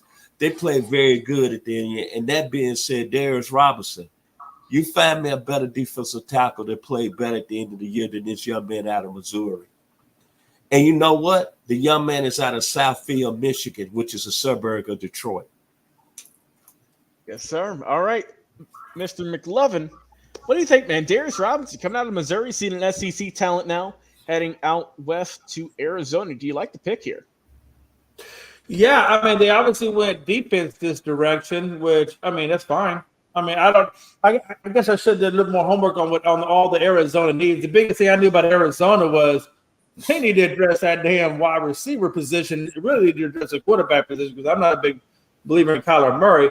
But under this new coach, I'll give the benefit of the doubt, and again, I mean, he's supporting his team defensively and offensively. So, I mean, because Arizona had quite a few needs as well. Yeah. And, I mean, we saw they filled the hole on offense in a sense with Marvin Harrison Jr., of course, being selected number 4 overall. Then they used their later round, first-round pick to go with Darius Robinson, as we mentioned, first-team All-SEC this past season, 8.5 sacks, 14 tackles for loss, both of those career highs. Like we mentioned, in the SEC, which is a powerhouse in college football, in his career, 13 sacks, 21 tackles for loss. I mean, the dude can just flat out get it done. He's a workhorse. And he comes in already built like an NFL player, 6'5", 285 there on the D-line. He's built like an absolute Mack truck. He's got muscles on his muscles, so he can get it done. I like the pick for Arizona. I think this is a really good selection for them. He's a guy who's just got really good he's good at getting to the quarterback, good techniques. He's not just a one-trick pony. He can use a bull rush. He can use the swim move if he needs to, and that's what you need. You can't be a guy who's just got one move because players and offensive linemen are going to pick up on that immediately, and that's what me and Jay have been talking over the past couple of weeks. The guys we've covered, a lot of those guys just have one move. This guy's got a whole bag. So I like this pick here for Arizona. I think this is a really good selection. Like you said, really helped out Missouri, as Vincent said, helped get them national recognition for their defense and how well they played. So I think that this is a really good power rusher here that they are going to get. And it looks like we might have another trade perhaps. Wow. Hold on. I'm seeing Kansas City in the background, but I haven't seen anything official yet. They might have put the wrong graphic up, but I will see if there's any potential trade yet. But for the moment, we still have the Buffalo Bills on the clock at number 28. So, Jay, just give your thoughts about what Buffalo could do if they are indeed picking that position. I will check that right quick. Yeah, obviously Buffalo let a lot of their key wide receivers go.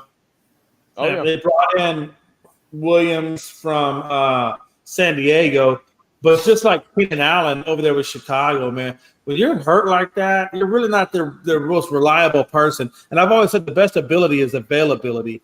And I just don't think he's going to be available as much as they need. Gabe Davis, I think they still have Gabe Davis. So if I'm Buffalo, I'm either going to go secondary, which Buffalo let a lot of that defense go due to, I guess, cap issues. So either you're dressing that secondary or you're going to draft your wide receiver one because now that you don't have Stephon Diggs anymore, there is no wide receiver one. So you do after Worthy and maybe make him your wide receiver one, or do you go after defense? Either way, both of which you desperately need. I'd probably go defense here, to be honest with you. But So it is official. We do have a trade. The Buffalo Bills trade pick number 28, 133, and 248 in exchange with their rivals, the Kansas City Chiefs, over the past couple of years, for pick number 32, 95, and 221. So let's shift gears here. Kansas City Chiefs are on the clock, and as you see on the screen, their pick is in. So Kansas City getting aggressive here. Mr. Football, I'll let you handle this one first and foremost. What does Kansas City go with here? And obviously they felt like they needed to get someone here moving up a few slots. Receiver. I said that. I just said Ladd McConkey. A.J. Mitchell, Malachi Corley, Xavier Worthy. Yeah. Receiver at the highest level. More toys for Patrick Mahomes. There's a ton of really talented receivers still out there. Xavier Leggett. Yep, he's still out there. Jalen. Are you saying that you don't believe that Simeon or Rasheed Rice is? Oh, that's right. Rasheed Rice is in trouble now. I was about to say, we don't know what's going on with him. All that trouble going on. All right, so let's not forget here. Fitness Strong said a while ago he picked Cody Schrader was going to go to the Chiefs. We'll see if that's correct. I very much believe with what Vincent is going down with a wide receiver. And then we got Fantasy Football Go Strategy saying they're going wide receiver. For example, he's going to go with Xavier Leggett out of South Carolina. We've said Xavier Worthy. I've heard that name thrown out there out of Texas. So we will see if an Xavier gets picked here. Yeah, I would go with Worthy just because I love Worthy's style of play. That's you've seen a lot of him play, so you know what he's about. And I'm going to go with Worthy. You know how good he'd fit into that scheme in Kansas City, man? Worthy, Rice, and Kelsey. Oh. Oh, man. And also, I mean, Pacheco, he got it done as a receiving back. Also last year, he had a little bit of emergence. We know Patrick Mahomes is the best quarterback in the game, so he can throw to anyone. So yeah, I think they'll shore up that wide receiving room. And man, it's hard to believe just a couple of years ago we were talking about how they might go for a downward slide here with Tyreek Hill going to Miami, and here they are coming off another Super Bowl. Who was that left Kansas City? Was it Snead that left Kansas City? L'Jarius Sneed, I believe so. I believe. Yes, he went to Tennessee. Tennessee. Right. Yep. So I'm kind of curious to think so. Yeah, that might be a defensive player that they go with here a little bit later on, but yeah, we'll see. So we're all agreeing wide receiver for Kansas City very well could be, but I think it's a little comical. They did trade with Buffalo, and we know that those two teams have had a little bit of a heated rivalry the last couple of years. That has been the kryptonite for Buffalo for quite some time now. Right. And man, it's been rough going for them. But obviously, Chiefs 3 Super Bowls the last 5 years. I mean, they're building something special there. Obviously, they've got a really good team, and they are hoping to pick up another good piece of the puzzle here. We're all assuming wide receiver. We'll see if they go that route or if they go somewhere else. But let's see what we got here. Commissioner is walking up to the podium here in just a minute. Once again, I want to thank everyone for tuning in here tonight, here live, Facebook and YouTube. Time went by fast, man. It has. I'll tell you, it don't even feel like 4 hours. No, it don't. I was thinking, like, how the heck is this 4 hours? But I know it's just flown by, but that's how it goes when you're talking ball, you're having fun. Also, I just saw on the screen I forgot the Chiefs signed Hollywood Brown, Marquise Brown, one-year deal. So, my God, that's another weapon you could throw to there as well. So we'll see. But yeah, just once again, just times went by super quick. It's been a good time nonetheless, though. 4 hours just felt like 40 minutes. It's went by quick. And like I said, just fun time talking football, live reaction show. Thanks to everyone in the comments for helping us out. Give us your selections, who you think is going to go where. And, of course, thanks to everyone who has helped make this possible, all the team here at 100 Yards of Football. So we will see what Kansas City goes with here, what they'll select, if they'll go wide receiver, if they're going to go maybe something else, maybe help out their defense a little early. There ain't no telling. But we will see who the Kansas City Chiefs select and who can help be another piece of the puzzle to potentially get them another Super Bowl. We'll see. And much to the dismay of my team here with the Raiders, we'll see who's probably going to torch us for either hundreds of yards or a couple of pick sixes. We'll see. We'll see. Oh, man.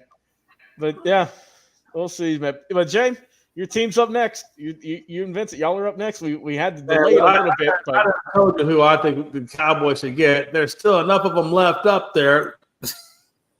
That's true. All right, let's see. Number 28 overall, the Kansas City Chiefs are going to select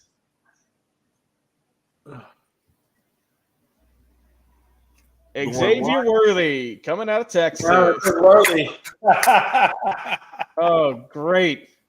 Jay, give us the rundown, man. This is your boy. Hey, I had a feeling. We all knew that when they traded up ahead of Dallas, that they probably wanted a wide receiver. We felt like that was probably the one spot that really they needed to get them over any other humps that they were going to face in this upcoming season. And I mean, again, you can't go wrong. That's a great pick. Xavier Worthy. He's quick. He's fast. He's long. I mean, what more do you want out of the guy? I think he's going to be a great wide receiver one for them. And I think it'd be nice if Rasheed Rice can somehow or other avoid issues and get back with the team, then that could be one hell of a duo. And then you got Kelsey, which would take some of the workload off of him, and he doesn't have to be quite as much, right? And that's a well-balanced diet over there. I mean, this guy's got, Tyreek Hill type speed, also ran a 4.2 40 for God's sake. So he's got speed for days. Going to pair well, as we mentioned, with Hollywood Brown, Pacheco, Kelsey, Rasheed Rice. So, it's just another a solid pick, I think, for Kansas City. Mr. Football, what do you think? Think about a couple of years when Kansas City started this great championship run. It was Patrick Mahomes and Tyreek Hill. Tyreek Hill getting deep, taking the top off the defenses. Think about now. Patrick Mahomes got Kansas City to the Super Bowl really with nobody on the outside last year. Looking at Xavier Worthy, and I'm looking at all the speed players that's played in the National Football League. I'm talking about in the history of the game. Mm-hmm. Bullet Bob Hayes out of Florida A&M averaged almost 20 yards a catch in his days with the Dallas Cowboys. Homer Jones, a Texas Southern great, averaged almost 20 yards a catch with the Giants. Cliff Branch, another speedster, averaged over numerous yards with your Raiders. Yep. So at the end of the day, the richer get richer. Guns up, Texas Tech, the Kansas City Chiefs, Patrick Mahomes, they're going to be my favorites to win it again next year. I don't care what nobody say. Everybody here on 100 Yards of Football can dislike me this evening. But the young man, along with pretty boy Travis Kelce, there was one piece that they didn't need in Kansas City. And to go with Andy Reid, can we now say Andy Reid might be the best coach in the National Football League right now? That's not a wild statement at all. I think that's pretty much a fact. It feels like, with as well as they've done. But, guys, y'all's pick is in. Dallas Cowboys, their pick is finally in. So let's shift gears here. Jay, who helps out the boys? You thinking O-line still? Yeah, I'm still thinking O-line. I'm looking at probably best available. It probably is Guyton or this Powers. Still got him. Yeah, I'm about to say Jackson Powers Johnson. You got to go O-line. Yeah, you got to go O-line. You would hope so. Vincent, Vincent, do you think O-line also? I'm going to put it to you like this. I've been a diehard Dallas Cowboys fan since I was 6 years old. So Jay could go back in time when we were 66 when we had Dan Perkins. We had Bullet Bob Hayes and a great legend himself, Don Meredith, and Bob Lilly. I'm not going to predict what the Cowboys are going to do here because of the owner they have, Jerry Jones. There you go, though. Yeah, man, though. And they go with Jay. Boma Suna. Tyler Guyton, 6'8", 322 out of Oklahoma, now heading to Texas, doing some work with the Cowboys. Jay, your guy's off the board. Wow. Okay. They did it. They got it. Let's make it happen. Let's do something because we need help, right? We need help down there. And he ain't the only one. We need another one too, damn it. Yeah. I was about to say, and you're getting a guy who's obviously he's a big guy. He used to be a former tight end as well, so sneaky athletic is Guyton. So we'll see. Yeah. Already, the Ravens already putting some work into it. I see here on the screen, their pick is already in too. So Vincent, let's get your initial thoughts on Tyler Guyton, and then I'll also get your word in on the Baltimore Ravens, what they need to do.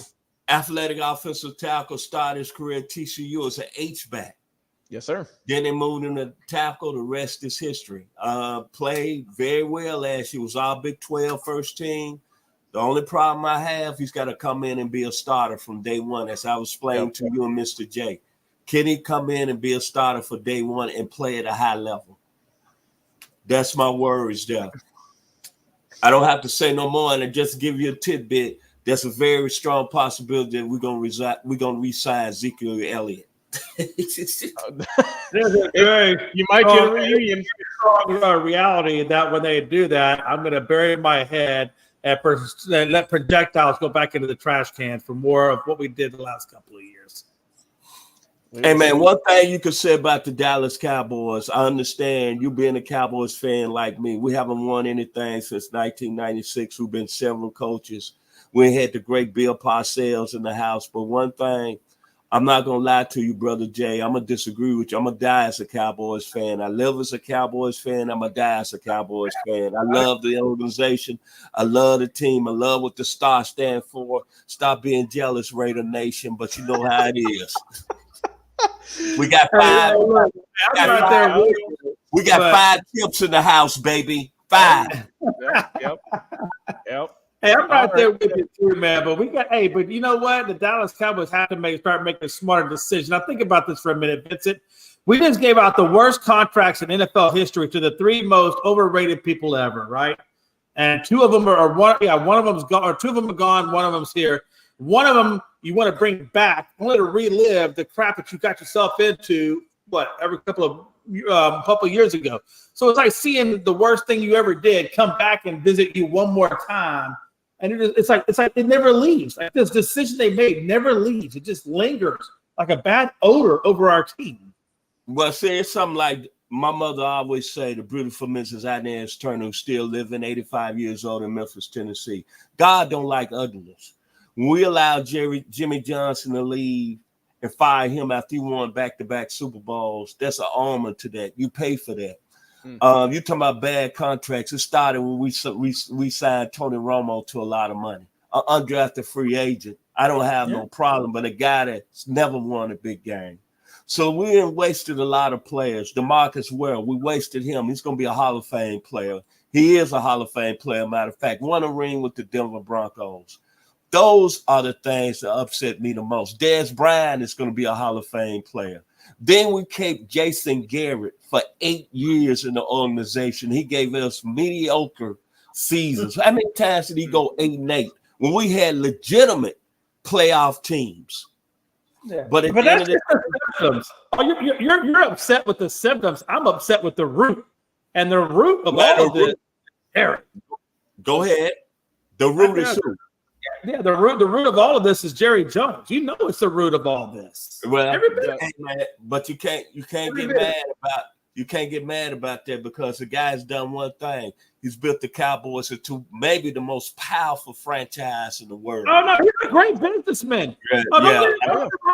He's a great businessman. But I don't care about freaking business. I want championships, and he ain't giving me anything anymore. So I don't care how rich he is.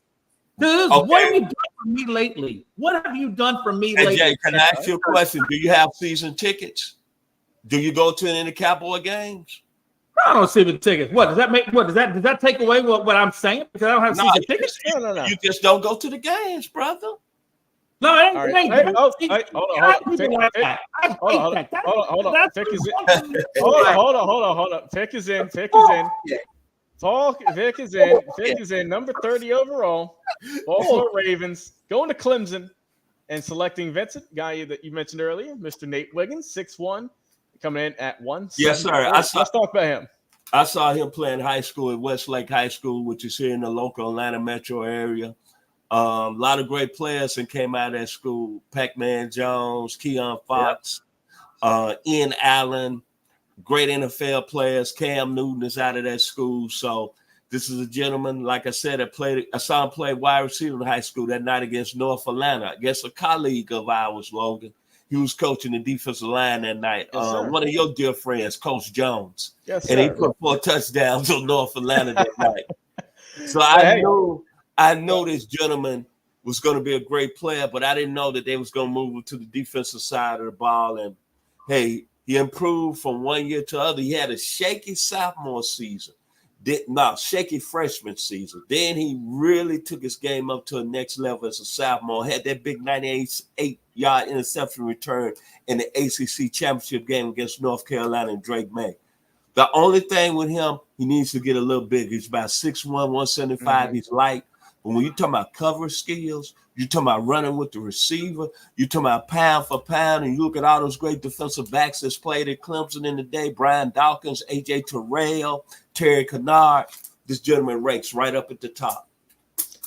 All right. And Jay, what do you think about this selection here, helping out the secondary of Baltimore? Yeah, Baltimore is obviously a really good team, and they did need some help in that secondary. I think they've shored up what they needed to shore up on that offensive side. And they did really well last year in the playoffs. I mean, it wasn't too far out until they ran into the Chiefs, and they kind of gave that win to the Chiefs, right? They were doing well, and then they lit up off the gas, and the Chiefs obviously came back and took it from them. So, yeah, I mean, I think secondary, they could definitely shoot some short up there, especially when since they just drafted Worthy, the Chiefs did. They're going to need some help with that. So that was a good move on their part. All right, and now we see the next team on the clock. I think Nate Wiggins, solid selection there from Baltimore, help shoring up your defense there. We know obviously they got Lamar Jackson, a guy who's been electric in the league since he stepped into it. And like I said, they got Derrick Henry as well as their top running back. So they have a solid team on offense. They said we need to fix some holes on defense. Let's go cornerback, and that's exactly what they did. So we will see how that plays out in this next season. Now, let's go and talk about the Super Bowl runner-ups, the San Francisco 49ers. Jay McLovin, what does this team do here? What do they do to finally get themselves a ring after the Chiefs have knocked them off not once, but twice? Yeah, first of all, that really comes more from not what they're drafting, but just who they are within. I mean, they really could have won that game, but they just gave it up to them. That really, what their issues are, isn't going to fix it in the draft. They're going to have to fix that, right there in the heart level, right? How bad do you really want it? That's what I see for those guys. But no, when you look at what they have and what they need, I like the defensive end to help out Bosa and company over there, especially now that they just brought in Chase Young. I like Darius Robinson, the defensive man out of Missouri. I think, if I'm not mistaken, I believe Vincent had brought him up. I have to say, he's already been picked, though, so he's already out. Oh, he already got picked? Yeah, Robinson got picked a couple of selections ago. So he's well, out there. I still feel like for those guys, I still feel like defensive on the defensive side of the ball is where they have plenty of offensive help on the offensive side. I don't think they really need to tweak anything. I think if they're going to do anything is just get more pressure on Patrick Mahomes or get more pressure on those defensive backs, because I do believe exactly what Vincent said, and I do believe that the Kansas City Chiefs will be in the Super Bowl next year. And I do believe the one team that's from the NFC side of it that will probably be there, has a good chance of being there, would be the San Francisco 49ers. So they're going to have to look at how they're going to match up against the 49ers in terms of what they need. And I think, obviously, that secondary help. But Vincent, I don't want to overlook these Houston Texans either. I think that they can make a real serious run at the Super Bowl as well. We saw the potential last year. We'll see if they can capitalize on it this year. Mr. Turner, the pick is in. We're still waiting for the announcement, but who do the San Francisco 49ers go with here? What position do they get? To me, it's interesting. I think what they're gonna do with the wide receiver. What's the gentleman's name? Brandon Ayuk. Ayuk. Like Mr. J said, Amon St. Brown got paid. Mr. Ayuk was dancing on social media. Yes, he was. So it might be a point. It might be a point that he might leave in free agency. So the 49ers, they like a lot of offensive pieces. So they're a very solid football team. Leonard Flores came over on the D-line. He's going to be teaming with Nick Bosa. They still got Fred Warner. They still got a lot of good defensive players on that side of the ball. I'm thinking they might go receiver because they don't know what they're going to do with re-signing B.A. And A.D. Mitchell would look good out there in San Francisco. Wouldn't he? Another great player out of the University of Texas. That's for you, Mr. J. The eyes of Texas on. I don't think that'd be a bad idea. Going with A.D. Mitchell, with Ladd McConkey still out there also. That'll be a good. And then think about this. Frisco had Christian McCaffrey, that was first team All-Pro. George Kittle, that was first team All-Pro. Deebo Samuel, that was first team All-Pro. Brandon Ayuk, who was first team All-Pro. And Trent Williams, that was first team All-Pro. They're saying something right there, my brother. That's it. You aren't kidding. Man, okay. Well, let's see. The pick is in. We're just waiting. They don't need a whole lot, obviously. We know that they're a good team. They got to the Super Bowl, for God's sake, but they just need a little bit more. A little bit more to get them over that hump, potentially. Mr. Goodell is walking up to the podium. Let's see if they go on the defense, if they shore up their wide receiver room, and let's see who will be the next member of the San Francisco 49ers. Pick number 31. Let's see who we got here. We will see what they go with. Is it going to be another good receiver? Is it going to be someone in the secondary? Is it going to be maybe a defensive lineman, perhaps offensive lineman? It is, in fact, a wide receiver, but not one we mentioned. Florida wide receiver Ricky Parcell. A little bit of a shock for this one. Okay. So Ricky Parcell, number 31 overall pick, coming out of Florida. Kind of surprised by this one. I thought he would be maybe a day 2 pick. Obviously, the Niners thought something we didn't. They went ahead and got him a little bit early. Thing like about this guy, though, guys, he's got some excellent hands. He's got some great hands, good leaping ability as well. So they said that, this could obviously he's not going to be the number 1 option on this team, at least as of yet, but could be a solid maybe number 2, number 3 threat that people might just not forget. They might forget about and just truck him up the ball in a Hail Mary and he'll go grab it. Along with, like we mentioned, with George Kittle, Ayuk, Deebo, they've got a good receiver room. Jay, what do you think about Ricky Parcell now going over to the San Francisco 49ers? Yeah, I didn't see that one coming. Like you said, I had that in day 2. I would have had maybe, like you said, either AB or Leggett. I think Leggett would have been in there. Leggett they have right now, they have him rated as the number 1 wide receiver still left on the board. So I'm surprised they got maybe those guys before they went with Floyd. But like you said, maybe they saw something in an interview or a pro day that really had them convinced. Maybe so. All right. And Mr. Turner, what do you think about this pick here? Well, they said a young man, Mr. Purcell, really performed well down at the Senior Bowl. He done some work down there this past year. Remember, he was at Arizona State before he transferred to Florida. He was with Herm Edwards, and Jaden Daniels was his quarterback, along with Johnny Wilson, the wide receiver at Florida State. So that was a pretty good offensive football team. But this guy came on pretty good last year. Was very productive. I kind of figured that because it said Billy Napier, the head coach of Florida, has a good relationship with Kyle Shanahan. Okay. So that checks out. And then you got to look at who game, if you're just thinking about and you watch some tape on Ricky Purcell, who game does he kind of relate to right now that's in the league? He plays with the LA Rams. You think Cooper? Cooper? Yeah. Okay. Same guy. His game is similar to Cooper Kupp. You ain't wrong. And hold on, gentlemen. We have the final pick in the draft is not going to Buffalo. It's going to Carolina. Xavier Leggett, baby. Let's see. The Carolina. Hey. Let's see. Hold on. The Carolina Panthers are going to get the final pick here, number 32, as well as a 6th round pick. And in exchange, the Buffalo Bills get a 2nd round pick, number 33, and a 5th round pick in this year's draft as well. So the Bills traded out of the first round, but they're going to hope to just get more pieces later on. So interesting move here. Interesting. Okay. So let's talk about the Carolina Panthers. Of course, we know they have a brand new team. Dave Canales, new head coach after the abysmal year last year. Just one you want to forget. Bryce Young didn't get a whole lot going, didn't have a whole lot to do, didn't have a lot of time to really even think. But final pick of the draft here, guys. Going wide receiver. Vince, I know you said Xavier Legette. Do you think that's what they go with? Hey, Bryce Young needs a lot of help on the outside, man. Perfect fit. The guys from South Carolina, which is right next door. The only thing they say about Xavier Legette, he's a one-year wonder. He did it only 1 year last year at South Carolina. But all I know is when South Carolina played Georgia, he went to work on that Georgia's defense in the first half, and he was the best player on the field on both sides of the ball. Really, that's what got the buzz started about him. And he's a guy that when you look at him, he really reminds me of Terrell Owens in size and speed. All right. Jay McLovin, what is the final pick of the NFL draft going to be? What position? No, I think it's exactly what he said. It's going to be probably Leggett.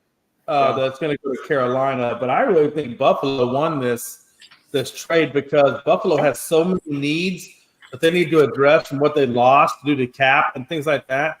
That I think these next few rounds, they're really going to need that to replenish what they've lost because they sure as hell can't get into free agency because they ain't got the money.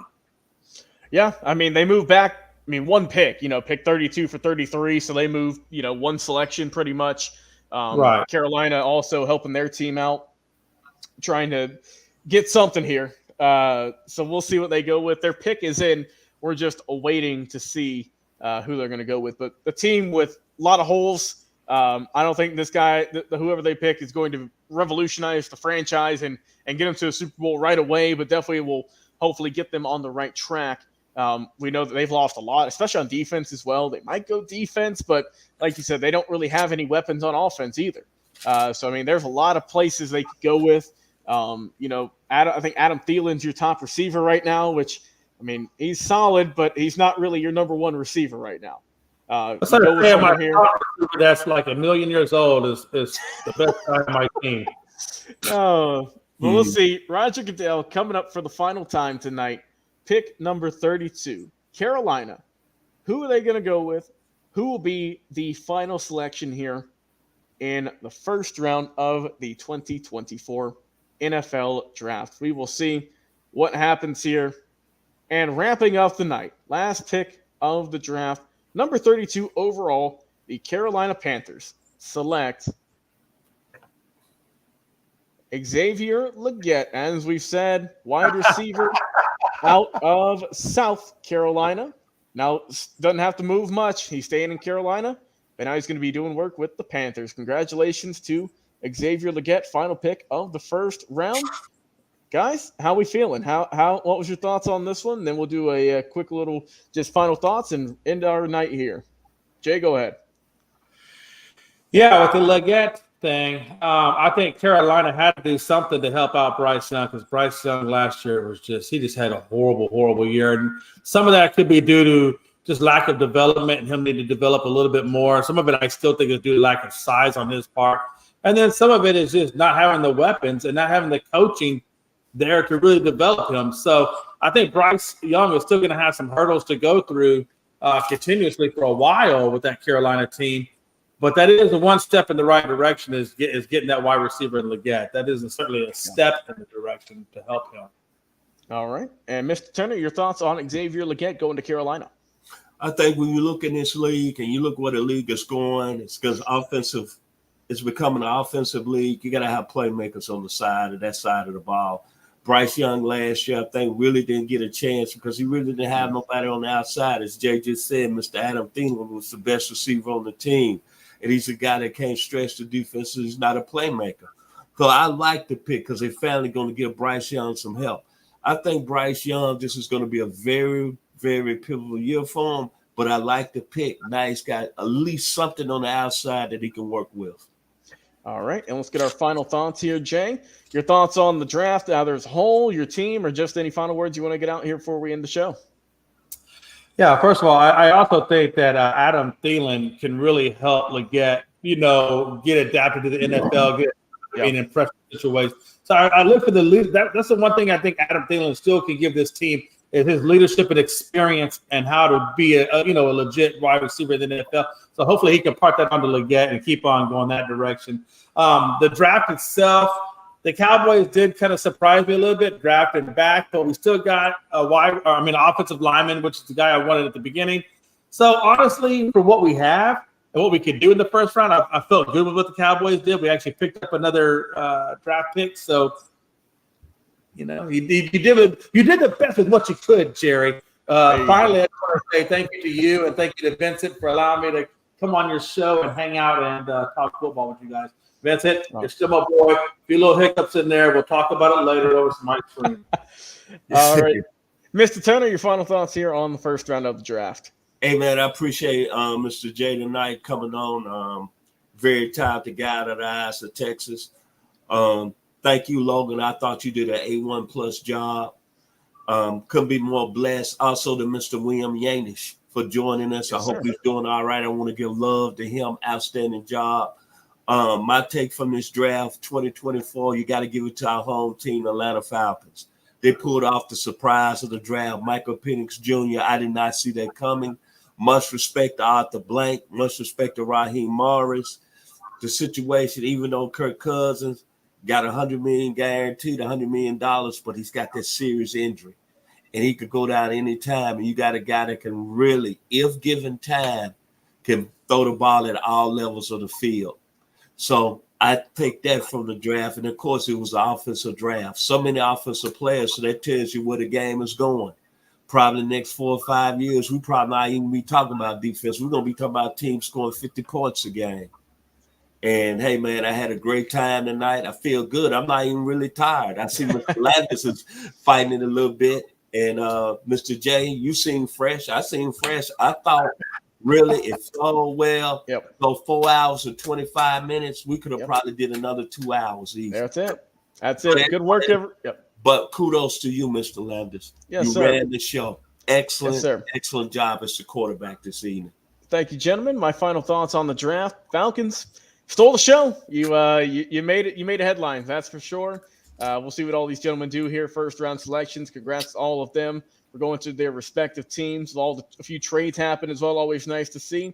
And, of course, we have days 2 and 3 coming up here very shortly. We don't have any live coverage for that, but be sure to stay tuned to who your team selects. As always, for the whole cast and crew here, everyone who's helped out on the show here tonight, William Yanish III, who had to hop out a little bit early, of course. Jay McLovin, appreciate you coming on, my brother, from the Elite Sports and Entertainment Network. And, of course, the main guy, Mr. Football, Vincent Turner. Thank you, as always, for this opportunity and for us to do our first ever live NFL Draft reaction show. I've been your host and producer, Logan Landers. Guys, once again, be sure to subscribe to the channel, Facebook, and YouTube, and we will talk to you guys again on another live episode. Enjoy.